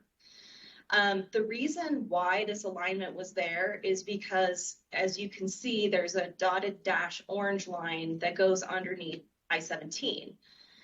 There is a future interregional plan map. There is a future underpass proposed here at this location. It was thought at the time that the regional plan was developed that the alignment needed to be pushed further back in order to make the grades work to allow Beulah, or to allow for this road connection under I-17. We've been working with the applicant to show that leaving Beulah in place can still work with this proposed intersection. However, it will be important to note that that intersection, when built, will be depressed from its existing location. So it'll move down in terms of grade to accommodate a future underpass. So the specific plan, a specific plan is, and I can't even read that from as far away, but a specific plan is a detailed element of the general plan that provides a greater level of detail for a specific geographic area. The specific plan, among other things, controls the location of buildings and other improvements with respect to existing and planned rights of way, floodplains, public utilities, use of land, buildings and structures, the height and bulk of buildings and structures, and the open space around building and structures. So this proposed specific plan makes modifications to the following sections of the Flagstaff City Code. It's going to alter building placement standards for some very specific reasons. The hospital needs to be set back further from I-17. There is a significant noise issue because this is a care facility, a place where people are seeking respite. There are certain constraints in terms of noise. For architectural standards, the hospital will be a very large, unique building, and they're looking to be able to treat this building according to those specific standards. There are a few little revised landscaping standards. Bicycle parking, don't worry, it's only an increase. It's not a decrease to bicycle parking. Parking spaces, parking lots design, the layout is a very minor change to a parking garage. Some changes to our definitions to make sure that uses are properly called out for. And I guess I left out potentially building height. That's the big one. So the development use and form tables for specific uses, as well as building placement and building form requirements, which is building height. So one of the pretty significant requests that comes out of this specific plan is for an increased building height on one particular piece of the entire healthcare village, and that's for a building height of 160 feet. That exceeds the maximum allowed building height in the city of Flagstaff and under any zoning category by 100 feet. And lastly, we've got a concept zoning map amendment. So this zoning map amendment is for 172.6 acres in total. Right now, the property is zoned a combination of rural residential, estate residential, and a tiny little sliver of single family residential. It would all be rezoned to highway commercial, which is the primary category at 109.7 acres. Research and development, about 27.8 acres, and public facilities, 35.2 acres. I would note that that public facility zone is being applied to an open space parcel. Public facilities allows more active recreation than our open space zoning category, and that's the reason why public facilities is chosen here. So we have been working on this case for a while now, and we've gotten to a point where we still have some outstanding issues, places where we need to overcome, get direction, things we need to resolve in order to, I'm trying to use all your keywords, in order to move forward. So these big outstanding issues, and I'll apologize, there's two additional I kind of am going to throw in here, and we can discuss at your will. But the first is transportation impact analysis and mitigation. This is a big one. It's a big project. The roadway design for the proposed development, the service of transit to the site, and fire service. I would like to add that of those other two outstanding issues, building height is it's an outstanding issue. The building is proposed, or the building height is proposed at 160 feet, but I would note that the building is not actually as proposed 160 feet. So right now we're looking, and I have site plan documents that you don't have in front of you, and we don't have as part of the entitlement applications. But that site plan really shows that the building is about, at its tallest, 142 feet. And that includes a portion of the building that is the elevator penthouse. When we look at zoning, it's hard to say, normally we don't count the elevator penthouse. There are parts of elevator and stairwell bulkheads that we don't normally count in terms of building heights. They're normal disturbance above a regular building roof level. So what I can tell you is it's hard to say. We generally allow those elevator bulk heights to go about 15 feet above what that normal height would be, but no matter what, we're going to be over that height. So that 142 feet is to the highest top of an elevator penthouse, which is the smallest portion of a large building. And then the bulk of the building itself, which is really the sort of the residential tower of the hospital, is about at 112 feet. And then the parking garage, just for association, is at approximately about 65 feet. So with that, the other outstanding issue I would also mention, and I don't have a lot to say on that issue, is the location of the existing hospital and what will occur with that site. There has been conversations about including language in the development agreement for this current entitlement project, and there are ongoing efforts. Michelle McNulty is here, and she's an expert on what's going on with the existing hospital site. I'm kind of trying to focus my attention on this site, so I haven't spent as much time on the existing site and what will happen there. But we've got the resources to be able to answer any questions that should come up.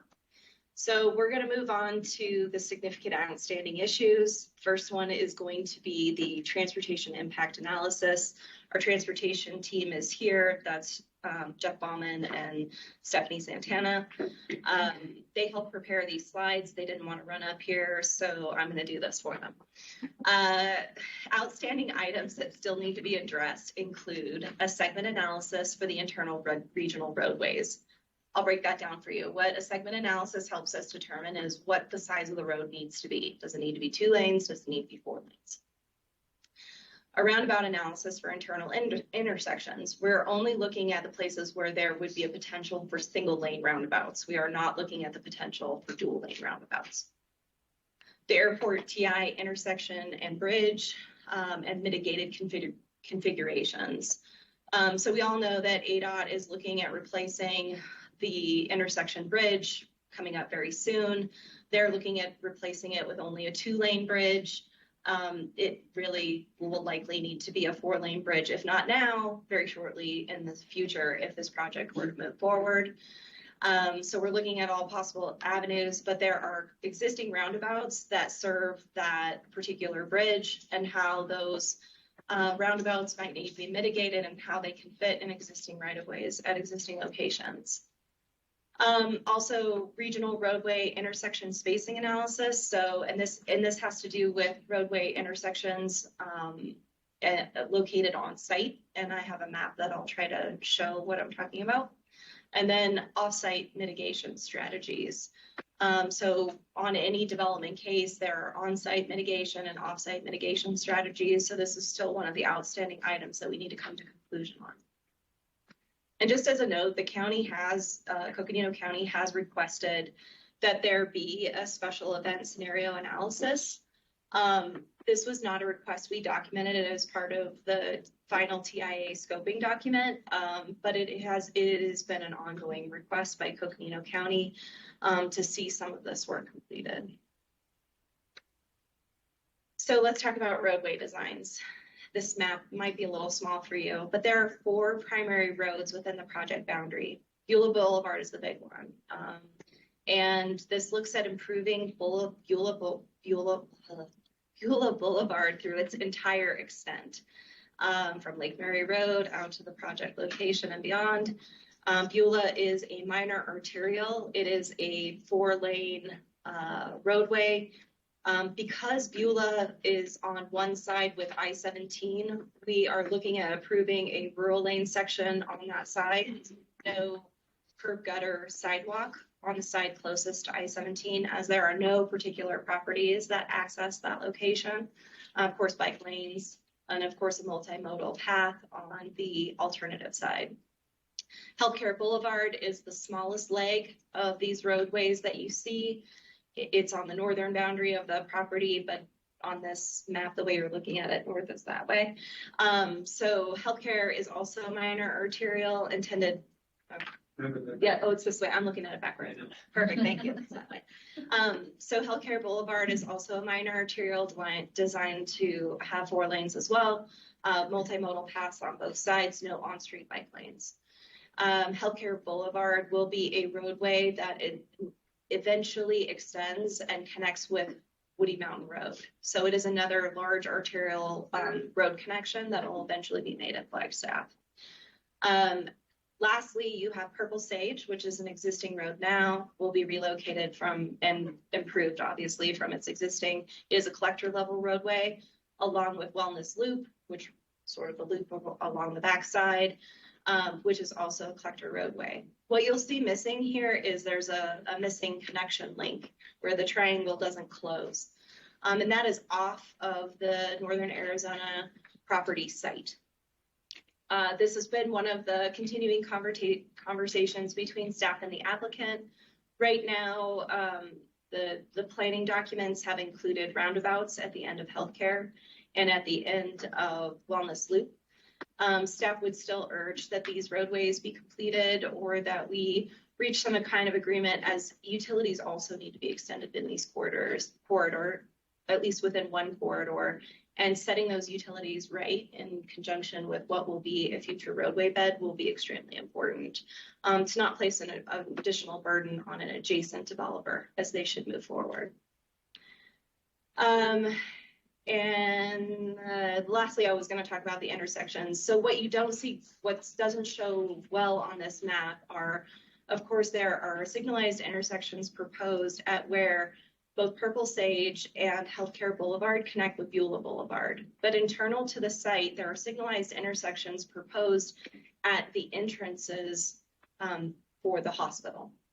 And so that is basically on Healthcare Boulevard and Purple Sage. There are concerns that those intersections are too close. We're still working through those details.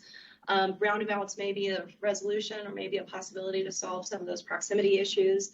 That's one of the outstanding issues that needs to be resolved. And proposed transportation mitigation. This focuses on the prioritization of impacts contiguous to the subject.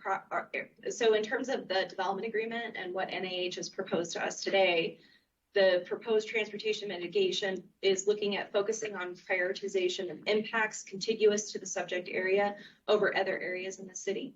That proposes to complete improvements to Beulah Boulevard prior to occupancy of the hospital or ambulatory surgical facility, and that NIH will support the city with future grant funding opportunities, and that NIH will complete a second TIA after initial phases of occupancy. This is all based off of a current internal draft development agreement, but this is what is essentially proposed as mitigation in terms of the traffic impact analysis to date.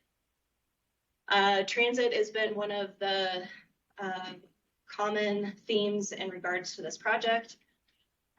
Today, in terms of the development agreement, the applicant does propose to provide transit service with the development of the hospital and ambulatory surgical center. The development agreement calls out that transit service will include paratransit service, no cost transportation for ambulatory discharge patients, and either point-to-point transportation service or access to public transportation. But that is the bulk of the details that have been provided. To date, that's what we have. Fire service is another area of issue. The project represents significant increases to the city's fire protection and service delivery demands. Essentially, we're taking what is an urban facility today and moving it further out from our urban core, an area where we had not anticipated maybe the expansion or intensity of use, but also the increase in building height. An enhancement to current capabilities are necessary to support the rezoning of the property. And it mutually agreed, both NIH and the city of Flagstaff have mutually agreed to work through a standards of cover analysis for the city of Flagstaff, which should provide a risk analysis of needed service levels and a gap analysis of what is missing. This survey or this particular analysis is outstanding. And if we wait to receive this level of information, we will push past the deadline for which NIH would like to move this application forward. I just want to throw out here just really quickly, I'm almost done, I promise. I'm hoping you're going to come stand next to me in a minute. Just push me off. There have been additional staff suggestions. When I reference the interdivision staff team, there are a whole large group of us. There are some of us that are louder than others or feel or seem more important than others. But I don't want my other partners to seem they're not as important or their comments or concerns have been disregarded in any way. Our sustainability team, our Parks and Rec team have all made comments in regards to this process, and we are hoping to be able to achieve lots with this project. So one of the things that we've tried to focus on is transportation demand management program. These are things that have not been codified. These are things that we're working out and getting as policies adopted that we hope to have codified in the future. And this is one of those great opportunities. You're moving a major employer from the center of town in Flagstaff out to the the outskirts. I mean, this is a great opportunity for NAH to move forward with encouraging active modes of transportation. We know that most patients will not be using these active modes of transportation when visiting this hospital. There are a lot of staff that work here. There are a lot of administrator workers. There are a lot of people who can use alternative modes, maybe not the ER doctor. We get that. But we still think it's important that transportation demand management be included in this project. Also, the climate emergency and carbon neutrality. We work really hard with all of our applicants on all projects to try to include provisions that support the climate emergency as well as our carbon neutrality plan. To date, NAH has committed to best efforts in implementing sustainability features. They've created a sustainability plan that includes lots of really great options. There isn't an official commitment to any of those. So that's where we are to date. Can I use this opportunity to make a suggestion for an addition on that last bullet point there? And that is dark sky compliance. Rick recently explained to me that NAH has its eye on the ball on that, which is great. I think we should put this in here as part of any mutual agreement we come to. And specifically, I want to make sure at the end of the day that our Naval Observatory signs off on this project, both for the redevelopment and whatever we do with the old space. That's a good point. I hadn't been thinking about it in terms of the redevelopment, so thank you. Definitely, we've met with the Naval Observatory on this project. Staff's biggest concern to date has been with the height of the building and the increase, and because it's outside of the norm and what our codes would manage. And so we are trying to work with the applicant. I imagine there's going to be a lot of window curtains open at night, and that's hard to control and account for at the beginning of the process. But some education techniques can go in there, maybe some rules about how the interior of the building are lit, things like that. Yeah, we think we can come to a mutual agreement on that and think that we can control it through automated processes. And I promise this is my last slide. So next up is the housing emergency. So we early on, because this is an activity center, we pushed hard to get some housing within this activity center. And NAH has definitely reciprocated. They have included approximately 315 market rate residential units as part of the mixed use development. This does come in an early phase, so this is great. There are no affordable housing incentives being utilized, so there's no commitment to those affordable housing standards within the zoning code.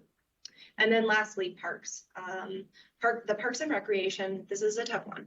Parks and Recreation Master Plan identifies a need for active recreation facilities in this area. I know you're asking me, but Tiffany, this is right next to Fort Tile, which is a very large regional park.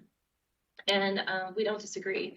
But that master plan is looking for active recreation that is not actually found in that regional park.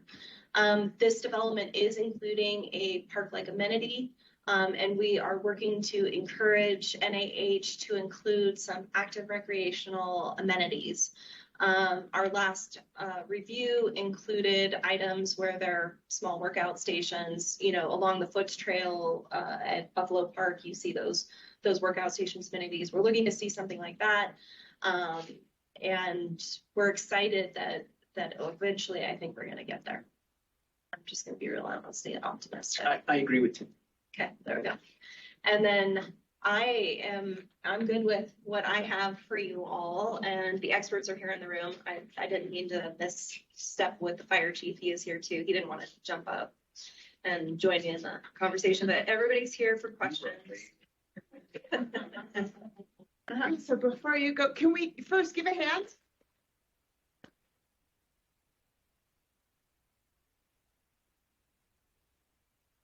Now, let me open this up. Do we want to have questions right now, or do we want to transition to NAH sharing their talking points and their information, and then do questions and comment after that? That's what I would recommend. Yes? I have a question now, but if you want me to, I'll wait. Thank you. Councilmember McCarthy, my goodness. Let's hold off then. You know, Is that okay? though. I'm gonna make a note. Wonderful. So, NAH, come on down. Thanks. Can we give a hand to Steve? So far away from the TV, and I hope I can be able to read all this. There's Yeah, I'll get there. So thank you again, Steve Eitz, Vice President of Construction and Real Estate Development for NAH. Thank you, Tiffany. I thought you did a very good job of concisely kind of putting that together. No, you didn't go too fast and didn't go too slow. So appreciate it. And do think that we are kind of nearing a stage where we are really getting on the same page here. So if you remember, my word was clarity from before, and that's really what we're trying to bring to the process. So we're going to start, we're going to start a little bit today. Just kind of reminding everybody in the room, reminding everyone from the community who might be listening, just a reminder of kind of who NAH is, what we do, what we provide. So for more than 50 years, Northern Arizona Healthcare has had an unwavering commitment to better serve patients, healthcare providers, and the community. So most of you know us as Flagstaff Medical Center or the hospital up on the hill, or there's a couple other nicknames I've heard since I joined the company last year, but we are a regionally serving healthcare system that also has hospitals down in Sedona and Cottonwood and multiple ambulatory buildings kind of throughout the region. We are a nonprofit healthcare system, so we are governed by our volunteer board of directors who balance our final decisions with respect for community concerns and needs. So we meet quarterly with our board. That board meeting actually happened to be ongoing as we speak. So I was at some of the morning meetings this morning, but they are also meeting this afternoon. We also are one of the largest employers in Flagstaff and one of the largest employers in the region. We have an employee base of over 3,000 employees.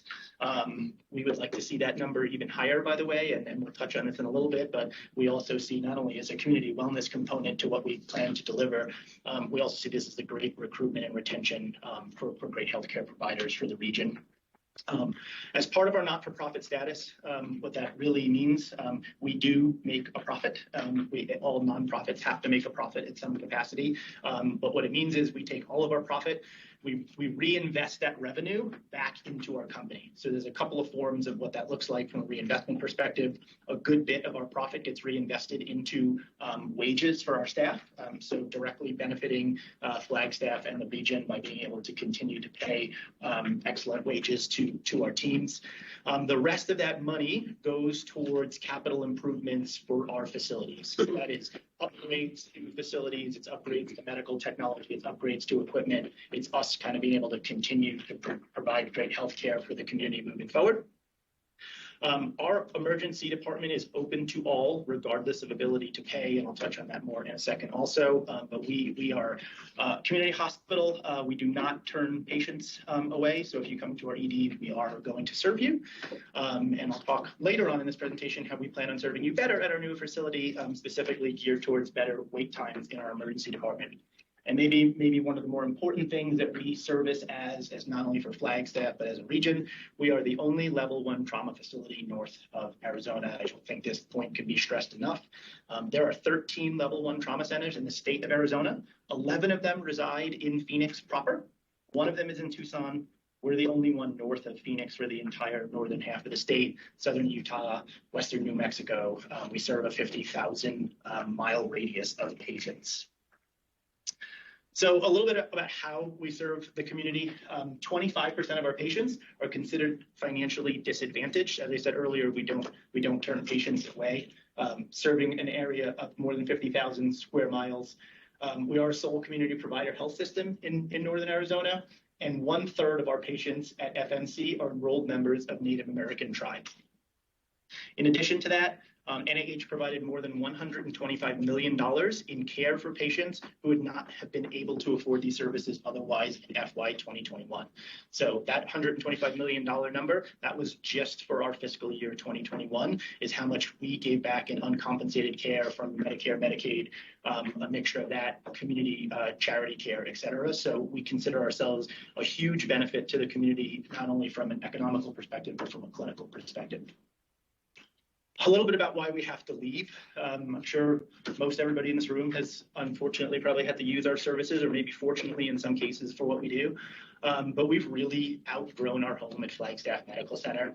I think there is some misconceptions in the community that we just decided one day that we needed a better location or wanted a new shiny hospital. It's not really the case. There was quite a bit of due diligence work done in the 2019-2020 timeframe to see what we could do about repurposing the existing hospital. It really just can't be done. It can't be done in an efficient manner. It can't be done in a cost-efficient manner, and it can't be done in a timely, efficient manner. We are currently 25% smaller than what a current healthcare facility is in the year 2022. That metric is generally based off of gross square footage of your hospital divided by licensed beds. So modern hospitals right now are somewhere around 2,300 square feet of space for every one licensed bed. That's what gives us the capabilities to serve the community from a surgical perspective, an imaging perspective, lab, pharmacy, and some of the other things that go along with patient care. We sit at 1,693 square feet per bed, so we are woefully undersized. And what you'll see in a minute is that that presents itself in multiple fashions, both from a clinical perspective, but also from a back of house perspective, with our ability to grow into future technologies, store equipment properly, and have patients have family visitors come with them. So this aerial kind of shows how we've stretched from our west campus over to our east campus. You all know that we have the bridge across Beaver Street that has connected our facility. Our inpatient bed units, they span across 5 different buildings. So any of you who have worked in the healthcare field, efficiency is kind of key to not only clinical quality care, but also efficiency from a staffing perspective to run operationally from a financial perspective. We have a very inefficient platform for healthcare. We have kind of cobbled together units in 5 separate locations with very odd staffing ratios. We don't have our rooms aren't the same as you go from unit to unit. Some of them were built in different decades. Some of them have certain technologies that other rooms can't accommodate. Healthcare as a business is moving into an outpatient platform whenever possible, right? It's not only been a demand from a patient perspective, but it's been a demand from an insurance and governmental perspective to try and move whatever we can from an inpatient setting to an outpatient setting. So that is the reason you're seeing what we are showing as our ambulatory care center. And if you go around the country, you'll see most healthcare systems all over the country that are providing these ambulatory platforms, which are kind of a one-stop shop for outpatient care, where you can see primary care providers, specialty care providers, ambulatory surgery, imaging, outpatient lab, blood draw, et cetera. We are unable to integrate that ambulatory platform onto our existing campus. We already don't have enough parking on campus. We're hundreds of spots below what our baseline parking should be. And that's without us growing anything on the campus. So just as we stand right now, we're not able to meet our parking demand. And this is maybe the most important bullet point on this slide, the bottom one. In the past year, we have had 5,600 deferrals due to unit capacity, with 55% of those being from facilities on tribal lands. So what that means is every 12 months, or in the last 12 months, we have deferred 5,600 community members to either Phoenix or Las Vegas because we were not able to see them in our facility. And it's not because of acuity. We operate as a very high-level tertiary care facility. So it's very rare we have to turn patients away because we don't have the clinical skill set to take care of them. It's more than likely that they got turned away because we don't have the capacity to treat them.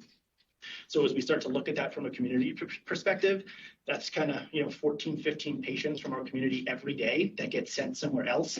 And it really, if you've never been in that boat, it really increases the cost of healthcare, right? You get sent down to Phoenix, you get sent to Vegas.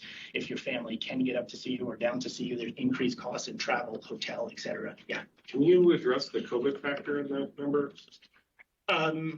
I can, and actually, it's a very small number decrease. We were talking about this morning because we're seeing the trend dip slightly, but because of how Northern Arizona had COVID hit as early on in the process as it did, we saw some of that kind of early on in, like, I guess that would be the April 2020 timeframe where FMC got inundated from a COVID perspective.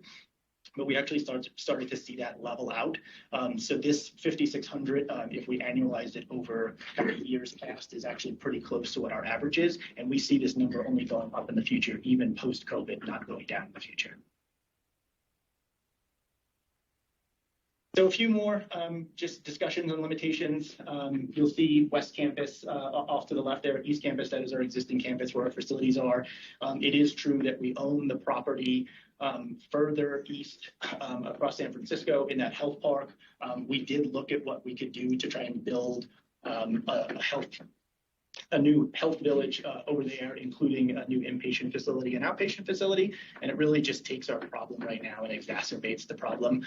It takes what is already a very horizontal hospital and makes it even more horizontal. It continues to kind of push our inefficiencies down the road. So that was something that was ruled out in 2019 when the studies were done. This is just a small list of kind of what we're proposing for the existing campus and what our 2019 study showed what we wouldn't be able to do if we stayed at the existing campus. So we would not be able to have a full service outpatient surgery center if we repurpose the existing campus, office-based labs, which is another outpatient setting for vascular cardiac labs. We do not have an outpatient imaging center now, and we would not have one in the future. In addition, a truly integrated clinic and office building would not be able to function on our campus. One of the other things we're hoping to bring to the community with our new campus is a truly integrated oncology center. Right now, we do not have integrated oncology. We have oncology broken up over multiple buildings, and it does not serve our patients as well as we'd like. So a little bit more from a detail perspective about what we're facing today. So this is a slide I've shown a couple of times, and I think it's really important and hits home just to kind of understand what it's like to be a care provider in our facility and to be a patient in our facility. So that drawing in the middle, the larger blue portion of that drawing is what is right now today a code minimum ICU room in the state of Arizona. So that is not us over designing our rooms. That is exactly what Arizona Department of Health Services would insist that we built at code minimum in order to license an ICU bed in Arizona today. That red box that we have drawn over it is a 2-scale representation of what our intensive care units look like today. So you can see we're considerably undersized from an intensive care perspective. And this image here is really kind of extrapolates itself over the entire campus, but ICU being as highly acute as it is, we thought it was the best representation of what's going on. So that picture to the left, you'll see that is what one of our code teams looks like, trying to perform a code on a patient in an ICU room in our existing rooms. You'll notice if you look at the red box with the blue box behind it, we're losing a couple of feet at the top of the room. That couple of feet at the top of the room is where patients, families, and friends would stay, which is integral to proper healing. We have no room for patients' families to be in the room with them. And as a matter of fact, in our ICU department specifically, we no longer even have an ICU waiting room outside of the unit because we've become so inundated with storage needs from a technology perspective that we had to repurpose our waiting room into a storage room. So not only do we not have loved ones being able to be in the room with you, you're not even allowed on the unit anymore. Can you explain better what a code is? Yeah, resuscitation. Yes. So this is life-saving measures that are taking place in our intensive care unit.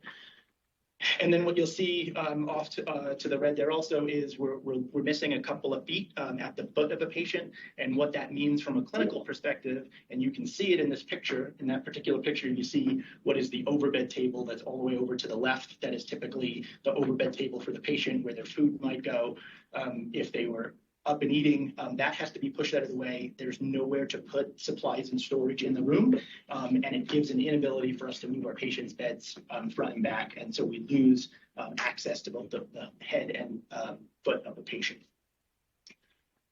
I'll pause there for a second if anyone has any questions from a clinical perspective. Nope. Okay. So what do we want to do? I mean, on top of what you're going to hear in a little bit about economic development, growth from a population perspective, emerging technologies from a healthcare perspective, at the root of what we really do for a living at NIH is we take care of patients. That's our mission, is to take care of patients. Clinical excellence is our mission, and improving our patient experience is what we think is kind of paramount in our ability to get this new development up and running. So you can kind of see that this is not an exact replica of what our patient rooms will look like, but this is what a more modern, if any of you have been in a hospital built in the last 5 or 7 years, this is what a hospital room looks like in a more modern facility. And it's probably a pretty good representation of what our hospital is going to look like. So much larger rooms, full bathrooms in every room. That red box that I showed on the last slide, that was inclusive of the toilet facility that happens to be in those ICU rooms also, which is not really a toilet facility. It's more of a bedpan washing station. They don't actually have bathrooms and showers for our patients in our ICU. And then we'll be able to accommodate larger windows and allow for more natural light in the care setting. So there's probably a lot of you that haven't seen this image before. We have been working with our architects, some of which are in the room, on what we feel like our facility could look like. You'll see that one portion of the building that kind of runs east-west. Our bed tower, that was what Tiffany was alluding to earlier, the one portion of the building that is quite high. There is clinical purposes behind the height of that building. We know and understand that timeliness and efficiency for patient care is extremely important, and that the quickest, most efficient, and safest way to serve patients in a hospital setting of this scale is vertical transportation and not horizontal transportation. So our existing facility, in some cases, we have patients who are pushed horizontally 900 feet from one side of the building to the other side of the building to get to things like surgery, trauma center, and imaging. In this particular design, you would see a vertical circulation cord that took patients from their rooms down to those services like emergency department services, surgical services. So what we're hoping to provide is expanded clinical options. So that includes comprehensive oncology service, as I said before. So that's infusion treatment, med-onc, surg-onc clinic, along with radiation oncology. We are hoping to bring a wound and hyperbaric program to the community. Right now, we do not have a wound and hyperbaric program in northern Arizona, although it is, we have a high patient population that could use it. Convenient outpatient imaging. So right now, within Flagstaff proper, we don't have convenient outpatient imaging. Not only do we not have it, but we don't have a competitor that has it. And then easy access off the I-17 and I-40. So it is worth noting that 60% of our patient population at FMC comes from outside of Flagstaff proper. So while there may be some people who live directly adjacent to the existing facility who might look at this and think that it is a burden from a transportation perspective to get to our new location, for the majority of our patients, our access off of I-17 and I-40 will actually provide much better ease of access and care. So a couple of things that we did want to show, since we showed this image that does show some of the scale and significance of our building. As Tiffany mentioned earlier, we are proposing that the hospital be back off the street. There's multiple reasons, probably the most important of which Sherry mentioned, from a sound attenuation perspective between the I-17 and our facility. But one of our design concepts is to really integrate this entire medical center and ambulatory care center into its forest environment that surrounds it. So we are trying to retain as much of the forest around us as possible. That includes a 22-acre wellness retreat, which will be kind of untouched land to the west of us. And so when you look at that in actual concept of what this would look like from certain locations around the property, you can see that the hospital in most cases really does disappear. So that larger image to the right is our view from Fort Tuthill, from the county park. That's what you would see. These were all done using mapping software of actual tree locations, building locations, and using real locations from a mapping perspective of what the true conditions. And then this is our view from Beulah coming in at the main hospital entrance. So as you turned onto the campus and headed into the main entrance, you'll see the majority of the hospital that is kind of further on the south side is actually quite low. I believe the last number I saw was about 85% of the overall footprint of the building is smaller than 90 feet. It is a very small percentage of our building where we're looking at increasing the height that is directly related to patient care and patient safety. But you can see it's not nearly as large from a scale perspective at the human scale as it looks when we look at it from an aerial setting up above. Here's another view of it from the Sinclair Wash and the Foots Trails. You see very little bit of the hospital that just peeks out over the top of the trees there off on the top right. So I was asked right before I started, is there anything I could do to decrease wait times in the emergency department? I won't point to who asked me, but I was specifically asked, what can we do? And I'm sure this has been a topic of discussion throughout the community. Right now, there's not much we can do to decrease the waiting times, but it is something that we know is a pain point from a community perspective, and quite honestly, it's a pain point from an NAH perspective, and it's one of the things we intend to be able to fix at our new facility. So for starters, our current plans show an increase of our emergency department from 19,000 square feet to 33,000 square feet. Every bit of that 33,000 square feet is single occupancy rooms. So we are all single occupancy on the inpatient side. So ICU, med-surg beds, all single occupancy. Right now we have 66 double occupancy beds. So if any of you have ever shared a hospital room with another patient, it's not a great experience, and it's not something you see in modern healthcare any longer. So we are proposing single occupancy rooms for ICU, for med-surg, for emergency department, and observation. We have a very efficiently laid out linear track design concepts that allows us to be responsive to patient volumes. So that's both from a staffing perspective and a patient perspective. The emergency department it does not stay steady all day. A lot of people think that the emergency department volume is sporadic by nature because it's an emergency department. That's actually not true. There is actually a rhythm and a pattern to emergency departments, and there are peaks and valleys to emergency departments. That's not just for us. It's not just for Flagstaff. It's emergency departments across the country.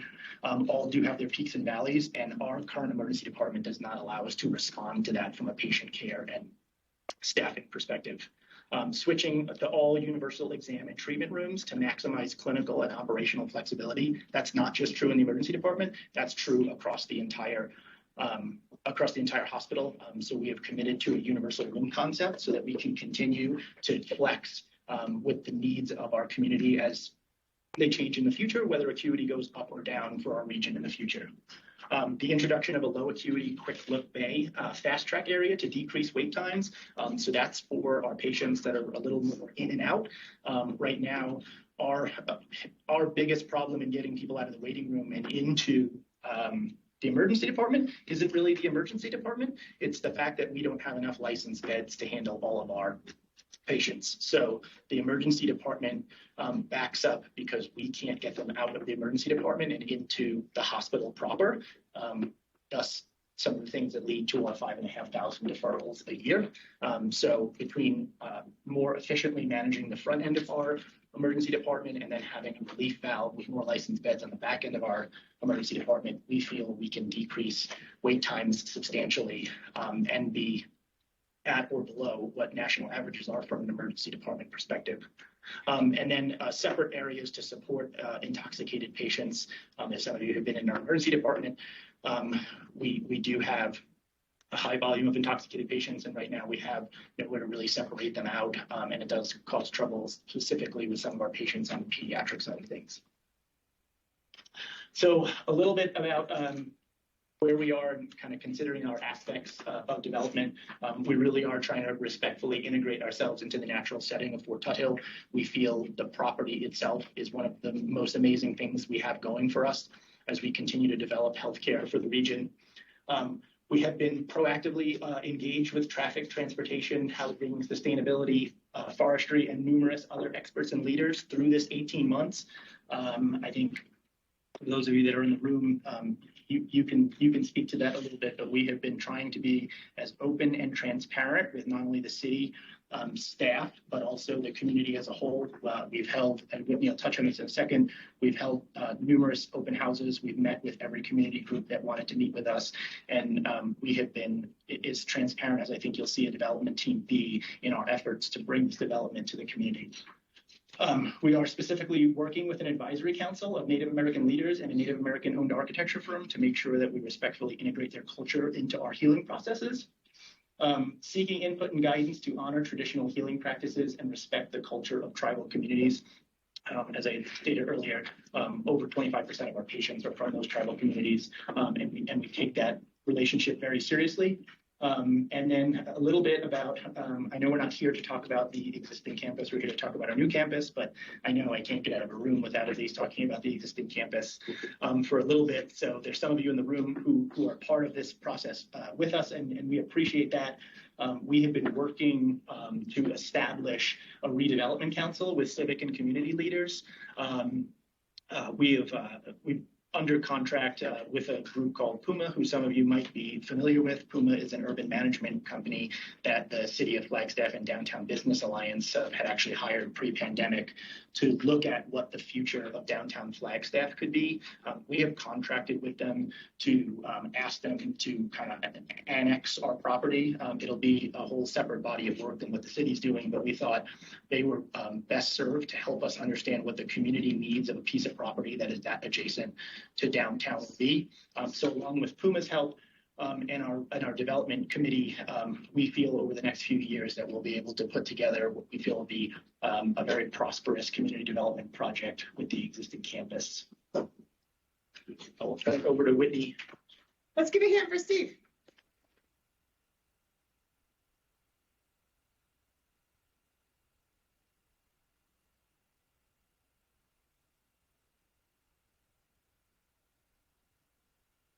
Steve told me that when the slides start to have words too small to read, that he was going to sit down and force me to stand up. 2 years ago, I could have read this. Thank you. Thank you. So this is a project.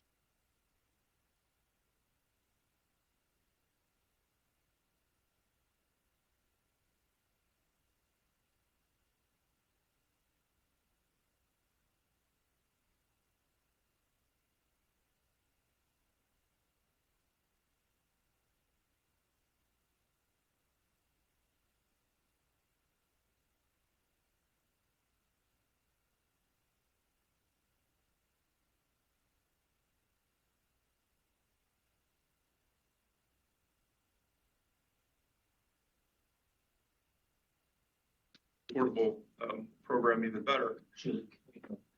I'm sorry to interrupt. I think we lost sound in the room. Can you give us just a second? Sure. That. Thank you. Can you hear us now? Looks like we got muted. It's back. Yes, we can. Okay. It's Great. Thank you. Would it be okay to back up just a bit? Adam, I said we were prepared to commit 10% to affordable on the 350 residential units. And I'm pleased to repeat that. There you go. But obviously, that's obviously a really important part of this. And then the clinical partnerships and the research and development opportunities and these types of things that will take place around. It's 170 acres, and it's going to be a large project. It deserves a robust public outreach program. And so from the beginning, we have attempted to do that. And what you see on the screen is a list of some of the folks, some of the organizations with whom we have met. I'm informed that even today, Senator Sinema has signed a letter of support. Arizona Surgeon General Cremona has signed a letter of support indicating the importance of this type of organization regionally, as well as to the city of Flagstaff. We have reached out to every homeowners association around the new project. We've reached out to every homeowners association around the legacy campus. We have met with every organization who has asked to meet with us. Many of them more than once. We have mailed letters and will again to over 900 property owners that surround the new project within a half-mile radius. We've met with them twice via Zoom. We plan to meet with them again via Zoom in a couple of weeks. Flagstaff is what, about 70,000? By the time this process will have concluded, we believe that we will have met face-to-face and small meetings and Zoom meetings with over 10% of the entire town. We have drafted a public participation report that will be presented formally to the city before we're done. We currently have over 300 letters of support for this project. We currently have 6 letters in our possession opposing the project. We have a couple of dozen letters asking serious questions, which is completely appropriate. But you can see the ratio of support versus opposition. So again, over 300 individuals and community leaders who have spoken out in favor of the project, as well as a number of organizations locally, statewide, that simply recognize kind of the importance to underscore some of the things that Steve was talking about the need to provide high-level quality clinical care to our community. We deserve it, and the region needs it. We can't provide it any longer, and this is the solution. Economically, this project is going to bring a lot of positive benefits to the region, but specifically also to Flagstaff. We've hired an economist who's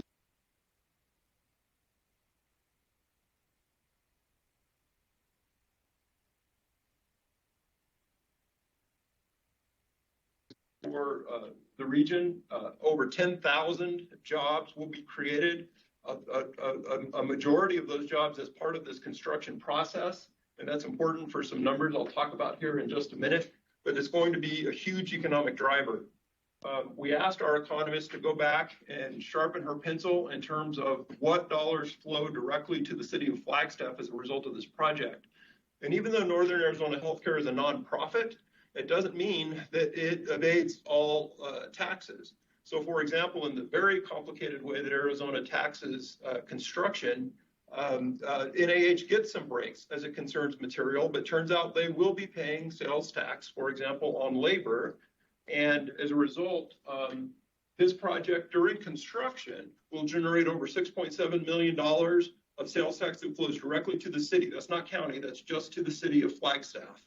Additionally, ongoing taxes from sales tax, BBB tax, transportation tax, the other categories, state sharing, the other categories that flow directly back to the city of Flagstaff will be more than $1.5 million per year in perpetuity as a result of this project. I point these numbers out because I think that they will have to become part of the solutions, which was my word, to some of the issues that Tiffany had described for us introducing. So what is on screen now is a proposed timeline to get this case to City Council for consideration and we hope approval. This is a timeline that begins October 12, which is when the city would need to send notice to the newspaper to start what will be a three consecutive meetings of the Planning and Zoning Commission. Under the code, because of the specific plan, there are 3 meetings before Planning and Zoning that are required, and then 2 meetings before the City Council. This program actually begins tomorrow, because if we can get good feedback and instruction from the council, we actually need to start putting signage on the property as early as tomorrow, sending letters out to those 900 folks that I had mentioned. This is a schedule that was developed in collaboration with the city, but I want to be really clear. This is not a schedule that city staff has approved. This is a schedule that is possible depending on the feedback that we get from you folks today. This is the schedule that we would need to adhere to allow this city council to consider and vote on this project in December of 2022. If we can't adhere to this schedule, then this project falls into an indeterminate period of time in 2023. And I won't go into the issues that creates, but maybe we'll get a chance to talk about that later. So that being the case, I think that there are, Tiffany identified the issues that are still sort of being worked out and that need to be dealt with. Don't disagree with any of them that she mentioned, but I think overriding, there are 2 issues that we really need to discuss and to get direction on. They have to do with fire safety and with traffic mitigation. As it concerns fire safety, the fire department and Chief Barrett have been generous with their time to meet with us, express what their concerns are, and to start engineering what some solutions might be. As part of this process, one thing we were required to do and did do was hire experts to prepare a fire impact analysis. With guidance from the city, we were able to hire the same consultants that the city is using for its ongoing standard of cover analysis. And Kevin Roche and Adam Teal from Facets are here actually in the room with us today, which was not planned and is hopefully might be a great advantage. The city, Chief Baird tells us that the city is not prepared to take on, with its current resources, the new hospital that's being proposed. We understand that. It's a taller building. It requires special resources. And I'm not going to speak for the chief, but this is a good project. And this project isn't what creates, at least not on its own, the deficit of resources, which is why the standard of cover analysis was taking place in the first place, right? This hospital is being built along one end of the JW Powell corridor, which, as we all know, is going to extend to 4th Street. The state recently sold 400 acres closer to 4th Street that's going to be developed residentially. Northeast of us is another 400 acres that's going to be developed residentially. The city needs additional fire protection resources. We are one of the users of those resources, and we can be part of the solution for some of those resources. For example, going back to the economic numbers that I showed, the city's economic impact fees will be having NAH pay over $2 million as part of the construction of the Health Village facilities. And that's in addition to the $6 million of sales tax, and that's in addition to the $1.5 million annually of taxes that are directly generated by this project. Those numbers are a big down payment on what needs to occur to solve for fire safety, but they're not going to cover the entire gap. The city is going to have to grapple with this. Our doors won't open until 2027, so there's time, not a ton of time, but the city's going to have to grapple with how it's going to provide adequate fire service. And the numbers that are up on the board, I'm sure they're too small to read, are work product that the chief was generous to provide, sort of outlining scenarios. Currently, the city is sort of behind where it should be in terms of fire service levels, putting 3 men on fire ladder trucks that ought to have 4, for example, in which case you have to call more units to incidents than you otherwise would. This is a community-wide issue and a fire protection system, which is a community-wide system. And NAH wants to be part of that solution, but I need to be crystal clear about something. We can't solve for the entire gap. And the question ultimately that has to be answered by the council is, are you going to say no to a hospital if the hospital can't solve a community-wide fire protection problem? And we hope the answer to that is no, but we want to be part of the solution. On traffic, traffic is both maybe more complicated, but there might be a solution that's a little easier to get our hands around. And I don't want to repeat what Tiffany said, because I appreciated that she went through some of the history here, but we spent about 11 months, sort of talking about what to study.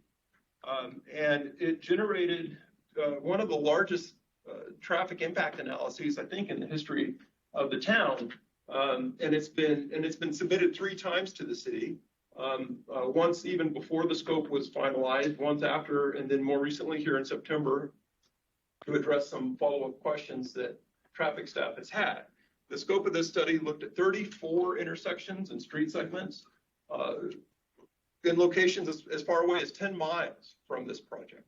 It looked at a period of time of 24 years and also then broke down that time period into, what needs to happen by 2025, what needs to happen by 2030, what needs to happen by the time the project is fully complete. I want to point out as well, NAH is wholesale moving from the current campus to the new campus. The traffic impact analysis doesn't take any credit for the lightening of the traffic load downtown, nor does the traffic impact analysis take any credit for what we all expect will be a new Lone Tree overpass, which will probably pretty dramatically alter what traffic patterns are on that corridor. So we thought about that, and cooperatively with staff, we've come up with recommendations. The traffic impact analysis itself proposes as many as 81 off-site traffic mitigation measures. We have also been in discussions for several weeks with the city and agree that in a situation like this, there's probably too much to study and really get your arms around the first time through. So NEH has proposed to perform a second traffic impact analysis in the 2030 time frame or before, depending on the rate of development, when we have actual numbers of traffic at the new facility, actual numbers of what downtown looks like with the move of the hospital, these kind of things. And with newer and more accurate information, take another look at what's going on with traffic and what should mitigation be. In addition to that, we are considering and are open to the idea of phasing the zoning request that we put before you. So right now, as Tiffany explained, we're requesting zoning into 3 zones across the entire 170-acre parcel.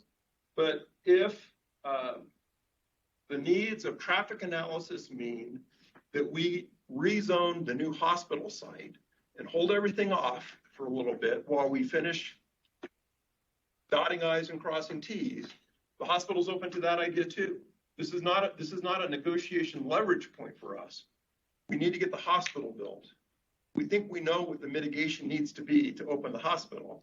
But if we need to continue studying traffic, I think there are ways to do that where the city's not giving up its leverage or its control. And so we've been thinking about those. NEH is going to build all the on-site traffic mitigation. That's just how that goes. NEH understands that Beulah needs to be widened, although I think council input would be helpful here because traffic mitigation on Beulah might widen it to as many as 5 lanes. Our plan would include bike lanes. It would include footpaths. It's extremely expensive. If Beulah were to be widened from JW Powell all the way to Lake Mary Road, that's something like a $24 million piece of work right there. The mitigation immediately surrounding the hospital would include improving the traffic circles there next to Fort Todd Hill, as well as a traffic circle to be installed on the east side of the interchange.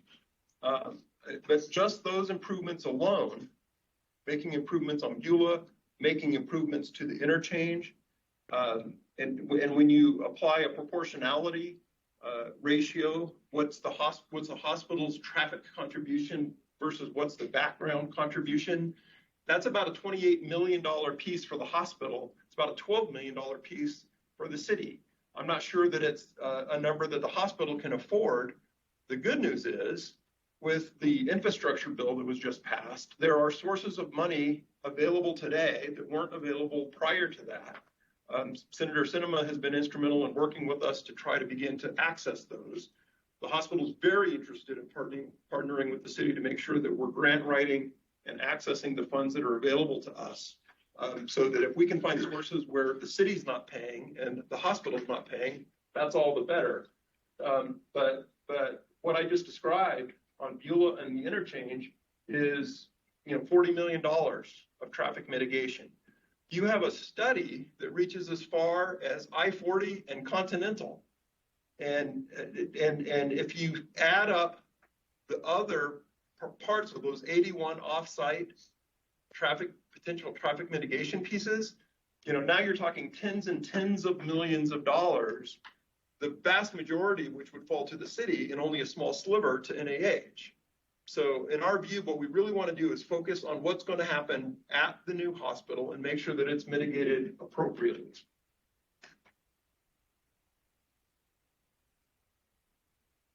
So I'm going to leave you with this slide. This is the schedule that I had mentioned. As Tiffany pointed out, meetings between the hospital and the city have been occurring since 2019. Her team has put in an enormous amount of time to keep this project moving forward. Our team has been doing the same. This is not a rezoning project, folks. This is not a discrete hospital being built. This is a city and regional asset that will serve and anchor our community for decades. But it has to get pushed across the finish line. And it's with this council that we've worked over the past 2 years, incorporating really good and important ideas. But for this council to finish this project and for us to finish this project on a timeline that allows us to not start cutting services and to not, to make it everything that NAH wants it to be, we got to get it across the finish line. And that's this timeline, and that's what we hope to talk about today. Let's give him a hand. Thank you, Whitney. A lot of information, yes? Will you take 30 seconds? Everyone in the room, will you turn to your neighbors? Don't leave anybody out. And will you share with them one thing that you have just learned from one of the presenters? One new bit of information that you didn't know before that you've just learned. 30 seconds, go.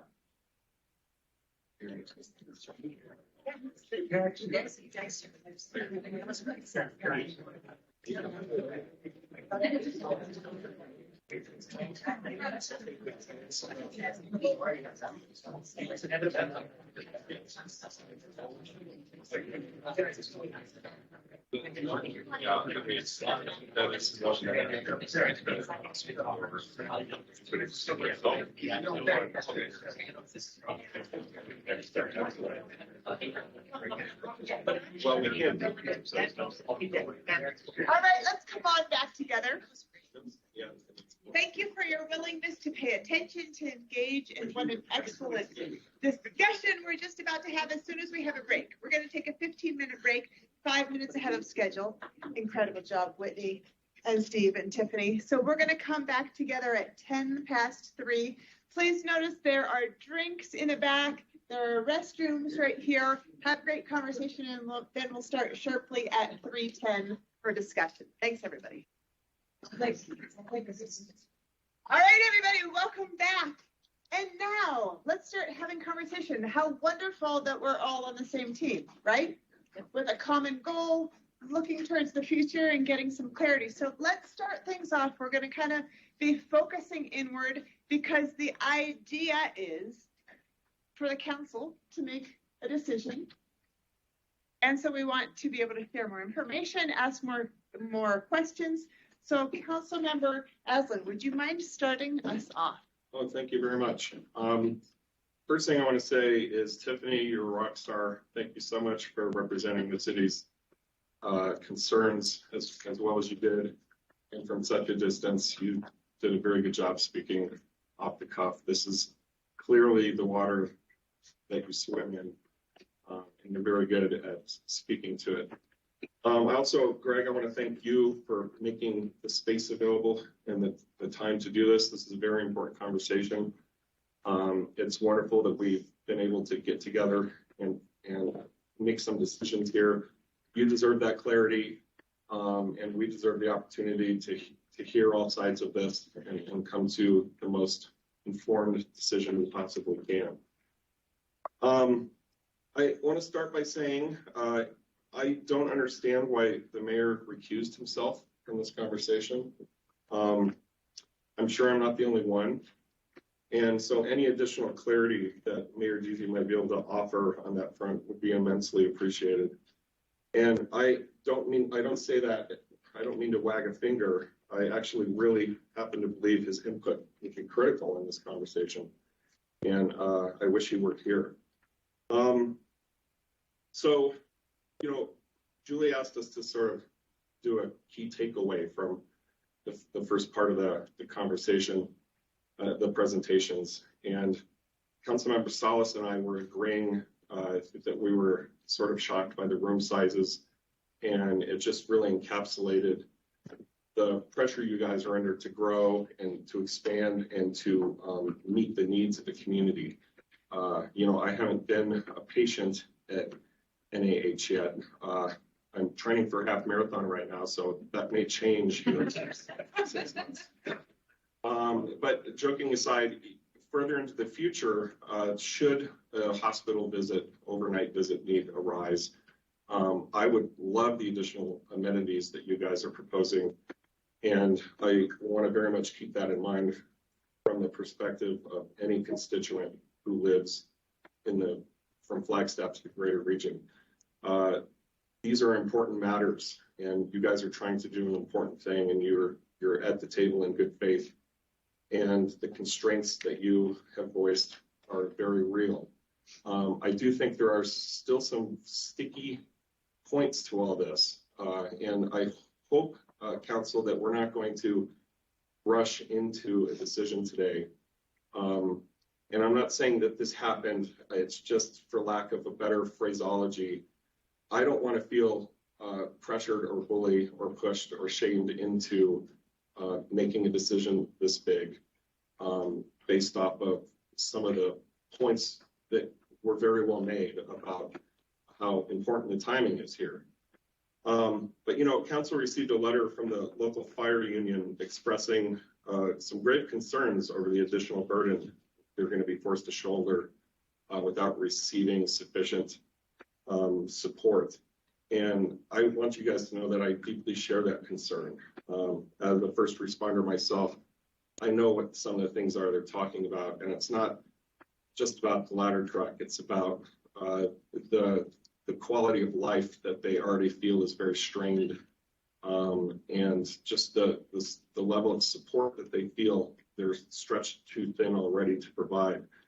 And it's not fair to saddle them with extra stress without a sufficient commitment from NAH to cover the gap that this project represents. I'm not talking about the existing gap that was alluded to. That's a very good point that you made. And it's definitely something that we need to grapple with as a city, and it's not your fault. Any decision I come to on this, I want to be fair and balanced. I don't want this to be something where we're asking you to overextend yourself or provide resources that is just clearly out of your wheelhouse or something that you're incapable of doing. And, you know, I weigh more than one concern as a city council member. There's a lot of synergistic interests, and there are some competing sticky points that all need to be balanced in this. But the union needs to be put in the context of the whole picture. But I will be monitoring their response to your proposed solutions very closely. And I feel that I can't rush that. That's something that needs to play out. And they need to feel brought to the table and listened to. That doesn't necessarily mean they need to be capitulated to, for lack of a better term. I do want to make sure that that space is there. And I would say that with any of the stakeholders or interest groups that are looking to be able to weigh in on this, from F Cubed to the Naval Observatory and beyond. And I appreciate you guys putting forward this timeline. It's helpful to consider. It's helpful to know that there is a roadmap that gets us to a second read before the end of the year. I don't know that it's essential that this council makes this decision. I think the next council can be brought up to speed in relatively short order.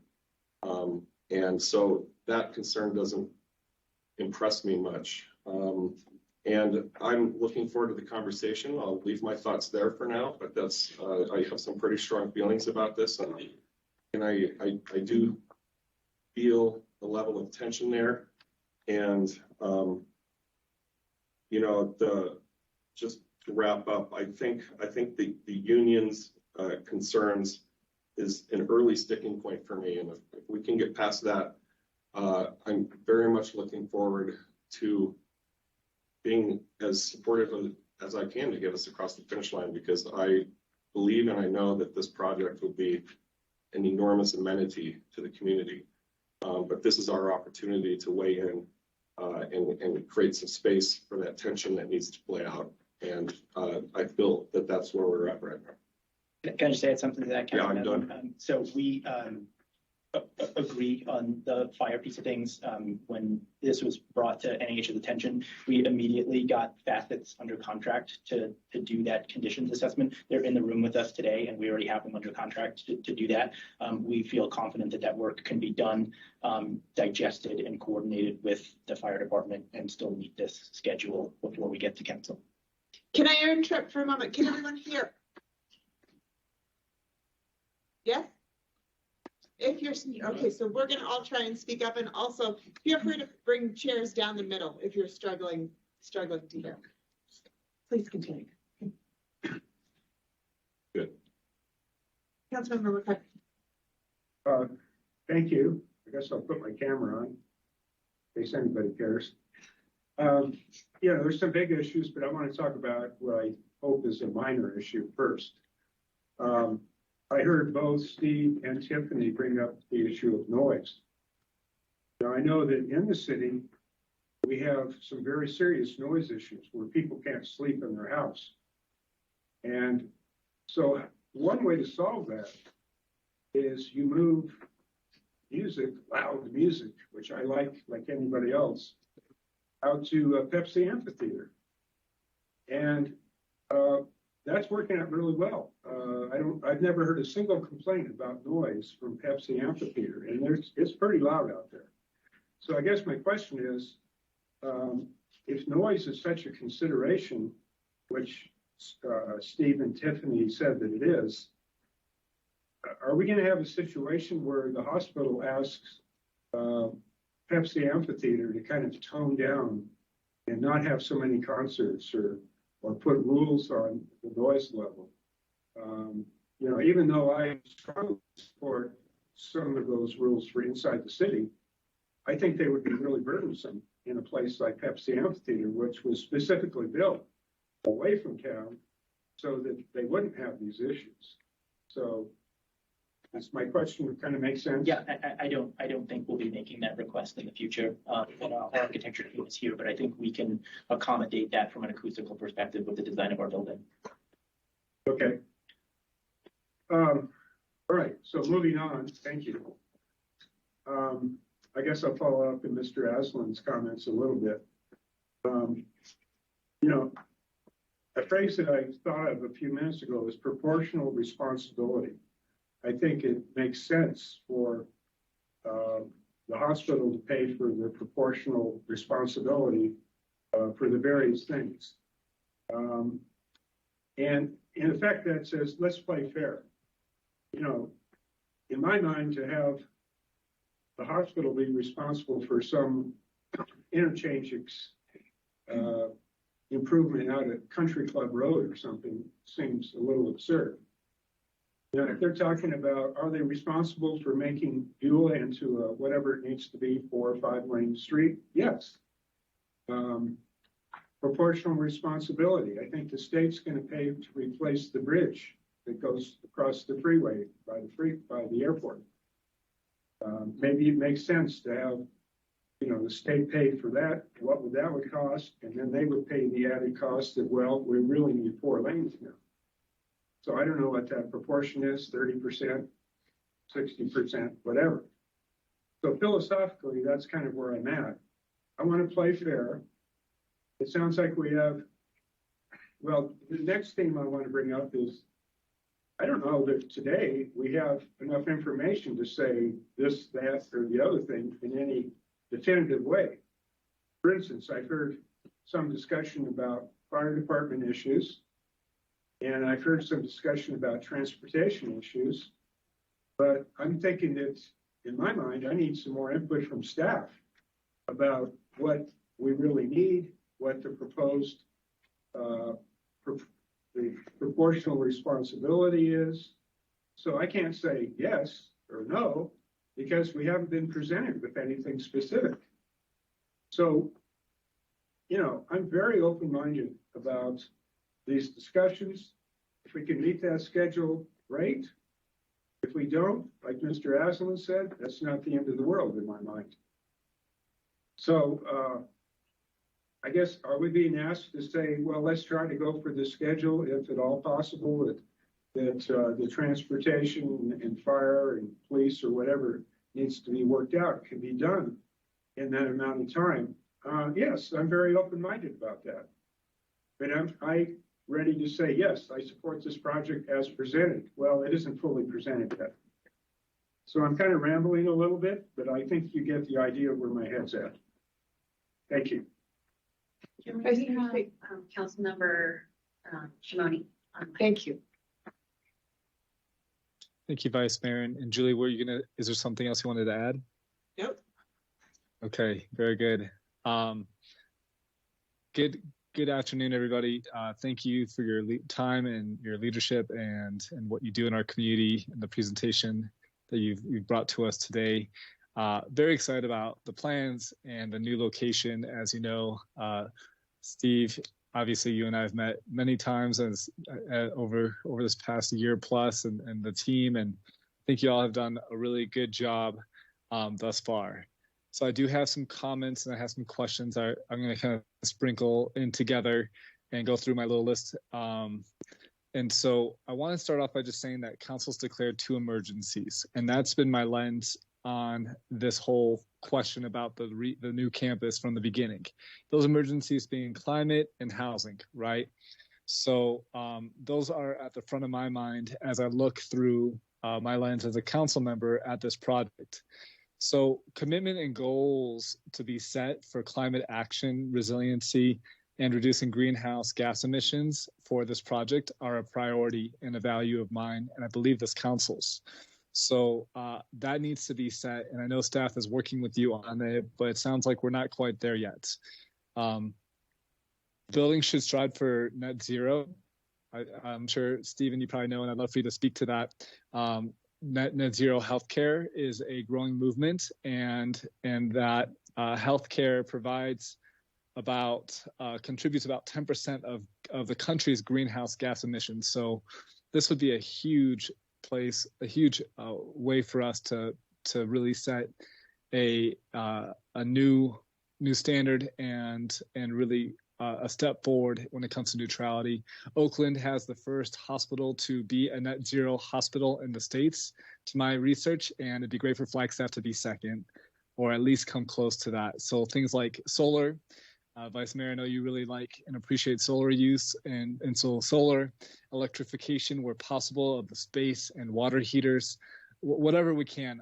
Understanding that some of the tools that you all use and the machines you use might not be able to meet these goals and needs, where we can, making this happen. That's a big priority to me individually, and I think to this council at large.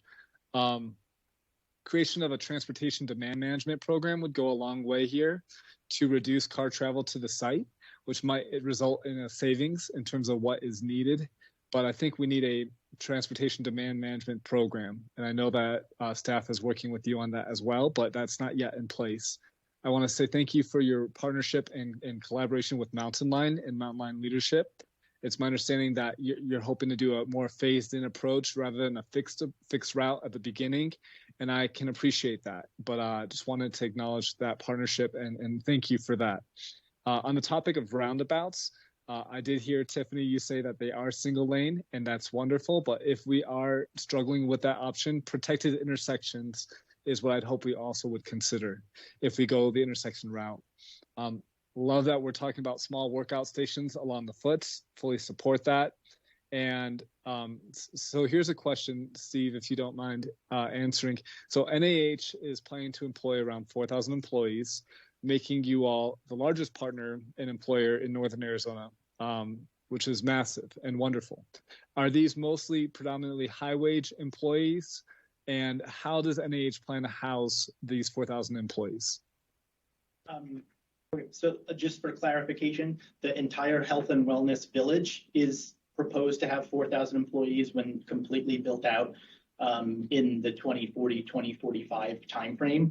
NAH's plan from an employment perspective, phase 1, meaning opening of the hospital in 2027, is intended to be employee neutral just for NAH.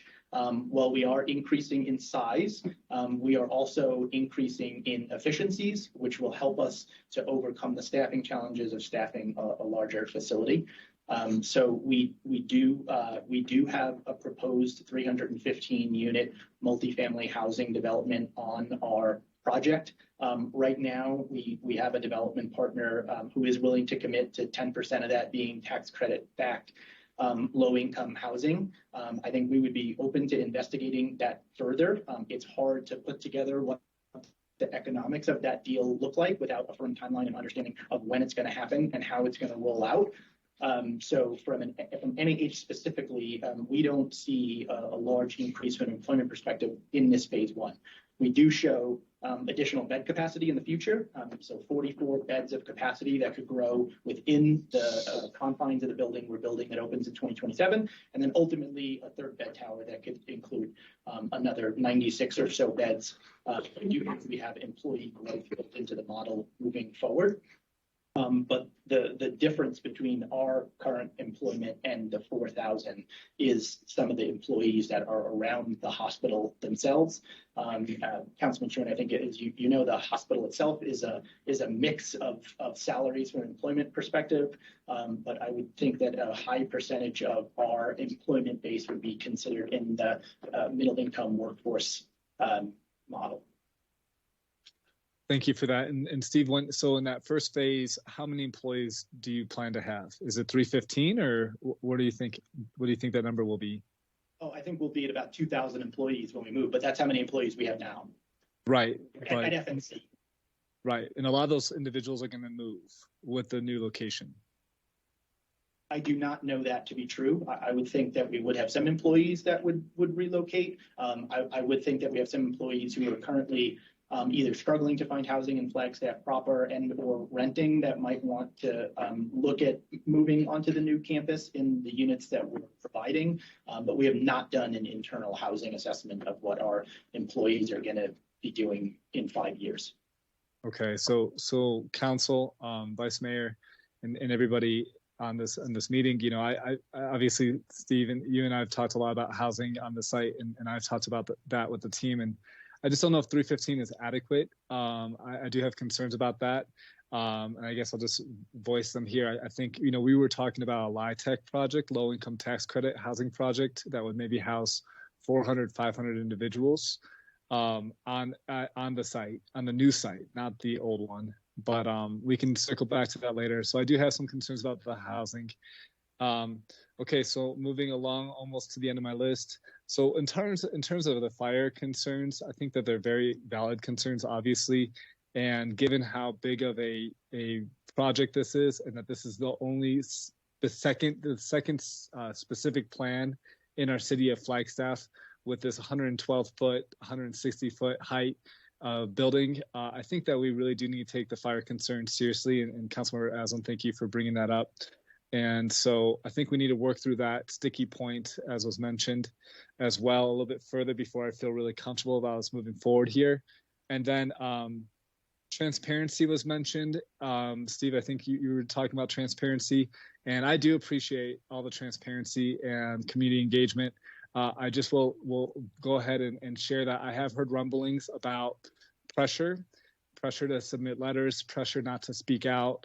And I don't know where that pressure is coming from NIH to whether it's employers or whoever it is, but hopefully you know what I'm talking about. And I just think that we need to address that up front and make sure that people feel comfortable and safe speaking up and sharing what it is that they believe is their truth and not feeling like they might be at a consequence for doing so. Yeah, I'm not familiar with what you're talking about. Would love to understand more information. We are not internally as NIH pressuring any community groups and or NIH employees. We do have a letter writing campaign internally and externally where we are asking people to write letters, but to my knowledge, we have never said to any group and or employee that there would be any consequences in not supporting us. So would love to understand more about that if that's happening. Okay. Absolutely. We will talk more and I will get you more information. Thank you for that. And I know your intention is in the right place. And then, you know, just in closing, I appreciate the timeline that's being presented here. I do want us to do it right. I think that, you know, if you tuned into our retreat at all earlier today, you see that the city is getting things done and big things done. And there's great leadership in place. Even though we are understaffed, we are accomplishing major lifts for our community left and right. It's incredible to be a part of. And so I don't think that that's a worry of mine is getting it done. It's just a matter about when, right? And ideally it'd be before our term is up as this council. I'd love to see this project through, but at the same time, I don't want to rush things. I want to do them right, and I want staff to be fully behind what it is we're doing, and the community and the council as well. So I appreciate the timeline. I don't know if it's realistic, but I just wanted to share that I think we need to get it done, but we need to do it right, correct? And that is all. Thank you for entertaining my comments and for being with us today, and we will definitely continue conversations about this. Thank you.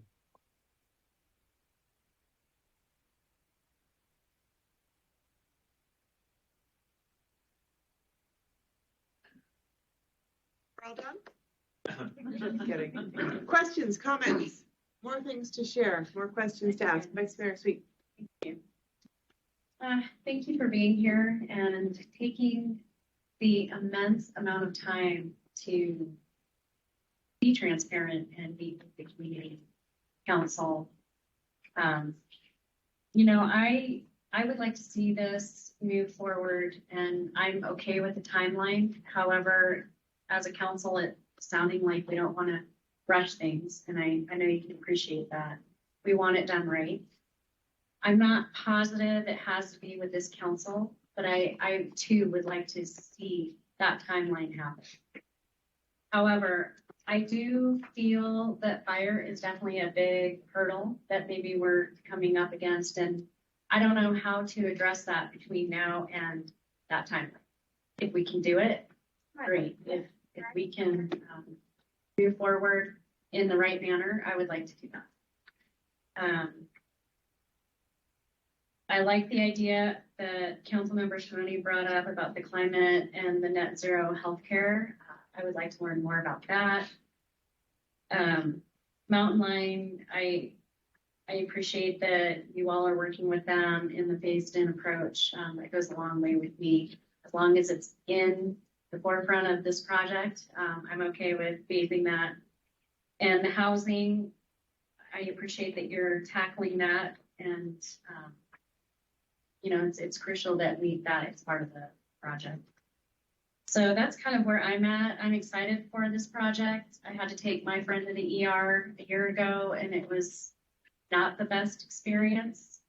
So I think there is a definite need for this new hospital campus, and I'm very excited.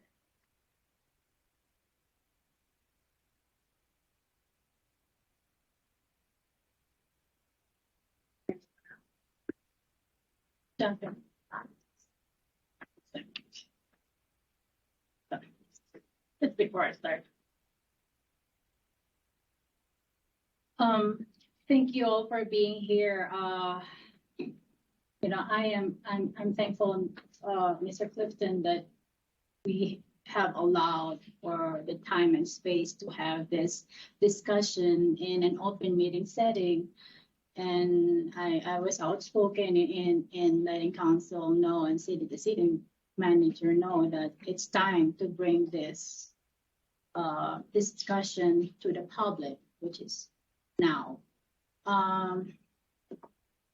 First of all, I don't want to lose sight that NIH provides the leading healthcare services for Flagstaff and the region.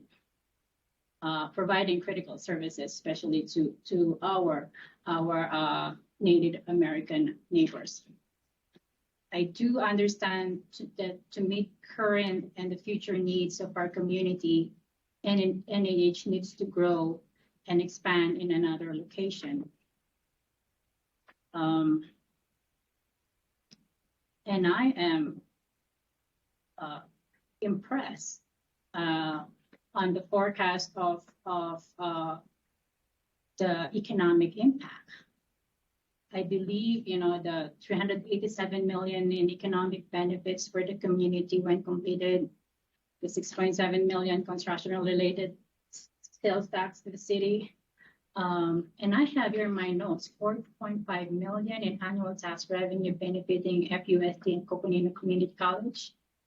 And of course, wearing my workforce development hat, NIH is a strategic partner in bolstering healthcare-related career pathways and job training. Of course, bring hundreds of jobs, highway jobs, and of course, addressing housing needs. I still believe in the city's policy of development paying for itself. The city is not in the position to shoulder the burden of cost of any development. To address the significant increases to the city's fire protection and service delivery demands, enhancement to current capabilities are necessary to support the rezoning of the proposed new location. And I think once the city has, the city and NAH has checked off the fire mitigation, I think that will lead us in horse racing. You have to lock in the horse to get to the finish line. And I think addressing the fire mitigation is locking in. And I fully understand that NHH has committed to best efforts in implementing sustainability features into their development. And that commitment is documented today. And there will be accountability moving forward. But I believe NAH has the opportunity today to leverage its resources to partner with the state of Flagstaff, Coconino County, Naphtha Mountain Line, ADOT, and Metroplan in providing public transit services and transportation infrastructure improvement. The public transit services through 89 all the way to north of Sedona, and in terms of J.W. Powell Bridge, preservation and expansion, it's already on ADOT's five-year transportation program. So ADOT is already embarking on improving the J.W. Powell Bridge over I-17. So it's perfect timing for NHH to be a partner in all of this developments, whether it's transit and transportation. Lastly, I talked about synergy earlier. That means, we are collaborating, partnering, where synergy means the whole is much greater than the sum of its part. So between the city's effort and partnering with many partners I've mentioned before, it's creating synergy. And to quote one of my favorite songs from the Beatles, when we work together, when we come together, 1 and 1 is 3. So now, how do we get to October 12th to the finish line? And I ask both staff and NHH. I have a question that I'll ask. If everyone remembers at the beginning of this, my word was clarity, so I'm going to ask for clarity. Councilman Aslam, I'll direct the question to you just because you were the first one to go and bring up the fire mitigation issue. I know other council members brought it up, but from a clarity perspective, when council says to NAH that there is an expectation that we clear up the fire mitigation concern, what exactly is that concern? Is it the concern the day we open the doors of the hospital in 2027 that we have a plan to address the gap? I've read that letter that the firefighters union wrote. They point out a lot of current issues, and for us to understand how to close the gap the day we open in 2027, we need to understand what that gap looks like in 2027. So I think I'm kind of turning around to the city, both from a staff and council perspective. What is the city's plan to close the gap from now to 2027 so we understand the gap we're creating in 2027? Yeah, I think that's a question for Greg, but I can take a stab at answering some of this myself. And what I'd like to focus on is the opportunity I see here. I do see opportunity for negotiation and figuring out something that works on that temporal scale. It's not an immediate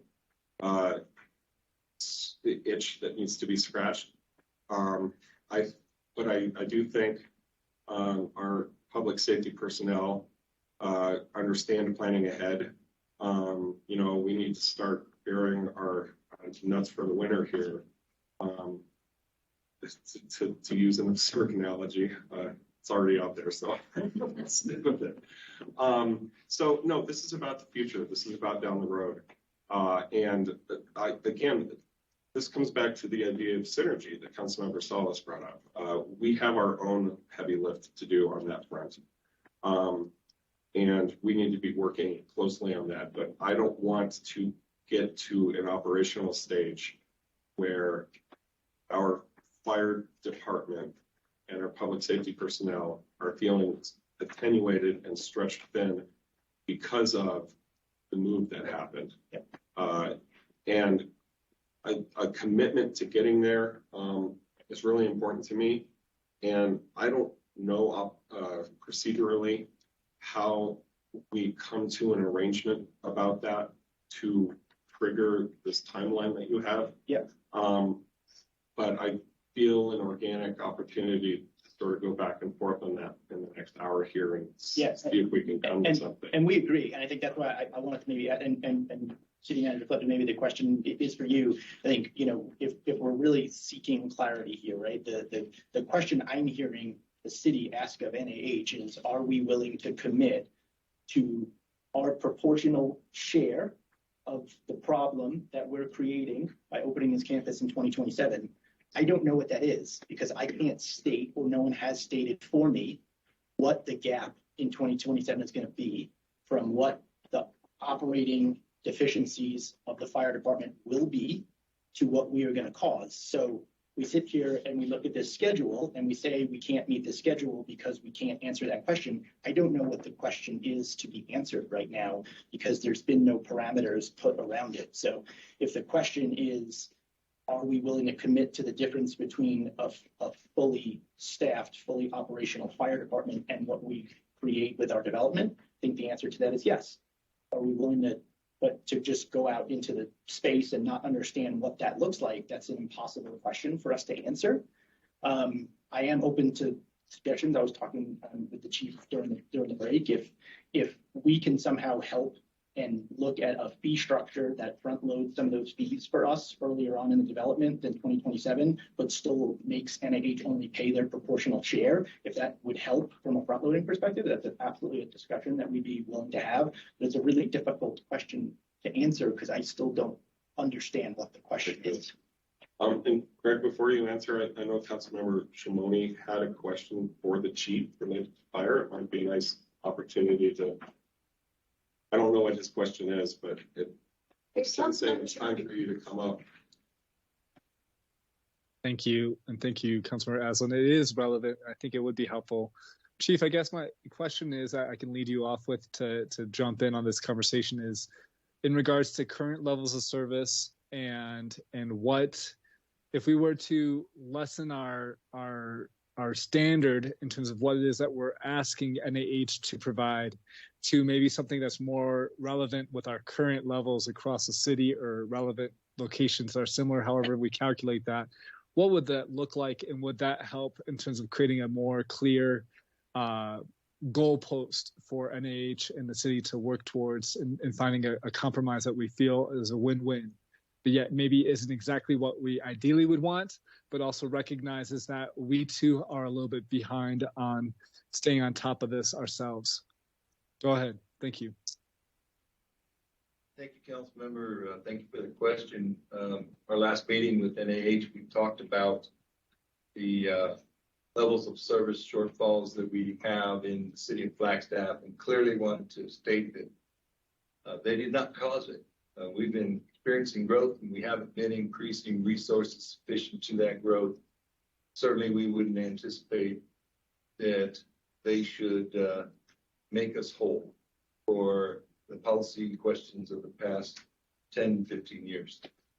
Having said that, we also understand that their rezoning application represents a very high-risk addition to that already under-resourced demand. And so working through that is really where we're kind of working currently with NAH. I think we're on the right track. If you saw the slide show that showed the 3 scenarios earlier on the PowerPoint presentation, scenario 3 is really an extension of the current service delivery now.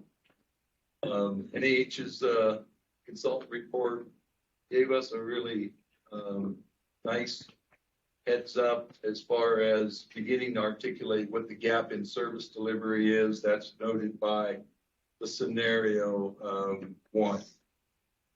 I will tell you that given the results of a standards of cover survey that we will enjoy in about, I'm being told 60 days, which is 60 days, 2 weeks ago. Is light speed for a standards of cover, but we anticipate their consultants can pull it off.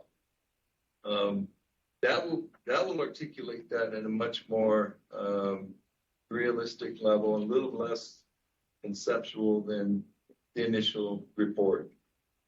So scenario 3 for me, council member, looks like a level of service that more replicates the extension of what we currently have. And if the development occurs, it won't represent lowering the service level on the rest of the community, which if we don't add resources will be exactly what we'll do. So appreciate that, Chief. Thank you. So if I'm hearing that correctly, and that number is $2.3 million, our economic impact report shows that we generate $2 million directly to the fire department from a development fee perspective. So that covers of that $2.3 million. And if the discussion is whether or not, potentially we could front load those development impact fees as opposed to meter them out over the course of the development fee, I think that'd be something we'd be open to discussion on. But so that's kind of what I was looking for was, we hear a lot about fire mitigation. We've heard about it for a couple of weeks now, but no one's kind of articulated what the ask is of us. And if the ask is to continue the level of standard coverage that the city has now, but reinforce it for what our development is, and that number is $2.3 million. Well, we're already bringing $2 million to the table. That's without what we're going to bring, the millions of dollars we're going to bring in construction tax that we feel could also be repurposed towards the fire department. But if that's a workable solution where our fire impact fees across the entire development, not just the hospital, get front loaded, I think that's something that we would be willing to talk about and a workable solution for us.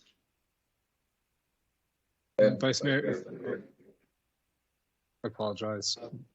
I think it's an important distinction for the city council to understand is development impact fees are provided in statute for us to collect fees from new development, new growth in the community, and it can only be applied towards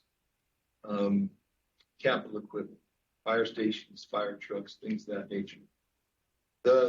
Those funds will not put boots on the ground. And that is the traditional dilemma that all growing communities have, is trying to understand how to match the operational component with the capital component. Development impact fees are a tremendous tool. It can be utilized in this development. It can be utilized for cost recovery for the first developer, and I've seen that done in numerous places. But it doesn't put firefighters on the street. But Chief, would it be fair to say that all of the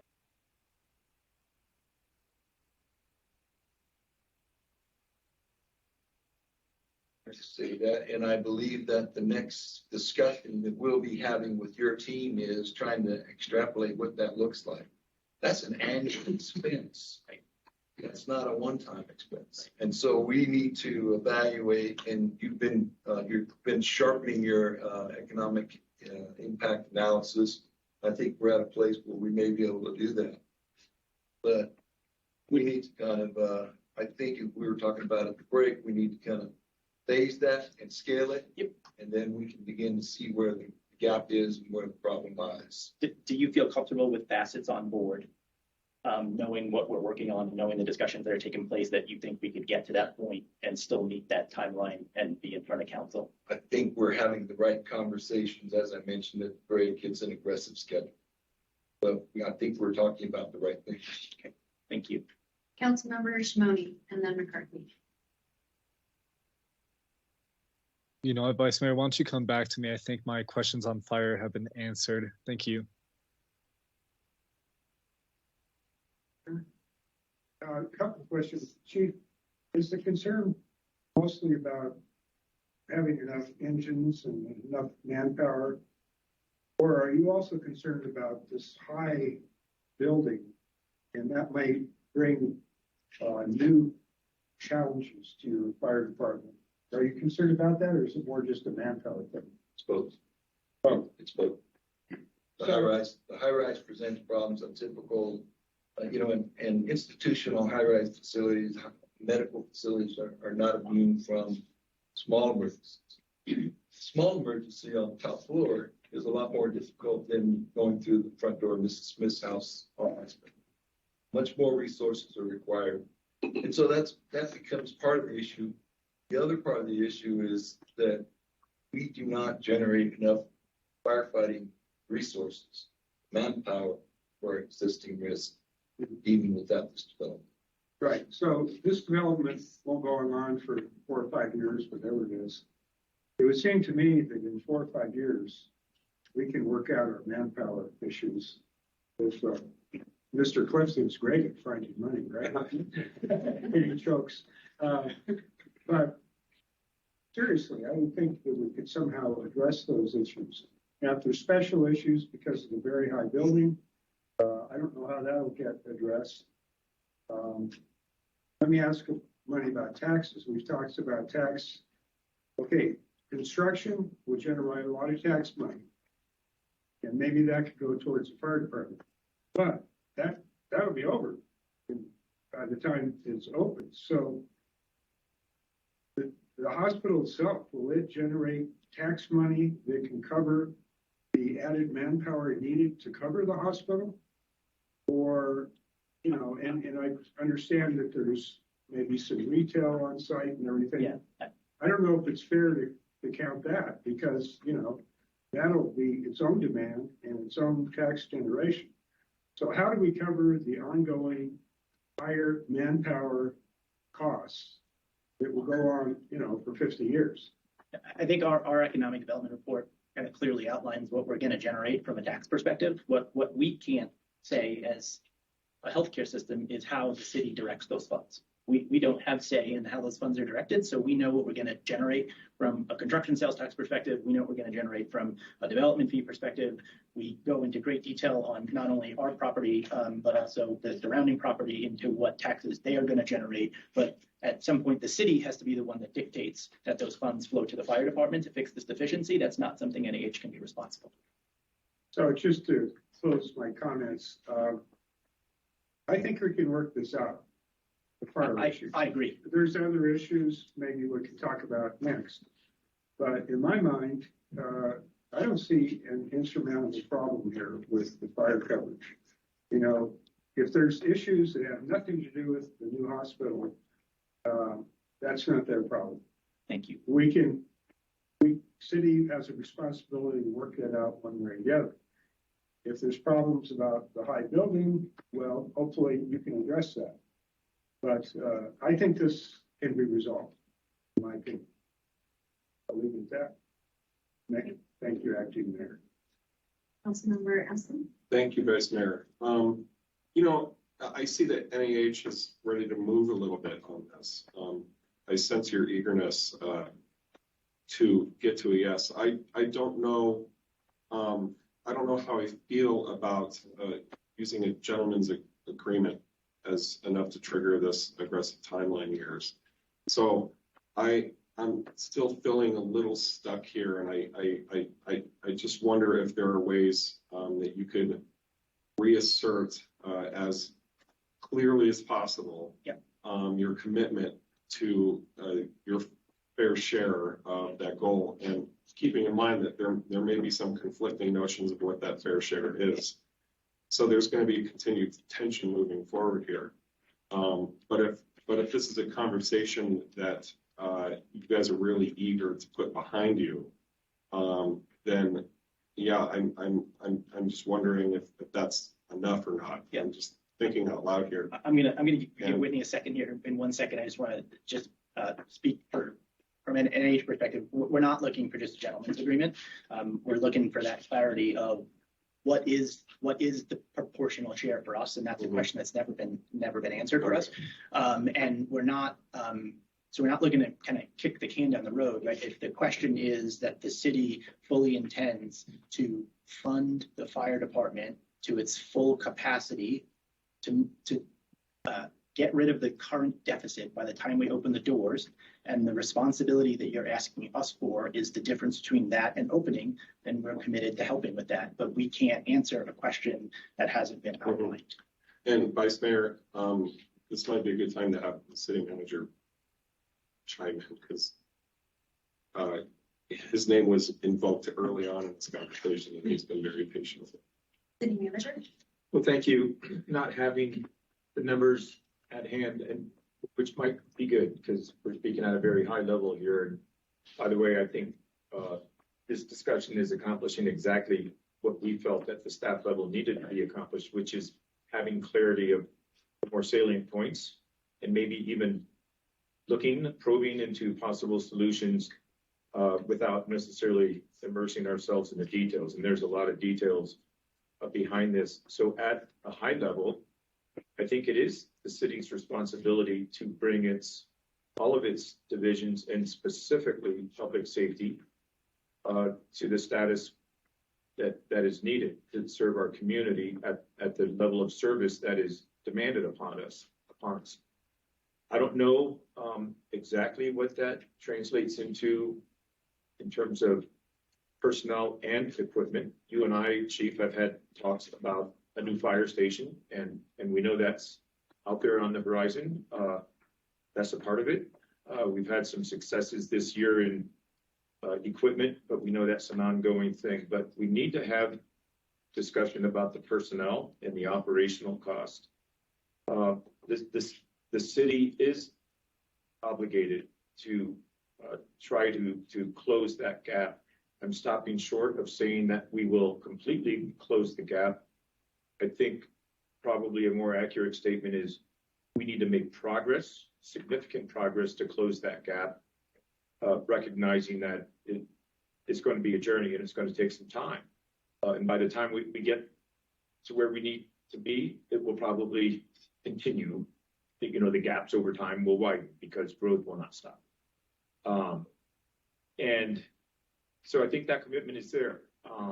It's mostly budgetary. We're making progress. I don't want to talk about what has happened because I think that detracts from the conversation at hand. We've been working hard, I will note, to bring our firefighters' compensation to where it needs to be, and there have been huge strides in that regard. But the other part of it now is making sure we do have enough boots on the ground, and that's where the gap exists, and that's what we need to address.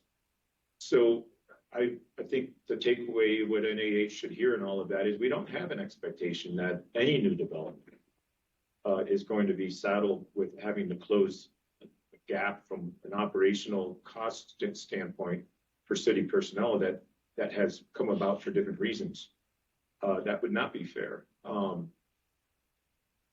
Does that help address your... Immensely. Well, thank you. And also, just to clarify one other thing, when we're talking about boots on the ground, and feel free to augment this, but I think what we're talking about is making sure that we have 4 men or women on every truck. And as part of that, 2 medics need to be in every truck. We're just not there right now. The examples that you see here now do not correct that anywhere except in the scenario 3 staff. So it doesn't correct 4-person staffing system-wide. Does not apply for that. So that scenario 2, that does. And that's why it's there, because that was brought into the discussion by the memoranda from the union. So I thought I'd put that in there so that we can kind of see what that looks like in the context of value. So Councilman Nathan, I think just to be clear, we're not asking for a gentleman's agreement. We're not asking to kick the can down the road to 2027. What we are asking for is to detach the existing ongoing operational and budgetary issues the fire department has from our path forward to getting this project approved. Councilmember McCarthy. Just a brief comment. I want to address the idea of a gentleman's agreement. The gentleman's agreement is completely adequate for today. By the time we get a development agreement, it'll all be in writing. Agreed. If I may, City Manager, I feel optimistic that we're having the right conversations. We can begin to use this tool that you see here as a way to provide specificity to the discussion over time. We can then blend into this analysis, the analysis of the economic impact analysis, and we can begin to articulate what those could look like. And I think that, and I think if that is acceptable, if we come up with something that's acceptable, then you have the ability then to consider that and whether you want to change zoning and allow this more intensive use to occur. If you're comfortable with what we come up with, that's where I'm working to give you that choice right now with the applicant. Thank you. That's great to hear. And I'll just note, this is a really neat synergistic opportunity. In a way, you're able to hold the city of Flagstaff's feet to the fire to getting us to where we already need to be in order to leverage the additional resources that you're going to have to pool up to keep us from getting too attenuated. And I see that as a win-win. Yeah, thank you. Councilmember Shimoni. Thank you, Vice Mayor. I did mention in my comment in the chat that this is not fire related. So if others do have comments about fire, I'm sorry, I'm gonna take us away from that for a minute. But I do feel good about where we're at with fire and moving forward. So I just wanted to talk briefly again just about housing. I did some math. NAU has about 23,000 individuals, whether they're working or students on campus, give or take, and they have about 10,000 living on campus. So that is high. That is definitely not the common average across the nation. But if we did require 30% of your workforce to be living on site, of the 2,000, Steve, that's 600 beds in total that would be needed. And so 315, I think, is about halfway there, maybe even a little bit more. But just wanted to make that comment to council that I do think more additional housing is needed here for me to feel good about this effort. I do want to circle back to commitments and goals around sustainability. I do know that we're starting to run out of time, so I do have faith in staff being able to work with you and working on those commitment and goals, assuming there's council support for that. And then lastly, on the topic of the timeline, I'm curious, Tiffany and staff, what would you need in order to meet this timeline? I'm guessing it's going to be, submission of documents correctly and timely, and then council to weigh in on the appropriate phasing of certain requests. But Tiffany or someone from staff, can you speak to that? Sure. We've provided NAH with sort of a detailed list of what needs to be a part of what we're considering a smaller application. So you have to remember, and we haven't completely decided 100% what that smaller application looks like. It may include some of the housing now, it may not. If it means moving forward with just the housing right now, then that housing conversation, for example, remains fluid and open as we work through phase 2 of what I like to call the entitlement cases.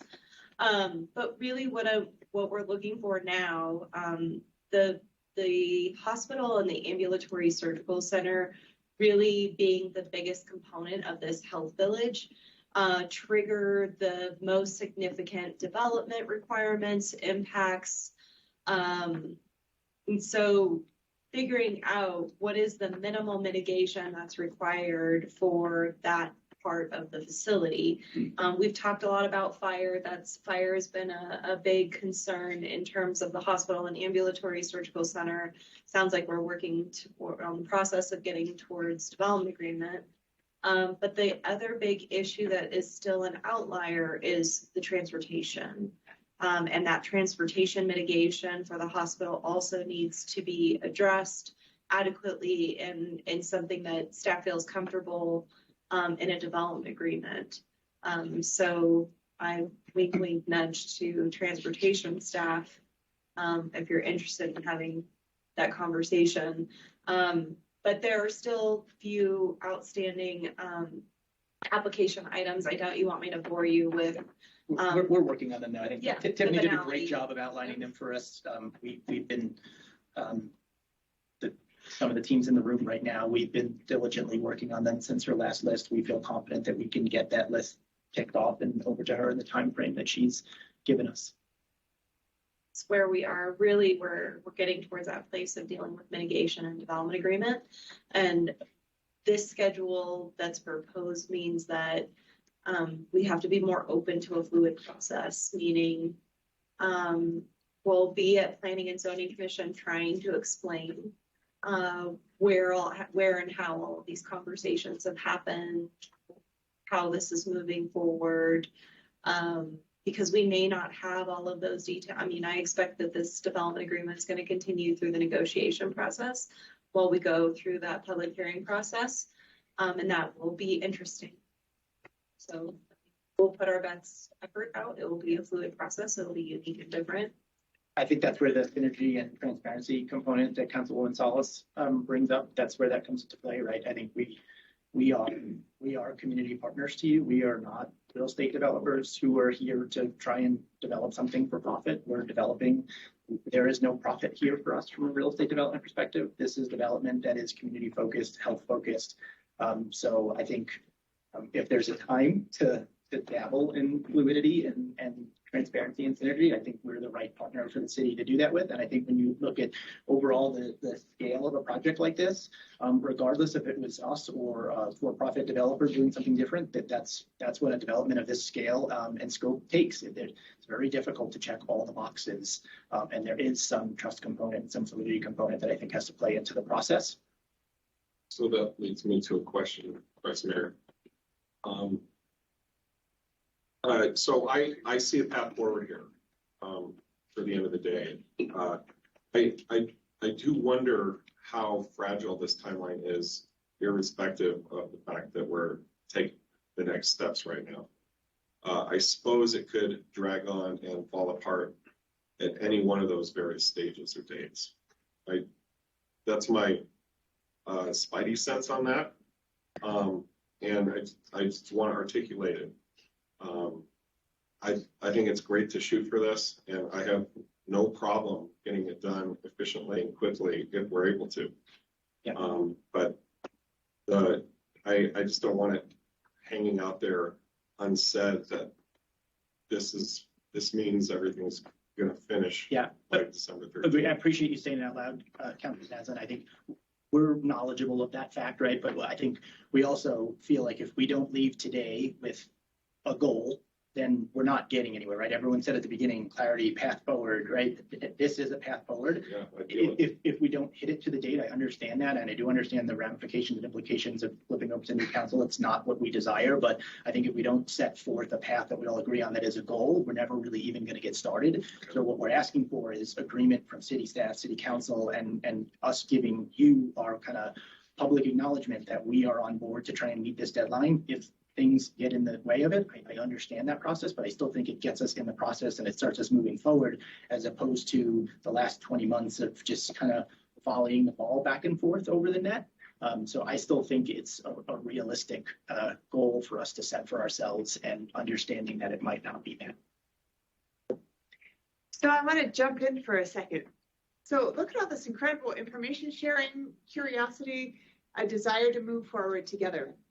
With our remaining 18 minutes until 4:30, right? I want to see if there's any other information sharing that wants to happen. Any other questions? We see Councilmember Salas and Steve. You alluded to Whitney talking earlier, but so you may, if you want the opportunity. And then the idea is to, I'll turn it over to Vice Mayor Sweet. But I just want us to get kind of laser focused now with any questions or comments or information shares. Yes? Councilmember Salas. So information sharing is with my role on the Metro Plan and RTAC as Vice Chair of the Rural Transportation Advocacy Council.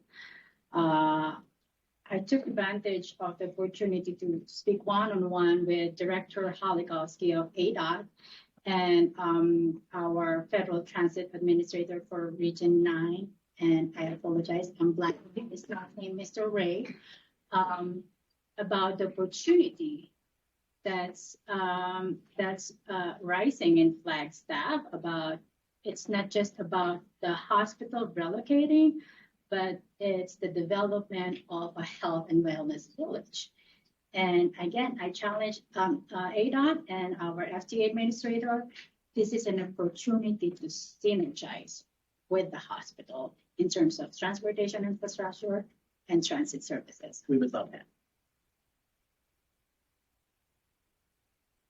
Please. Laser focus here, back to the timeline. Thank you for the discussion. One scenario that could very well play out here is that this process occurs with a changing council. In other words, it starts with the existing council and finishes with the council to be seated on December 20th. I don't think that's a very unrealistic possibility. We have 3 incumbents running to be reelected. So another possibility, not at all trying to, predict outcomes of November, but a possibility would be that you don't have significant change with the next council. And with that in mind, my very focused question is, if you're coming away from this with an outcome that I think you're hearing, which is we will expedite to the extent we're able to, but knowing that it might not come to finality with the current council, how much of a deal is that for the NAH team? I'm okay with that. I mean, obviously, this is the timeline we would prefer, but I think we feel we're at a point where we need to make a path forward and we need to get started in that process.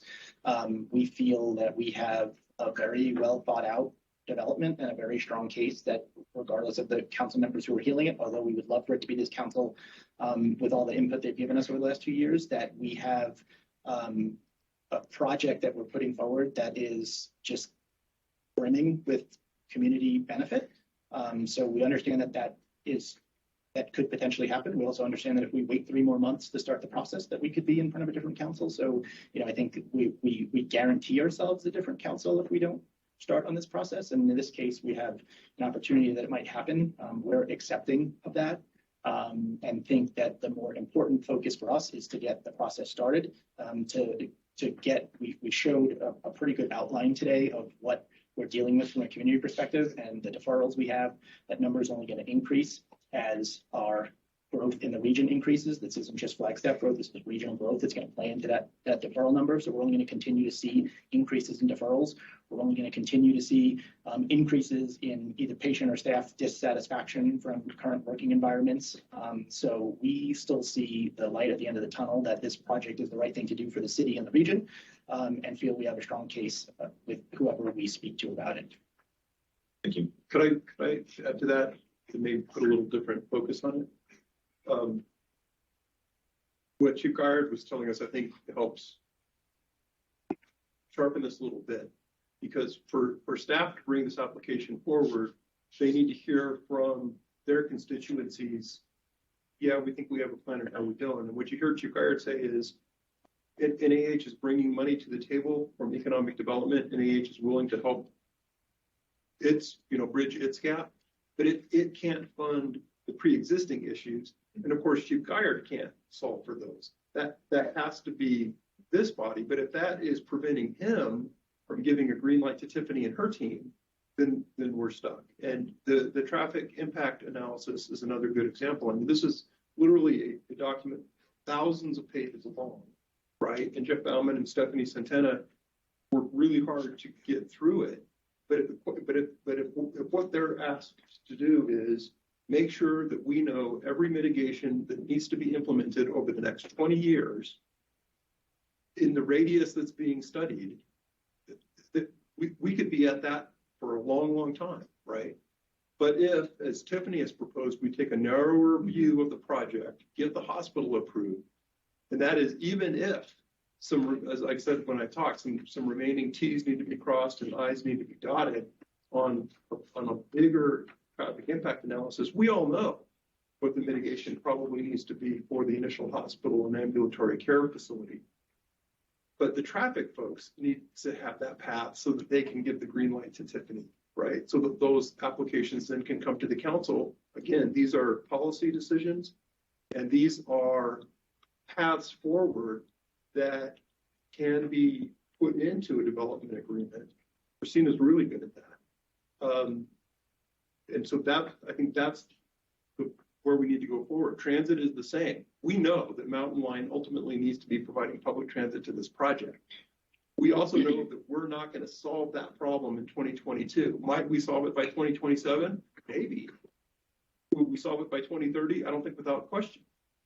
But so, in other words, that development agreement allows us to agree to continue working together with folks by the city in the project to get there, as opposed to asking your traffic engineers to solve the big problem or asking Chief Geyer to solve the budget problem. That's really why we're here today is because we need council to be able to say, bring us the project, and then we can work together to solve what NAH can't solve on its own. And continue to grow and evolve and adapt with what's going to happen between now and 2027, right? There could be hundreds of acres of residential that gets developed between now and 2027. There's going to be whole new road alignments that could be either underway or in place by 2027. So just like City Manager Clifton said, we have years to figure out the fire department. We're working on it. We know we need to get there. We're saying the same thing. We know we need to get there. But it feels like sometimes we're being asked to definitively say what we're willing to do 5 years from now when we don't know what we need to do or the community even needs from us 5 years from now. But it seems acceptable for the city to be able to say, well, we're working on that. We'll have a plan by the time we get there. We're saying the exact same thing. And we're saying that we're willing to put it in writing from a development agreement standpoint, or just you can bring this videotape back up in 5 years and point at me. We're saying the same thing. We're saying that we want to enter into this agreement that's going to be an evolving process. It's going to be synergistic. It's going to be community focused, and that we want to be your partner moving forward. And that the only way to even start that partnership moving forward is to start this process. A final clarifying point. So I'm just really excited. I feel like we're figuring out a path forward here, and that's huge. There are going to be other hurdles in this project, but I'm buttressed by hope with how things turned out today that we can continue putting one foot in front of the other and making these opportunities happen for our community. I wanted to give a second voice to Councilmember Shimoni's call out for a net zero functionality. I don't know that that's likely or plausible for you guys. If you were planning on doing this operation as net zero, you'd be touting it all the way up and down loudly already at this point. And I'm sure there are significant challenges to, getting certified or whatever as a net zero facility. Yeah. But I want to give a second voice to Councilmember Shimoni's challenge there, that we go as far as we can with that, and we put it in writing as much as we can. And then likewise, I would ask council to back up my desire that we make sure there's dark sky compliance and that there's buy-in from the Naval Observatory at the end of the day for whatever construction moves forward. It'd be nice to have a majority of council state out loud that there's direction there. But otherwise, that's all I have for right now. And thank you very much. And Councilman Nazar, if it's okay with you, if I could get a couple of days to work with my engineering team, maybe we could put something together that we could send to all council and staff that maybe better clarifies what our current plan is. You're right, net zero for a hospital is very difficult. There's numerous reasons that we don't have to bog this meeting down with, from regulatory to other things. And I understand what Councilman Chimoni was talking about a hospital in Oakland, but I'm sure there's a backstory there that doesn't quite paint the picture as easily as just saying, well, net zero hospitals exist and we can start replicating them. So if it's okay with you, if you give us a week or so, we can put something together that's maybe a little bit more approachable for council, and we can send that into you. So we're perfectly clear with our intentions prior to you talking to us again. So in terms of this issue, the community has asked for transparency, and you've just demonstrated it so beautifully today. The curiosity, the honesty, the willing to bring the real issues to the table is really refreshing, quite frankly, and inspiring. The other thing is that once you leave this room today, we want to talk about what communication either schedule or the collaboration could look like, whether that's work sessions together or that's retreats together like this, to be able to have open discussions like this. So I just want to put that on the table. Vice Mayor? So I am wondering, staff, do you have clear direction from us today on the next? Or do we need to do a roll call? What would you? We need thumbs up. Thumbs up. Hearts. Can I ask a question on direction? And I don't know if you have the same question, Tiffany.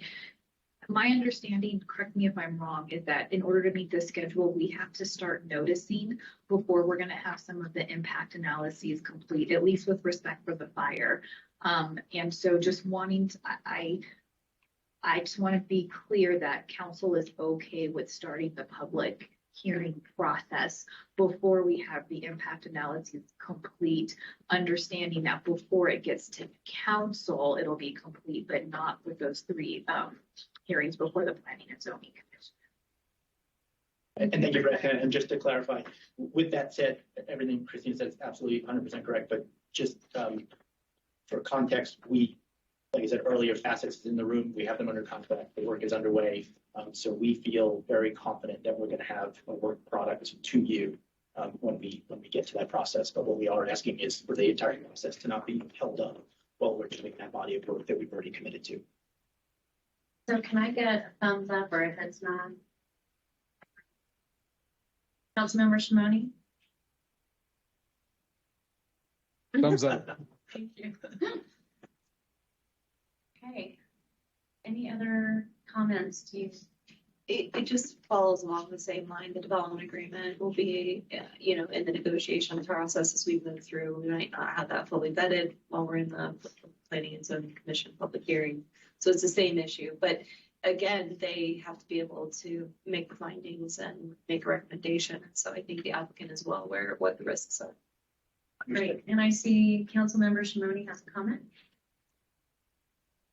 Yeah, thank you, Vice Mayor. I just wanted to thank again Steve and the team for this conversation. I think this was really productive and helpful, and I do feel like we are taking steps forward.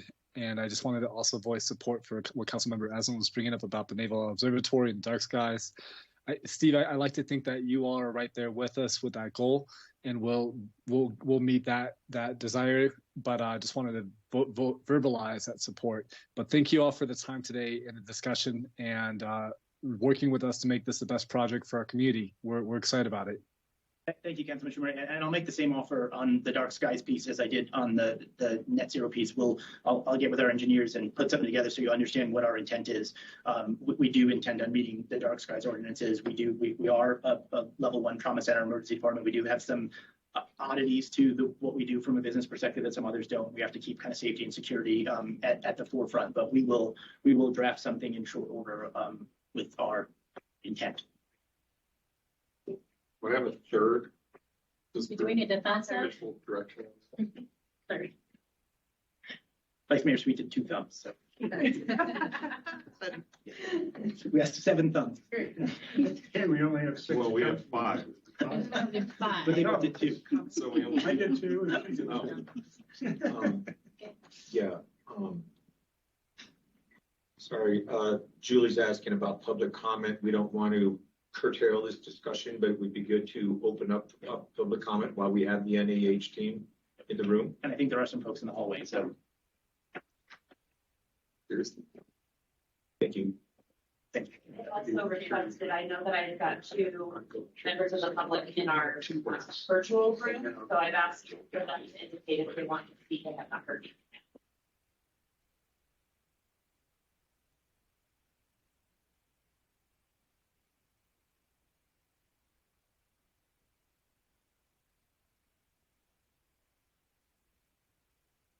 Did we need another Zoom? Did you get the production? So while we're getting ready for public comment, will you just take a moment? Everybody in the room, turn to your neighbor and either high five, fist bump, elbow, something like that for the amazing collaboration that was just demonstrated here. You got study on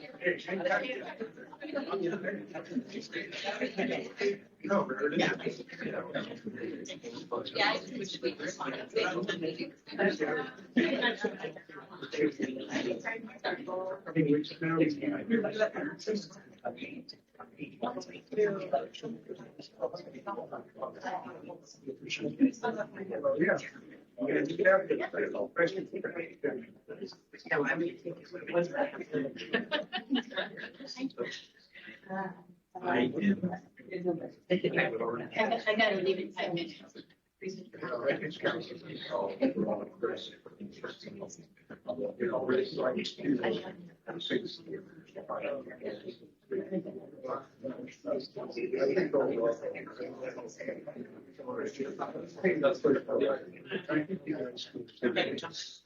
All right, let's come on back, and it is public comment time.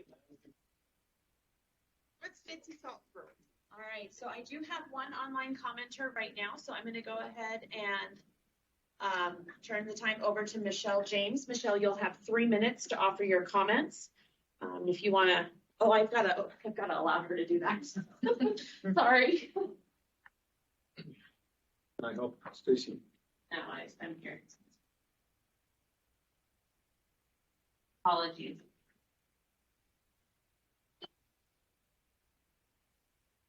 All right, Michelle, you should be able to unmute now and turn your camera on if you'd like and give your comments. Great, thank you so much. So Vice Mayor and Council, I appreciate that you made this public and discussed all this in your retreat today. I learned a lot about some issues. Here's what I'd like to say is I'm Michelle James. I'm the Vice President, the Executive Director of Friends of Flagstaff's Future. And what I'd like to do is summarize FCube's concerns. You guys have talked a lot about fire, traffic, and sustainable housing or attainable housing. And I think those things are very, very important. Some of the things that FCubed is concerned about, and this probably won't be a surprise to many of you, is we feel like we need specific details. The community needs specific details and written commitments from NAH regarding public transportation, collaborating with Mountain Line, a written agreement with details so that a fixed route line is in place when the hospital opens. We need to hear how NAH is going to try to achieve the climate neutrality plan. And I don't think saying best efforts is good enough.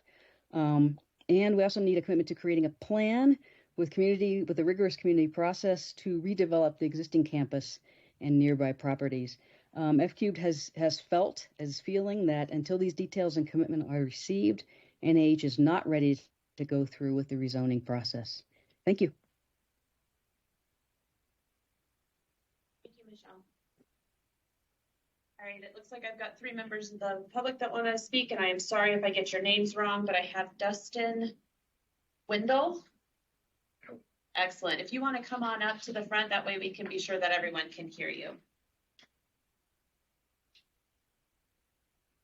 At least the podium's clear. Yeah. Is there a mic or anything? No. You're good. Okay. So I'm Dustin Wendell. I'm the program director for Guardian Air. We have 8 air medical bases throughout northern Arizona. You guys see the red, white, and blue helicopters flying around. That's us. I just wanted to say a couple words about the campus and how it'll impact our service. So we very frequently have to fly patients from all over northern Arizona, not just Flagstaff, but the reservation, White Mountains, Kingman area, all the way to Phoenix, because we don't have services here. So although NAH is an amazing hospital, it's the only level 1 trauma center in Northern Arizona. So we're the only level 1 center north of Phoenix. And so, for example, in the Navajo Nation, if we pick somebody up in Chinle or Tuba City, we have to fly them down to Phoenix because we don't have the bed capacity here, or we can't attract the right services here sometimes because of our facilities. The impact to the families is near catastrophic. So if you've got, grandma is at Banner Baywood or something down in the valley, the family often can't travel. They may be sharing one car, 4 hours one way, without a place to stay, things like that. And then you add to added to that for the Navajo Nation and the Hopi Nation is the cultural awareness and sensitivities that our hospital in Flagstaff has that a lot of the Valley hospitals don't have. So advocating for those populations is important to me. But beyond that, the sooner we're able to transfer a patient from a smaller hospital or community to definitive care, hopefully in Flagstaff, the sooner we're back in service, which makes us available for the next trauma, the next cardiac event, the next stroke. So just all the way around, having availability here in town improves the care for the greater Northern Arizona, not just Flagstaff. Beyond that, we're just grateful to be a part of the community. I don't really have anything else. Somebody has a question about air transport. Is there going to be any conflict between your flight paths at the very nearby airport? No, sir. So we actually are based at the airport now. Our Flagstaff base is at the airport. Our administrative office, my office, is all there at the airport. So all the aircraft will drop in at FMC and then go to the airport for fuel. So we already have a pretty large portion of our traffic going that direction. If anything, it improves our efficiency a little bit. So in the summer times, we often have performance issues with the aircraft, and we have to shuttle patients by ground from the airport to the hospital or vice versa, because we don't have the performance to lift off of the helipad in the heat of the summer. That's a whole physics thing you can get into at some point, but that'll make that trip super short. So there's sometimes we're transferring through traffic and it might take 20 plus minutes to get to the hospital. That'll go down to 1 or 2. Thank you. Yes, sir. And our next commenter is Mark Russet. Tassett, sorry. Dr. Mark Tassett. Well, he's coming up for the record. Austin Aslan is still here, even though he's not at the table. Okay.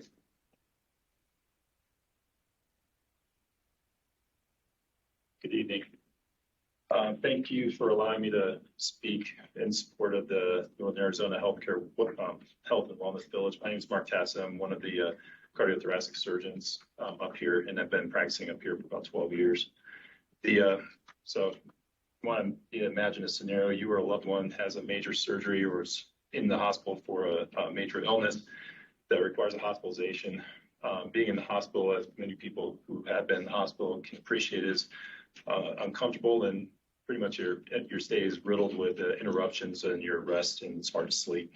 Much of this is unavoidable and is necessary as part of normal nursing duties, but now toss in there a roommate, the patient with their own problems and that are going to have their own interruptions, and that person happens to be 4 feet away from you.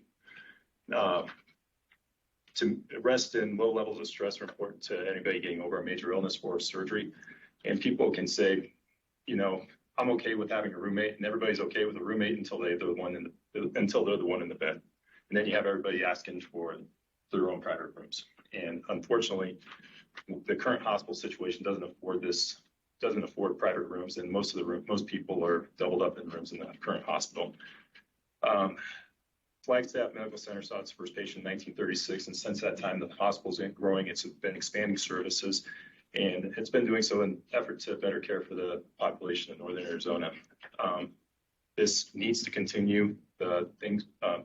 Treatments are getting more complicated. We need more equipment. We need to be able to expand the footprint of the hospital. Unfortunately, the current location doesn't allow that.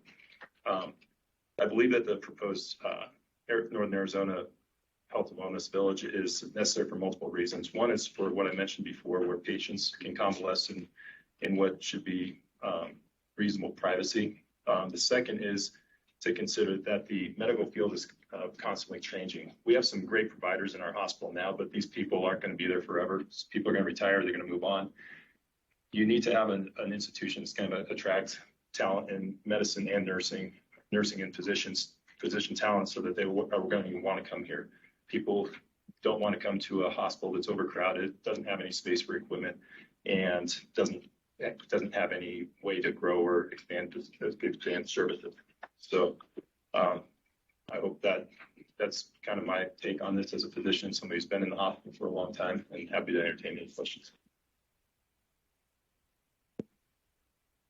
Thanks, Dr. Hanson. All right, our last speaker is it Jean Wiles? Jeannie?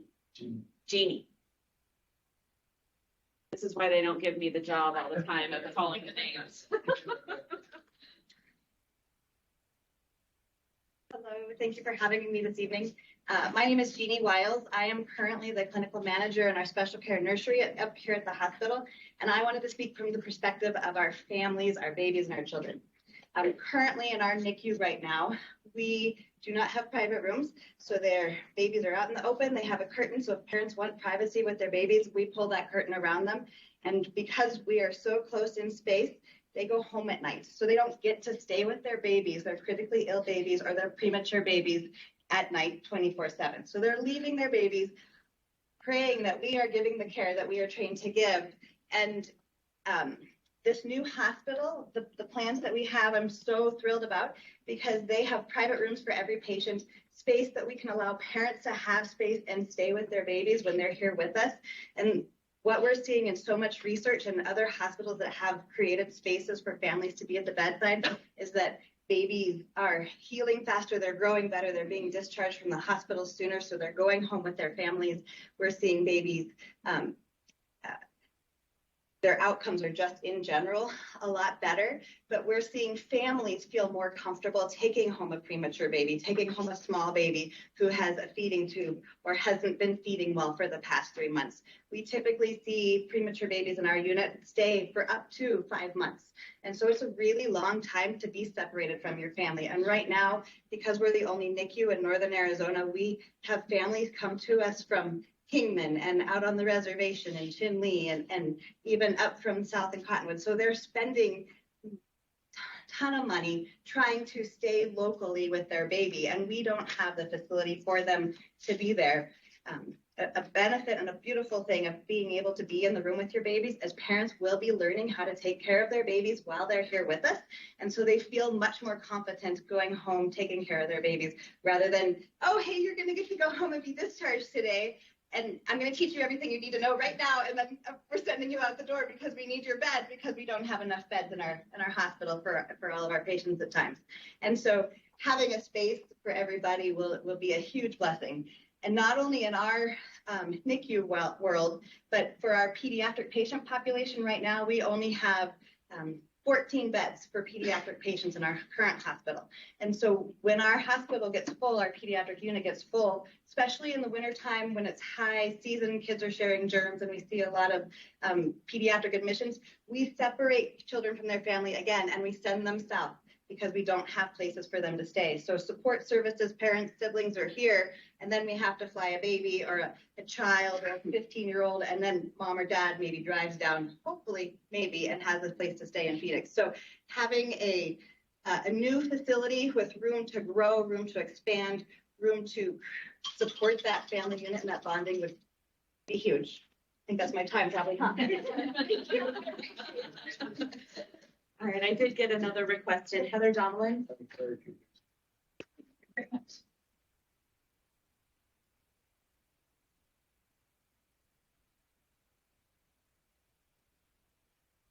Thank you. For those of you that don't know me, I'm Heather Donlin. I'm the CEO for Mountain Transit. And I just wanted to take a few moments and thank City Manager Clifton, city staff in Northern Arizona Healthcare. We've been a participant in many conversations about the need for transit at this location. I'll just give you a couple of facts and figures. 70% of our riders are transit dependent. That means they don't have a car, they don't have the choice of driving to any location. We currently serve about 80 employees that work at Northern Arizona Healthcare at their current location, and they contribute about 12,000 trips per year to our service. Additionally, the stops at the hospital are the 9th highest used stops on our system, with an additional 23,000 trips by visitors to the hospital, people visiting patients, or maybe even patients themselves. We have transported more than one patient that has been discharged from the hospital home or to their next destination. So we look forward to continuing the conversations about how transit is a part of that plan as Northern Arizona Healthcare looks at their new location. Thank you.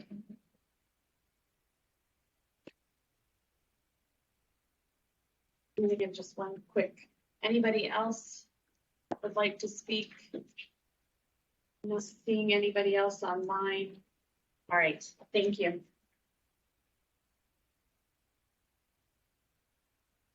Thank you, everybody. What an incredible afternoon, yes?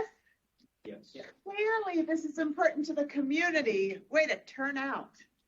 It's great to see everybody. So the question now is, in terms of continued conversation and communication, would it be possible to take 2 minutes to discuss what next steps are in terms of communicating at a table again like this might look like? What would be desired?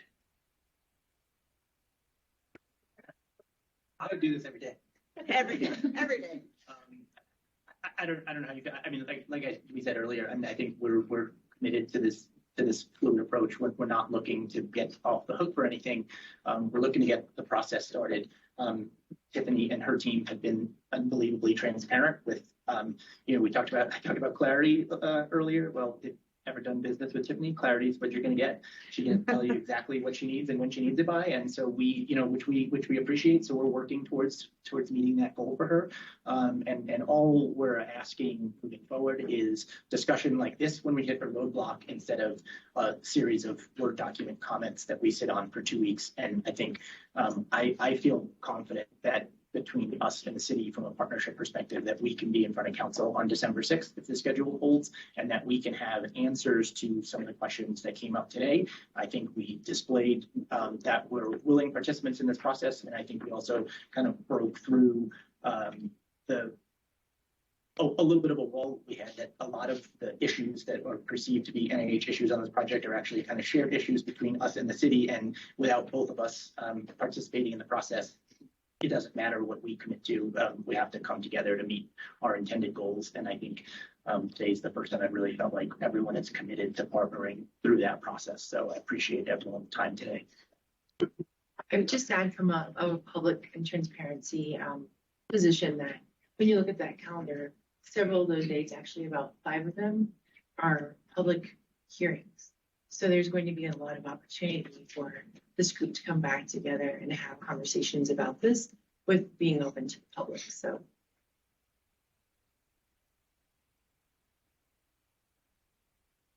Great. Okay. So with that, yeah, it's going to be gavel time in just a moment. But before we do that, I would like to offer City Manager Clifton the opportunity to round us out, wrap us up. Anything you might like to share in terms of appreciation of what has happened here today, or comments, takeaways from your perspective. Yeah, thanks. Great retreat. For the benefit of those who were not here this morning, we've been at this table since about 8:30. The first half of the day was allocated entirely to infrastructure. We talked about wastewater improvements that are needed, very similar to the discussion about fire, just a different utility. We talked about flood response. Don't have to impress upon you the importance of that. And other things involving public safety, involving, things that have occurred over the last 12 months, which in this community have been rather remarkable in terms of scope and significance.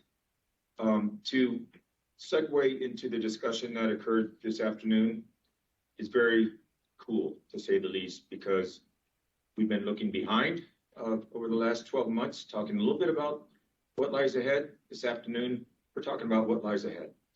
And that is the business of the city, right? That's the business of all of you.